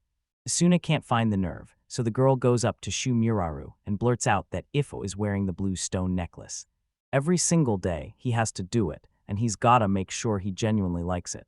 While he cooks, the boy can't shake the feeling that Vina's paying way more attention, and he starts to realize why it shouldn't be you on the receiving end. You should be the one charging in to help other people. With the orders locked and loaded, he prepared to hand. Vina hands the shoe to the men, then blurts out that it feels like something's off. Things finally went back to normal, and Asuda nods along, though they barely even left the house. Then Lido storms into the Suda, sprinting like his life depends on it. Surprised blurts out, wait, did Camus send you to deliver a message for him? Still gasping for air, the boy nods and blurts that his master urgently needs to talk to him. Believing it was all about the stall, Asuda grins and says they barely missed the day's goal. Rudo devoured half the burgers. Vina snaps that it's time to pack up, then she and her brother take over the stall while Asuna dashes off with Lido. He sprinted through the streets, barely keeping his feet on the ground. They burst into the inn right on the find cameo, with a face that screamed, this isn't good. Battered and buzzing, he sat there, buried in piles of papers spread across the table. The man snaps, saying something annoying just went down, and now he's freaking out, trying to figure out what move he should make next. Even though he prepped for it, the whole thing collapses anyway, everything's ruined. He slams his head onto the papers and mutters that his deadline's only a few days away. Right when he's left with no guide at all, Asuda's curiosity spikes. He can't stop wondering what that guide really is and Camua leans in and asks, did you really forget what your job is? Under that intense stare, the boy goes deep into his thoughts. Then, in the end, the two just lock eyes, both baffled. Irritated, the man snaps that he already told them back in the forest. He was investigating as part of his escort assignment. So now Azuda's sitting there thinking, wait, I swear I've heard this exact thing before. He grills Cameo for what he came for, then the guy's like, wait, I just remembered, I forgot all of it. So Guy lays it out for one reason only. He's trying to shield the merchants from the city of genomes in the Eastern Kingdom. Kamua tells them the forest path hasn't been used in ages. For all that time, the Lord of Genos is plotting to bring it back, because with the Goobas mowing down everyone, he slams the merchants for getting hit first, even as lethal zones like the collapse spread danger everywhere. On that bridge, the whole path gave up and was left behind. So Kamua claimed he finally reached out to the forest people for help. Then, right as everything was ready, he heard the Sun family had vanished. Then he leans in and blurts out, "Do you know anything about the clan that was supposed to guide me?" After that, Asuda fumed, thinking the Suns shattered their end of the contract, so that's why the three clan leaders showed up to report in. And none of it is even really tied to him, until Kamua panics and shouts that he's got only a few days left, and he just needs one single person from the forest, anyone at all. Asuda shrugs and admits he's clueless about the Suns, then leans in and asks if there's anything he can do. But it still had barely any spark. He has no clue about either one. Asuda swoops up one of the papers off the table like it's the key to everything, and asks if it's the contract with the Suns, and the man nods, saying it was forged just for the Suns alone. As a solution, Asuna jumps in and offers to talk to someone else, a family that might actually be able to help. Surprised, he turns to them and demands, "Can you do it right now?" Because visiting family always turns into a non-stop negotiation marathon. The boy throws everyone a shock. He says he's heading back into the forest with a few people from the Rue, and demand he spills every detail. Then the man breaks down every single detail of the contract, piece by piece, until the meeting finally ends, and Leto slides the suit to the door, thanking him for the help like he truly means it. With a smile, the firekeeper tells him to chill, then promises she'll come back and file the report. As he walks away, Lita watches him go with a sharp, worried look on her face. It's Gazarin. He finally catches up with the boy and the suit goes right up to him, then apologizes like it's the most urgent thing in the world. The man shrugs it off like it's nothing, even as the boy insists he didn't come for any other reason. He was sent by the Rue clans. But when he talked to Dona, the chief snapped that this had to be handled by the Rudim or the Saudi, not the Rue. Asuda grins and tells him he can't wait to team up, and Gajarin hits back with the exact same excitement. First, they grab the exact plan they talked through with the Sun's family. Gajarin breaks it all down and declares the plan is to cut through the forest from west to east, slipping past the bandits lurking along the north and south borders. And that means they're going to get crushed by the gibbous too, because once those creatures start migrating, they'll keep coming to gorge themselves on the mountain's blessings. But what really gnaws at him isn't just the date or the route, it's the nitty-gritty after that, what they're carrying and how many guards are coming. Asura snaps that he has no clue, and that Cameo only told him one thing: this was an order from the Lord of Genos. And maybe that's exactly why you need to dig into all those details. Staring deeper into the plan, Gadrin declares that for the Genovs, the West's trade is worth more than anything, and then he promises he'll go talk to the Saudi clan about it. And the second it was done, he lit up with gratitude, thanks for the help. The Rutum and Saad representative. As guides, he even slipped in a cameo as a guard of Genus. He hauls Zashuma, his partner, right along with him. Caught in the rush, Asuda just stares, proud of that moment, because even though it hit him out of nowhere, he can still feel how fast it all happened. Thanks to Gadrin's organization, everything finally clicks into place. This plan is going to hit exactly where it needs to, right on time. The grubby-putted men storm into the carts, hauling heavy sacks with both hands. And a pair of pseudo-stands just appeared beside Leto. Watching them storm off, the firekeeper shuts the world out and decides to run his shop with his own hands. But then bam, something grabs his attention. The boy can't shake the feeling that he's already met this person, but then he just won't stop. With a calm voice, the man finally drops the name, Murano Masu, the guy who lends him the stall. And since Kamui wasn't there, he lunged in after the boy and told him he'd heard the boy needed to take care of his own stall. Seizing the moment, the man points out that one stall is empty and tells the boy it might be way better to set up several stalls. What does he think? Asuna can't shake the feeling this'll get messy fast. When the Shimas roll in, she's got a ton to handle, and running 2 stalls would mean she needs a lot more customers. So he snaps back that he's terrified about the ingredients, because they're insanely expensive, and that's why. The man urges you to head straight to the mansion up ahead. You might stumble on something truly interesting. In front of the entrance building, a S**T storm hits the scene right as you step in. Suda catches a scent that hits him like a flashback, straight back to his life in Japan. Then, right out of nowhere, he catches a whiff of soy sauce, and he barrels into the place to hunt down where it's coming from. A man blares out to him, cutting through the chaos like a warning. Says that if he wants to stay, he better know this. This is the reception area. Asuda snaps that he doesn't want to stay, especially as a customer. He says he heard they've got some seriously interesting ingredients. Then the guy leans in and asks whether he means toss sauce and snatches a jar packed with the shimmering liquid inside.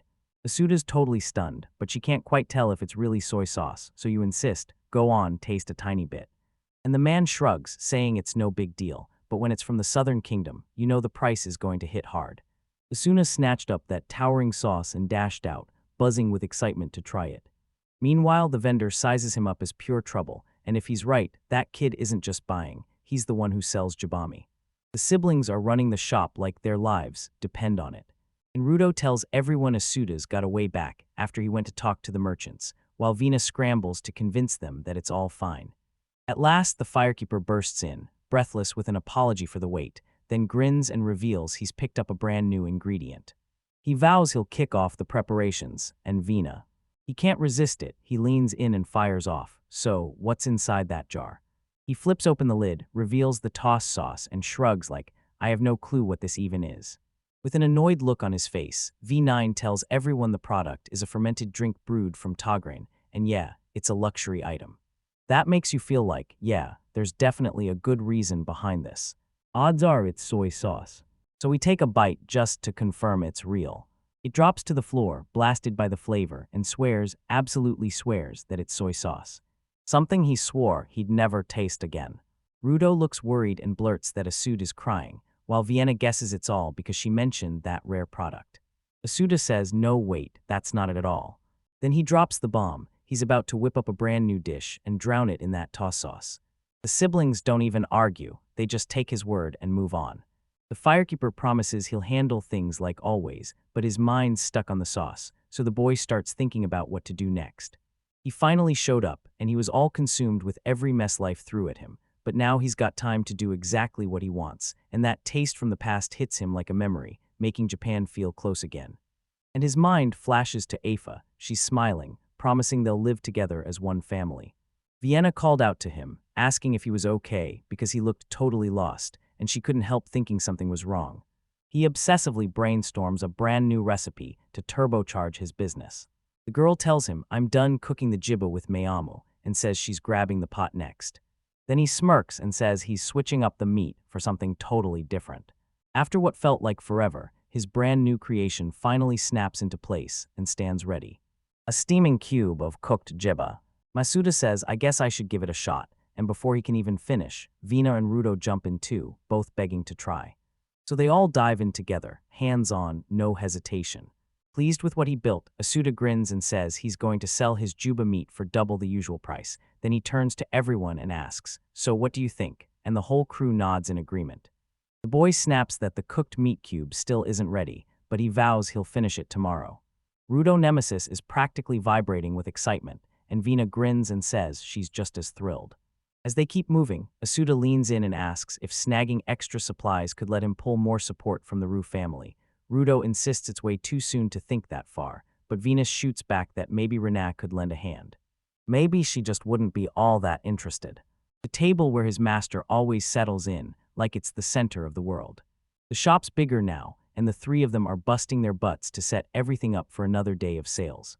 Vina leans in and asks Asud if he's really ready to sell that brand new product. Then he spots that a bunch of people are already inside, snagging tickets to buy. That kid is bursting with joy, so he races up to Dora and Tara and promises, I'll open it right away. A father and his daughter are finally accepting what's coming next, together. Chasing the spotlight, he was ready to be the first one to dive into that new food. A student cracks open the box and finally digs into the cooked jiba meat he'd stashed there. Sinking into tall sauce and fruit wine, savoring every last drop. Everyone freezes in shock at those meat cubes, and Venus claims they look even more delicious in the light right before daybreak. He grabs 2 cubes of meat on a stick, packing them tight so they don't slip off. Right away, Dora demands 2 pieces in his puzzle, until Asuda drops them on a leaf instead of wrapping them. Dora spits out his plan. He wants to keep the meat's flavor intact, and he'll whip up a proper bowl for the kid. Suddenly fired up, Asuna grabs another leaf and sets it down. He tied the pieces together to build a tent from the ground up, and to wrap up the preparation, Dora chomps down on a juicy jiba meat skewer, grinning like it's way too good to be street stall fare. At first, the boy's plan was to slam it into a wooden bowl. He tried to eat on the move, but in the end, it all came down to this. The leaf turned out even better than we could have hoped. Proud grin spreading as he stared at his masterpiece. He leaned in and dared the man to give it a shot. Dora snatches the very first cube and devours it. And as they start picking out the perfect suit, he doesn't look even remotely confident. With a grin, he says it's so damn delicious, it somehow doesn't taste anything like the gibbim he's used to. And he's praying Tara loves it just as much as he does. The boy is forced to serve the the skewer's slice of meat. Asura blurts, "So you're not gonna eat." And she casually drops, "I was just staring at it, thinking how pretty and shiny it looked." The boy grins and tells her, "Eat it now, it'll taste even better before it turns cold."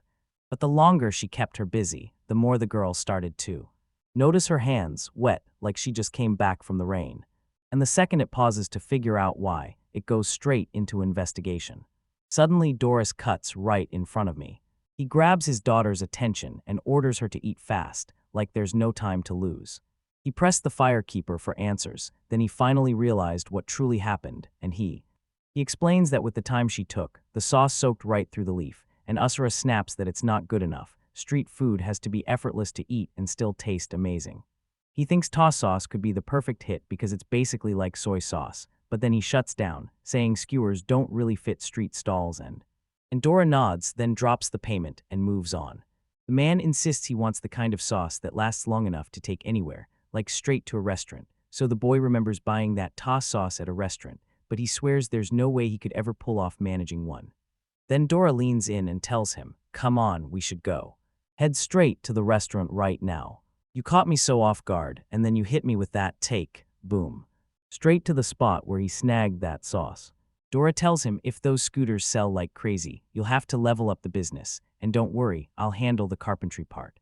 That's when the boy finally gets it. This was his plan from the very start. Head down, he walks up to the restaurant owner and blurts out that he needs to talk, thinking, of all places in Japan, he'd never ever say a word like this. Since he's not in Japan, he braces himself, slaps the box onto the counter with confidence, tells them he cooked a dish using the sauce, and then, right at the end, asks if he'd be willing to take it. It shoots straight down his spine. Suddenly he knows what he's doing is a little reckless, and the nerves hit hard. And then he absolutely shattered every expectation. He tells them, "I'll give it a shot and see if it's good enough to serve." This shocks the suitor, who's been convinced the stall owner is nothing but kind, even while he's serving up the rivals at his own little food stand. The man gets ready, scoops up a heaping serving of meat, and digs in. Tears streamed down his face as his eyes shimmered with pain. He tells everyone, "It's so good, I can't get enough." Staring at it in disbelief, he just couldn't believe what he'd seen. By the tall sauce, he's towering, right where you'd swear something big is about to happen.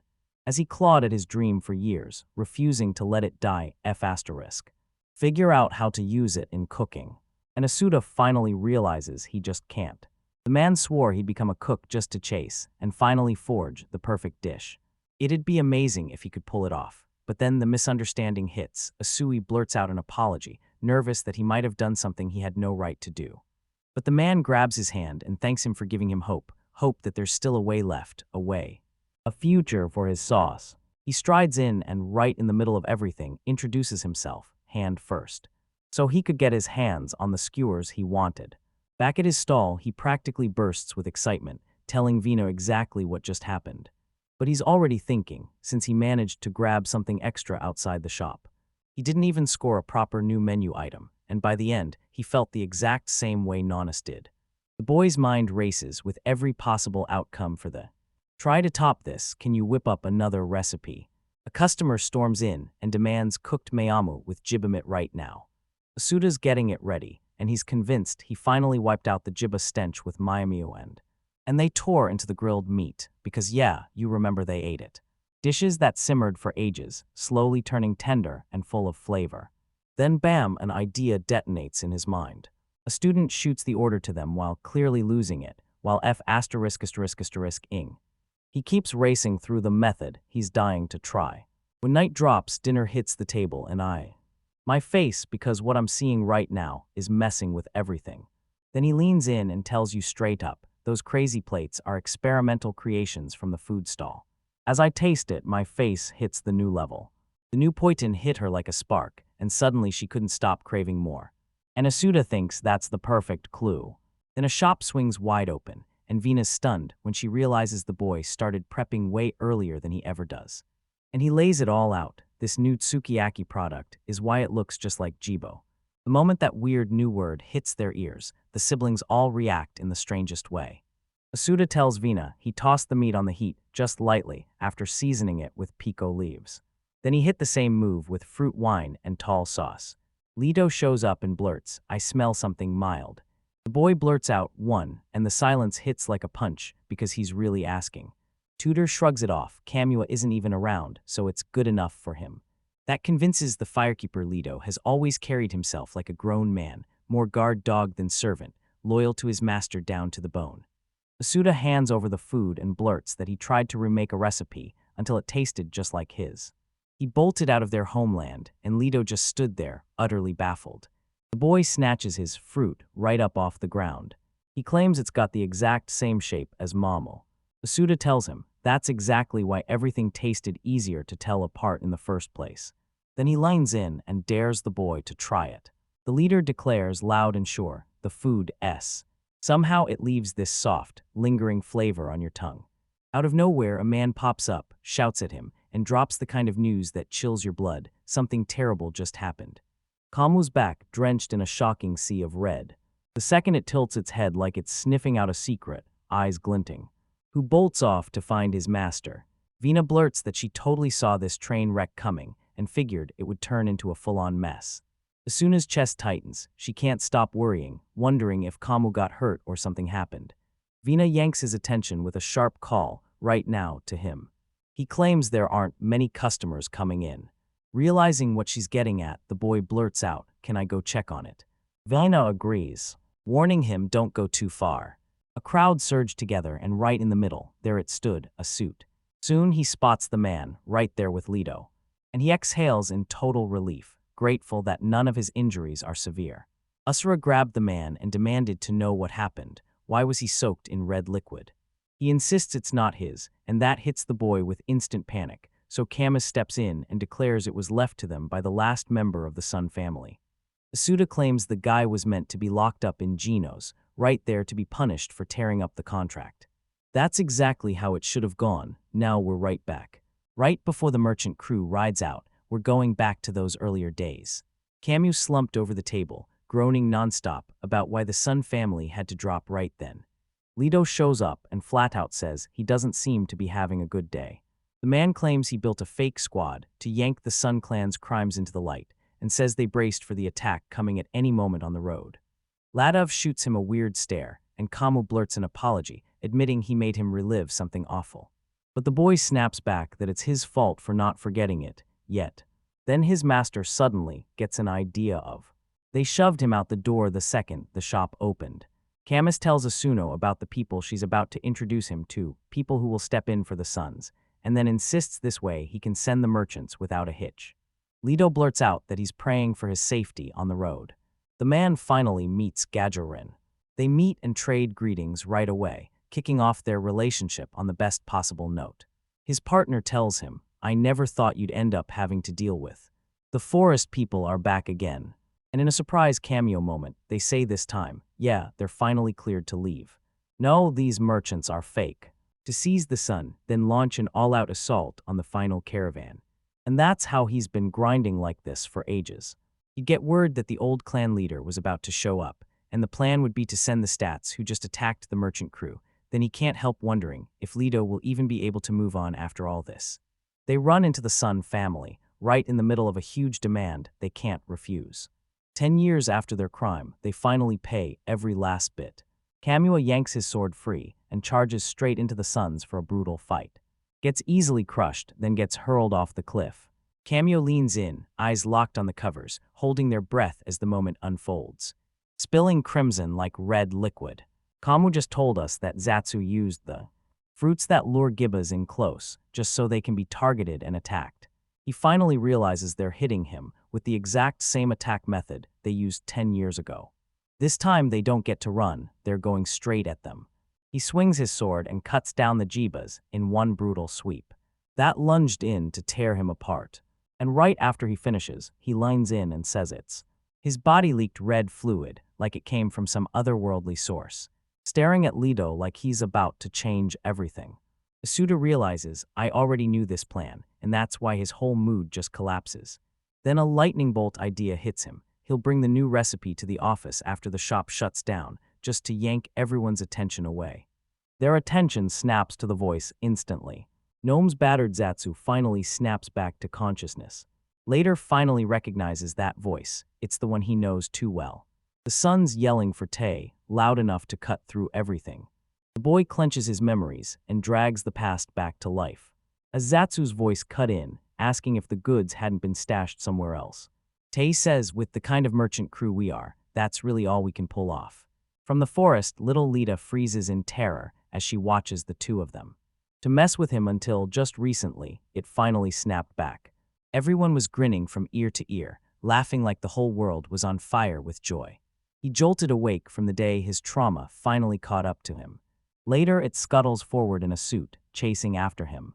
Old Zatsu barks Tay's name, and totally mistaking a cameo. He says he has to restore what was taken, no matter what. The Sun family's honor. Seems like the old one finally hit him, hard. Goodman leans in and asks, so, are you actually a citizen of Stone City? And his eyes snap wide when the truth is confirmed. Suddenly, Zatsu snaps, pure rage explodes across his face. And then they blurt out they forgot the debt owed to the forest people. He rips into them, shouting that they're keeping the forest dwellers caged up so they never have to hunt the Jibas themselves. Asuda scrambles to shield Lido from the danger. Master Kamua stood there like a towering wall, staring down every word that was thrown at him. Zatsu argues that all that money should belong to them, because he personally steered those corrupt citizens exactly where they needed to go. Staying on the right path, yet acting like he suddenly doesn't care about anything at all. The cameo hits like a gut punch. Tai-sun is gone for good, no longer breathing in this world. The old man looks totally baffled, and he refuses to accept it. Camus insists the only thing his son left behind was his red fluid and a relentless obsession. While proving you're staying hidden in the cloak, shadowy hands tighten their grip on Gaspard, Zetsu's wail for his son tearing through the night. Kamua just stares at his hand with ice-cold emptiness, then demands he swallow the judgment and accept it. The old man crumples on the ground, and the guard storms in to haul him away, telling him to get up as she tied him down tight with rope. He's stuck with no options left, and he finally accepts his fate. Fate unfolds while Suda and young Lido stare on, eyes locked. Placed his hand on his disciples' heads. Then he grabs Lido's attention and declares, it's all over.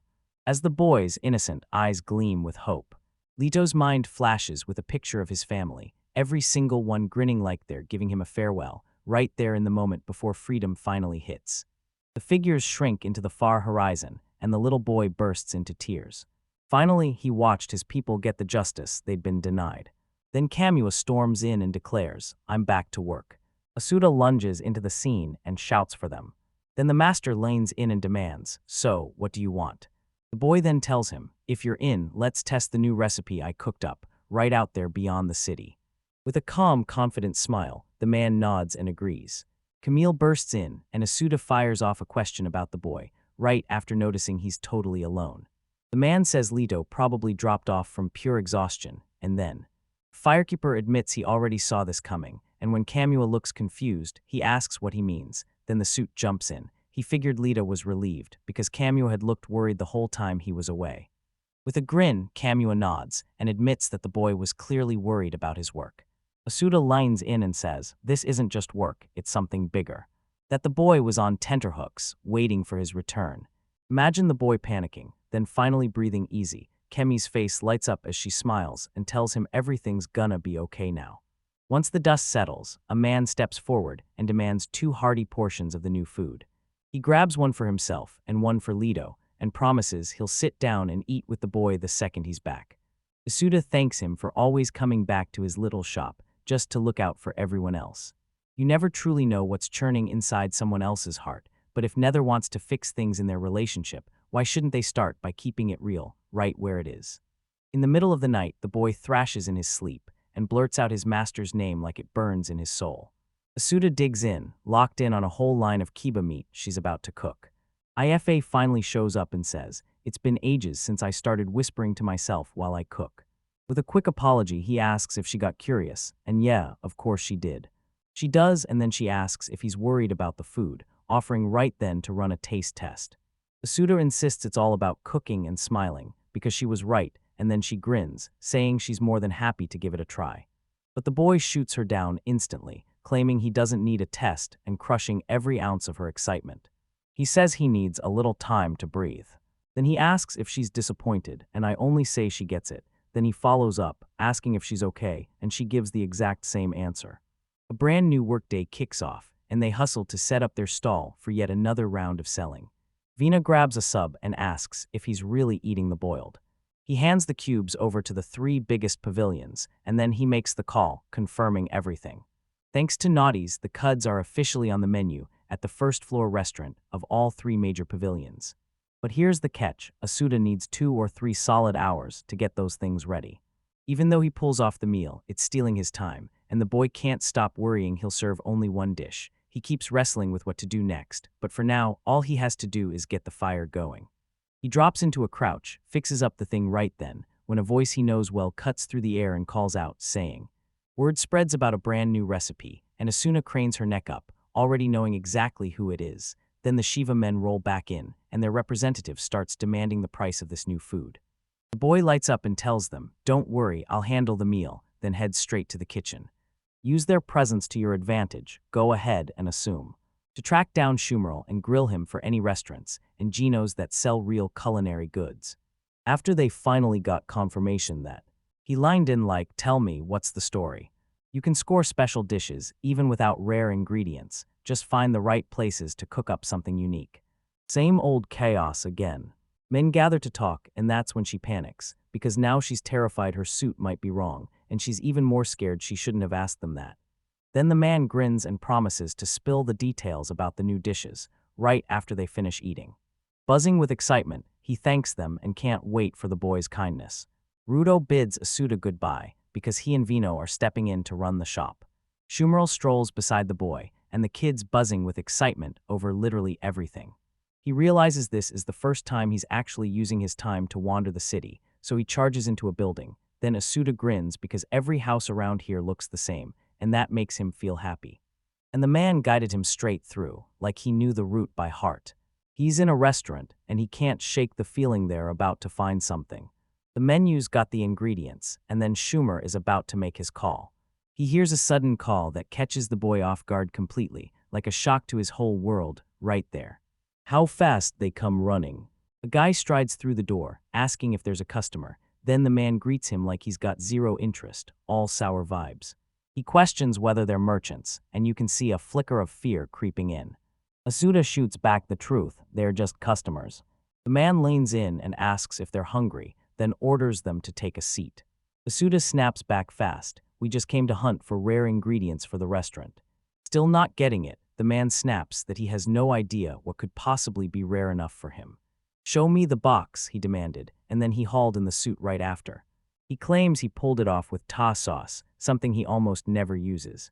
You've got to know what kind of rarity this man can pull out, because it says a lot the moment he shows up. He drags Tina and Chido through Miami, and it's basically a wild mashup, pickle vibes with a salty Naris leaf broth, then ramen fruit juice hitting right after. That other item is forged from the hardened milk of Jama. At the end of the day, they're not just common foods at all, they're processed, ready-made stuff. When she spots them, Miss Suna's eyes light up. Those are kimchi and cheese. He leans in, eyes blazing with curiosity, and studies the red item, the Tino mix for Chido. The man swears Jayamimi hits with a crazy strong flavor, so people eat it with chita fruit to balance the punch. Then the boy finally gets it. Chidu isn't a person at all, it's a seasoning just like pico leaves. Asuda's stuck in his head like, what kind of kick does Chido really have? Does it hit bitter, burn spicy, or taste like kimchi? Then he leans in and asks straight up if the guy will sell it for the price he's proposing. But the vendor's pulling a different pair out. As he strode down the street, the The boy grinned and thanked Shumro with all his heart. The man cuts him off with a grin. No thanks needed, I just hope. He can't wait to dive into his new dish. Suda looks him in the eye, says he'll do his best, and they part ways in a heartbeat. Then he breaks at the restaurant and rushes over to hand over the freshly cooked jibakus. With a warm grin, the kind man declares the sales are a hit and insists he won't stop buying now, making the boy's eyes light up like they just found the best gift in the world. Then he drops a quick goodbye to the man and hurries back to his work. Tuna stared at his brand new ingredient like it was about to change everything. He was itching to test out a brand new recipe. Those rude siblings show up at his place with a suit drop in hand, and he thanks. Then he grins, lifts a hand, and says goodbye. He drops the bombshell, letting her discover that he's back. The girl sat on the floor, and he dropped the next words right in front of her. He asked her, "Are you okay? Don't you feel sick?" Buzzing with excitement, the boy announces he scored brand new ingredients, while Ifat just doesn't look anywhere near as fired up. Asuda tells the girl that tonight's meal is going to be a brand new test, asking if she's okay with it. Then the girl answers, and that simple response instantly leaves Asuda on edge. He locks eyes with her and suddenly realizes something hit her hard enough to drag her heart straight into the pits. Asuda slams the bag of fresh ingredients onto the table and grabs the point of dough like he's about to start something huge. He strides up to the girl and leans in, asking her, what would she think if he started flipping hamburgers? Hitting the perfect note, the girl immediately hit the mark, like she'd been waiting for this moment all along. She perks right up and blurts that it could work as a taste test, then quickly asks again, this time, can she seriously do the taste test on him? And Asuda nods in agreement. Asuda cracks open one of the fresh new ingredients and dives right in, starting with what looks exactly like cheese.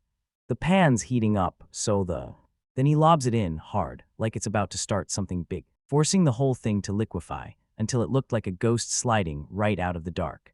This freaks Ifar out. He blurts, what is it? But even he has no idea.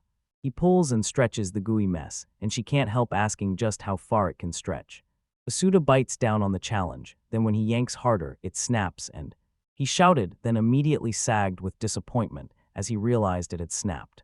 With that tiny broken scrap in his hand, the boy takes a bite, and then by the end he declares, it's cheese, because the flavor hits exactly like it's commemorative, all the way down to the texture. But Ifa snaps and tells him she has no idea what he's talking about. She's done waiting, she just wants to give it a try. While he prepped the meat, Asut slaps on the sauce and spreads it all over. Roam through the whole area, and that shock hits Ife so hard her mouth starts watering. She swears it's that exact same smell she caught last time, and Asuda shrugs like it's a toss-up. Us, feeling way more confident in the kitchen, she grins and names the perfect match for it, Poitin. Asuda slaps a slice of cheese on top, now he's fully desperate.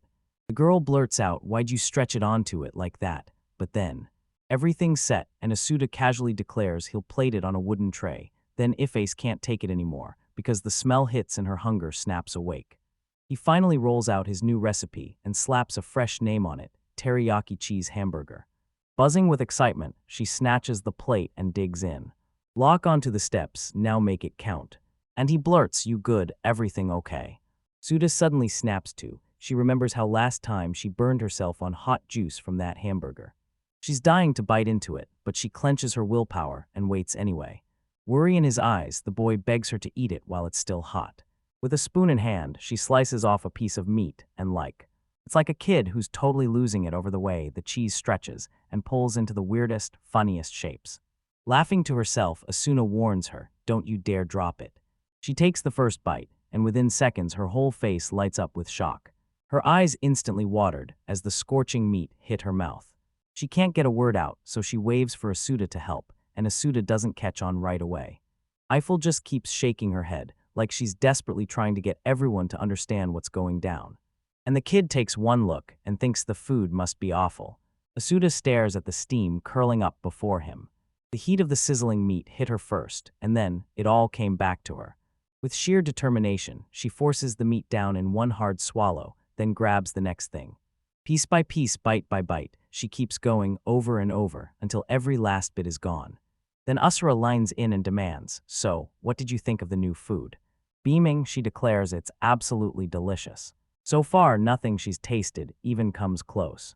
Ifa leans in and tells him, be proud of your new creation. Yeah, you did that. Asuda stares at the empty wooden plate, her eyes widening. He handed it over with big smiles, thanking her for every word she dropped. As he's about to leave, he leans in and tells her exactly how Go whips up those poisons for her. But then she calls him and asks, real quick, if he's got a minute to talk. Suddenly realizing this could get real, he rips off his headband. She drops onto the ground and, out of nowhere, blurts out that it's been 2 whole months. This throws the boy off completely. Then she leans in and tells him it's all about how long it's been since they first met. He slides in beside her, grinning, and then it hits him. Holy hell, it's really been that long since he got here. But Eiffel doesn't look half as cheerful as he's supposed to be, and then, in the end, she brightens up and declares it's celebration time. Hamburgers, extra meat, the whole deal. Asuda lights up too, snaps his headband back in place, and dives right in to cook some more. Everything's set, until the moment a suitor finally comes to please. He drops the food plates on the ground, and I strike the fire so the whole space lights up. While he's eating, he suddenly realizes that the cheeseburger hits way harder as long as it's still blazing hot. The girl tears into her food, grinning, then he decides to leave the rest for her. Stand ready to serve every kind of customer. Grinning, Asuda snaps out another order like it's the next hit in the bag. The stall just flipped its menu, 3 brand new dishes just landed, and the cooked meat cues are flying off the shelves, but they're getting slammed because they're short on staff and can't keep up with everything that needs doing. While the Miami was cooking, Asuda demanded a big stack of area to be chopped. Then another shift slams to a finish, and everyone's wiped out, eyes down, a little embarrassed. Then the sentence just cuts off mid-shock. To stop Rudo and ask if he'd be cool with them, grabbing something on their way back. The young hunter doesn't seem hyped at all, and ask yourself, aren't you supposed to be hunting for more people who can help? He blurts out yes, but the moment it's said, he's clueless about who could possibly be the right pick for the job. But Venus, bouncing with excitement, suddenly gets an idea about it. They lead them straight to the Rue clan's village, and the tension in the air gets even thicker. The boy stands there, completely dumbfounded and lost. She stops the suitor and tells him to hold on for just a moment, and blasts the news to the entire village. We're back. Curious, the boy can't stop himself. He wants to know exactly what she's plotting from the first one. One of the houses, and out steps Rana, wearing a look that screams she's not happy at all. Vina can't believe it, and he tells her it's not fair. Asuda's stomach drops the moment the girl steps into view. Renee leans in to her sister and asks, are you seriously this excited just because you got to chow down in the city? With that killer charm and a veil of mystery, she just smirks and says it's a secret. Asuda watches their exchange and realizes Vina is teasing her sister, so she decides she has to figure out what Vina is really aiming for. Then Renee snapped that she'd come too, heading to this city to help uncover the truth, and it all starts to make sense. Vina's evil master plan for the new labor was there the whole time, so once it worked, she lit up, rushed to Asuba, and asked if. Rana heard that and couldn't stop her curiosity. She's desperate to figure out why that boy is stuck in the village and what he's hiding. All he can spit out is no excuses. Vienna tells Asuda, your sister's right here. My idea is unfolding in front of our eyes. Still clueless, Riina blurted out, wait, what do you mean by that? Then her older sister spills the good news. Asuda's stall is crushing it, and now he's even thinking about hiring someone to help out. Smiling, Vina declares that if she's going to join in, they can count on her help, right when Rihanna realizes she's been played and trapped inside her sister's scheme. Rihanna thinks it over and asks, do you really want me to help? And it hits her hard, she can't run from her duties as a servant, so it's like. Suda drops to his knees and admits, I know I'm asking for a lot. Seeing this startles her, and she blurts out, is this some kind of ritual? He tells them it's a sacred ritual from his homeland, something people do when they're desperate to send a sincere request straight from the heart. To turn the whole mess around, Vina steps in and declares that it's proof of sheer determination. Reina pauses for a beat, then tells him she'll try to get permission to go with him. The boy grins from ear to ear, beaming with gratitude, just like Vina. Venus tells them to take him to the family first, but Rudo looks unimpressed and stomps off even while Renee keeps asking where he's headed. A brand new workday is kicking off right now with the newest employee after hearing the entire story. Samuel finally clicks, he understands why the girl is here. On guard, Rudo locks eyes on every single move. Still ranting that Reina showed up, he's furious because somehow he's stuck hauling everything on his own. Hearing him, his sister whirls around with that same bright smile and laughs, I came to help with the stall. A sudden clash between them, That sounds like a disaster waiting to happen. And then boom, cameo appearances from the Nebuses. To fix everything, Asuda tells Rana to breathe, then hands over even more products so Rudo can try them. Camilla asks if they're struggling with the load, and if that's the case, she tells them they need a Todo Su. Usura blurts what happened to you, and once again, he tells them straight up, if you want to carry that load, you'll need a Tatasu.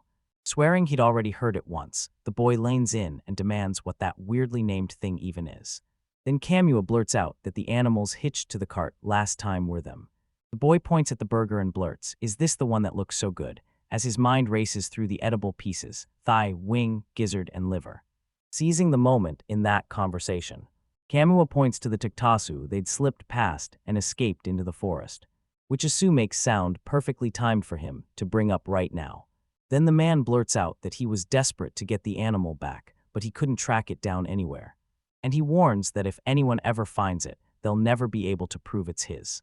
He's convinced he's pulling the right strings, and he's staring back like that boy's look is proof he's winning them over.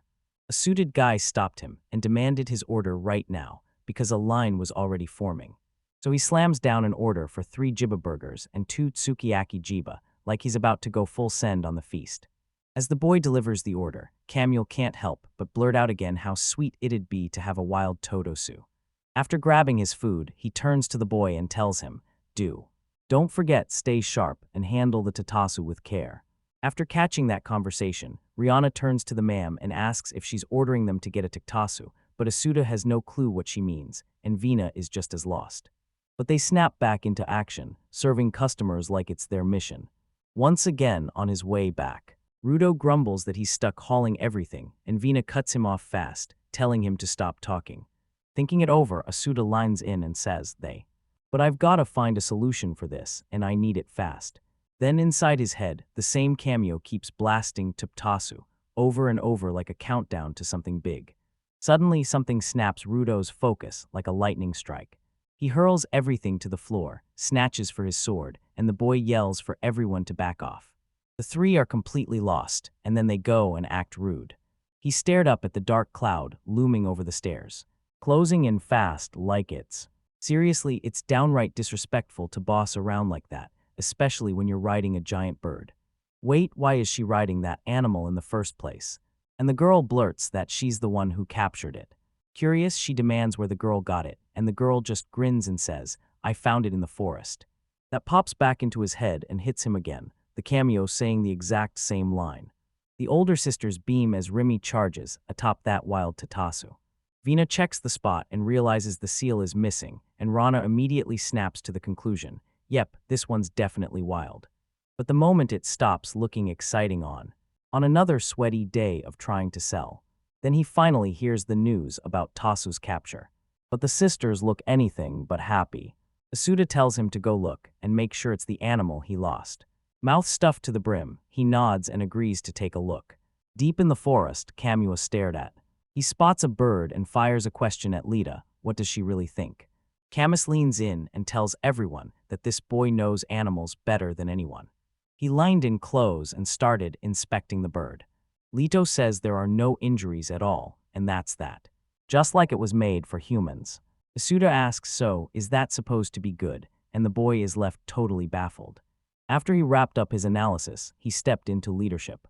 The animal is built like a tank, so it'll be easy to sell. Kamua asks, so how good is the animal at hauling heavy loads? Lito steps in for a closer look, barks a command, and the bird drops right down like it's been trained for this forever. He even says so.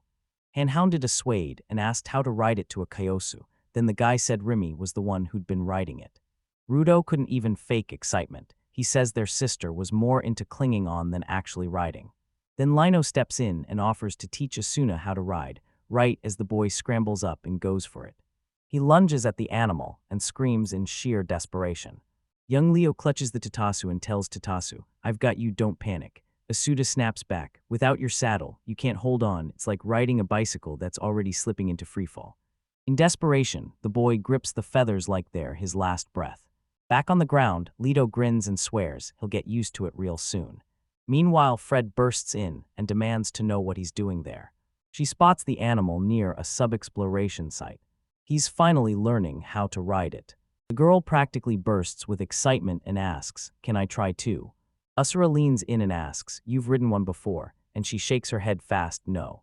She studies the bird with wide, curious eyes. Leto jumps in to help, then comes the shock. With everyone's help, Ifa signals the commander and orders the bird to land and sit. And as soon as that moment hits, she scrambles up onto the tuptasu, then she snaps an order to it, saying. He stands, the bird listens instantly, and it flies off, leaving behind a strange, half-finished mark that trails off. With a jolt of shock, she breaks away and starts a tiny adventure with the animals.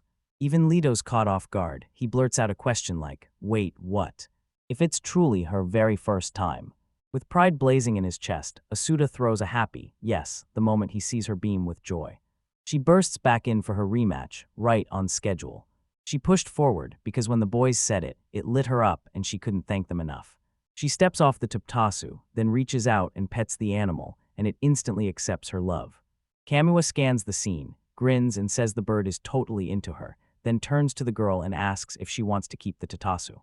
Asuda asks whether she can really handle the responsibility of looking after that bird. She beams, scratches the tuptasu behind the ears, and vows with a grin that her and Jururu are finally moving in together. The boy leans in and blurts out, "I already named it." And it basically asks, so, is that a problem? The time Todd spent on his channel,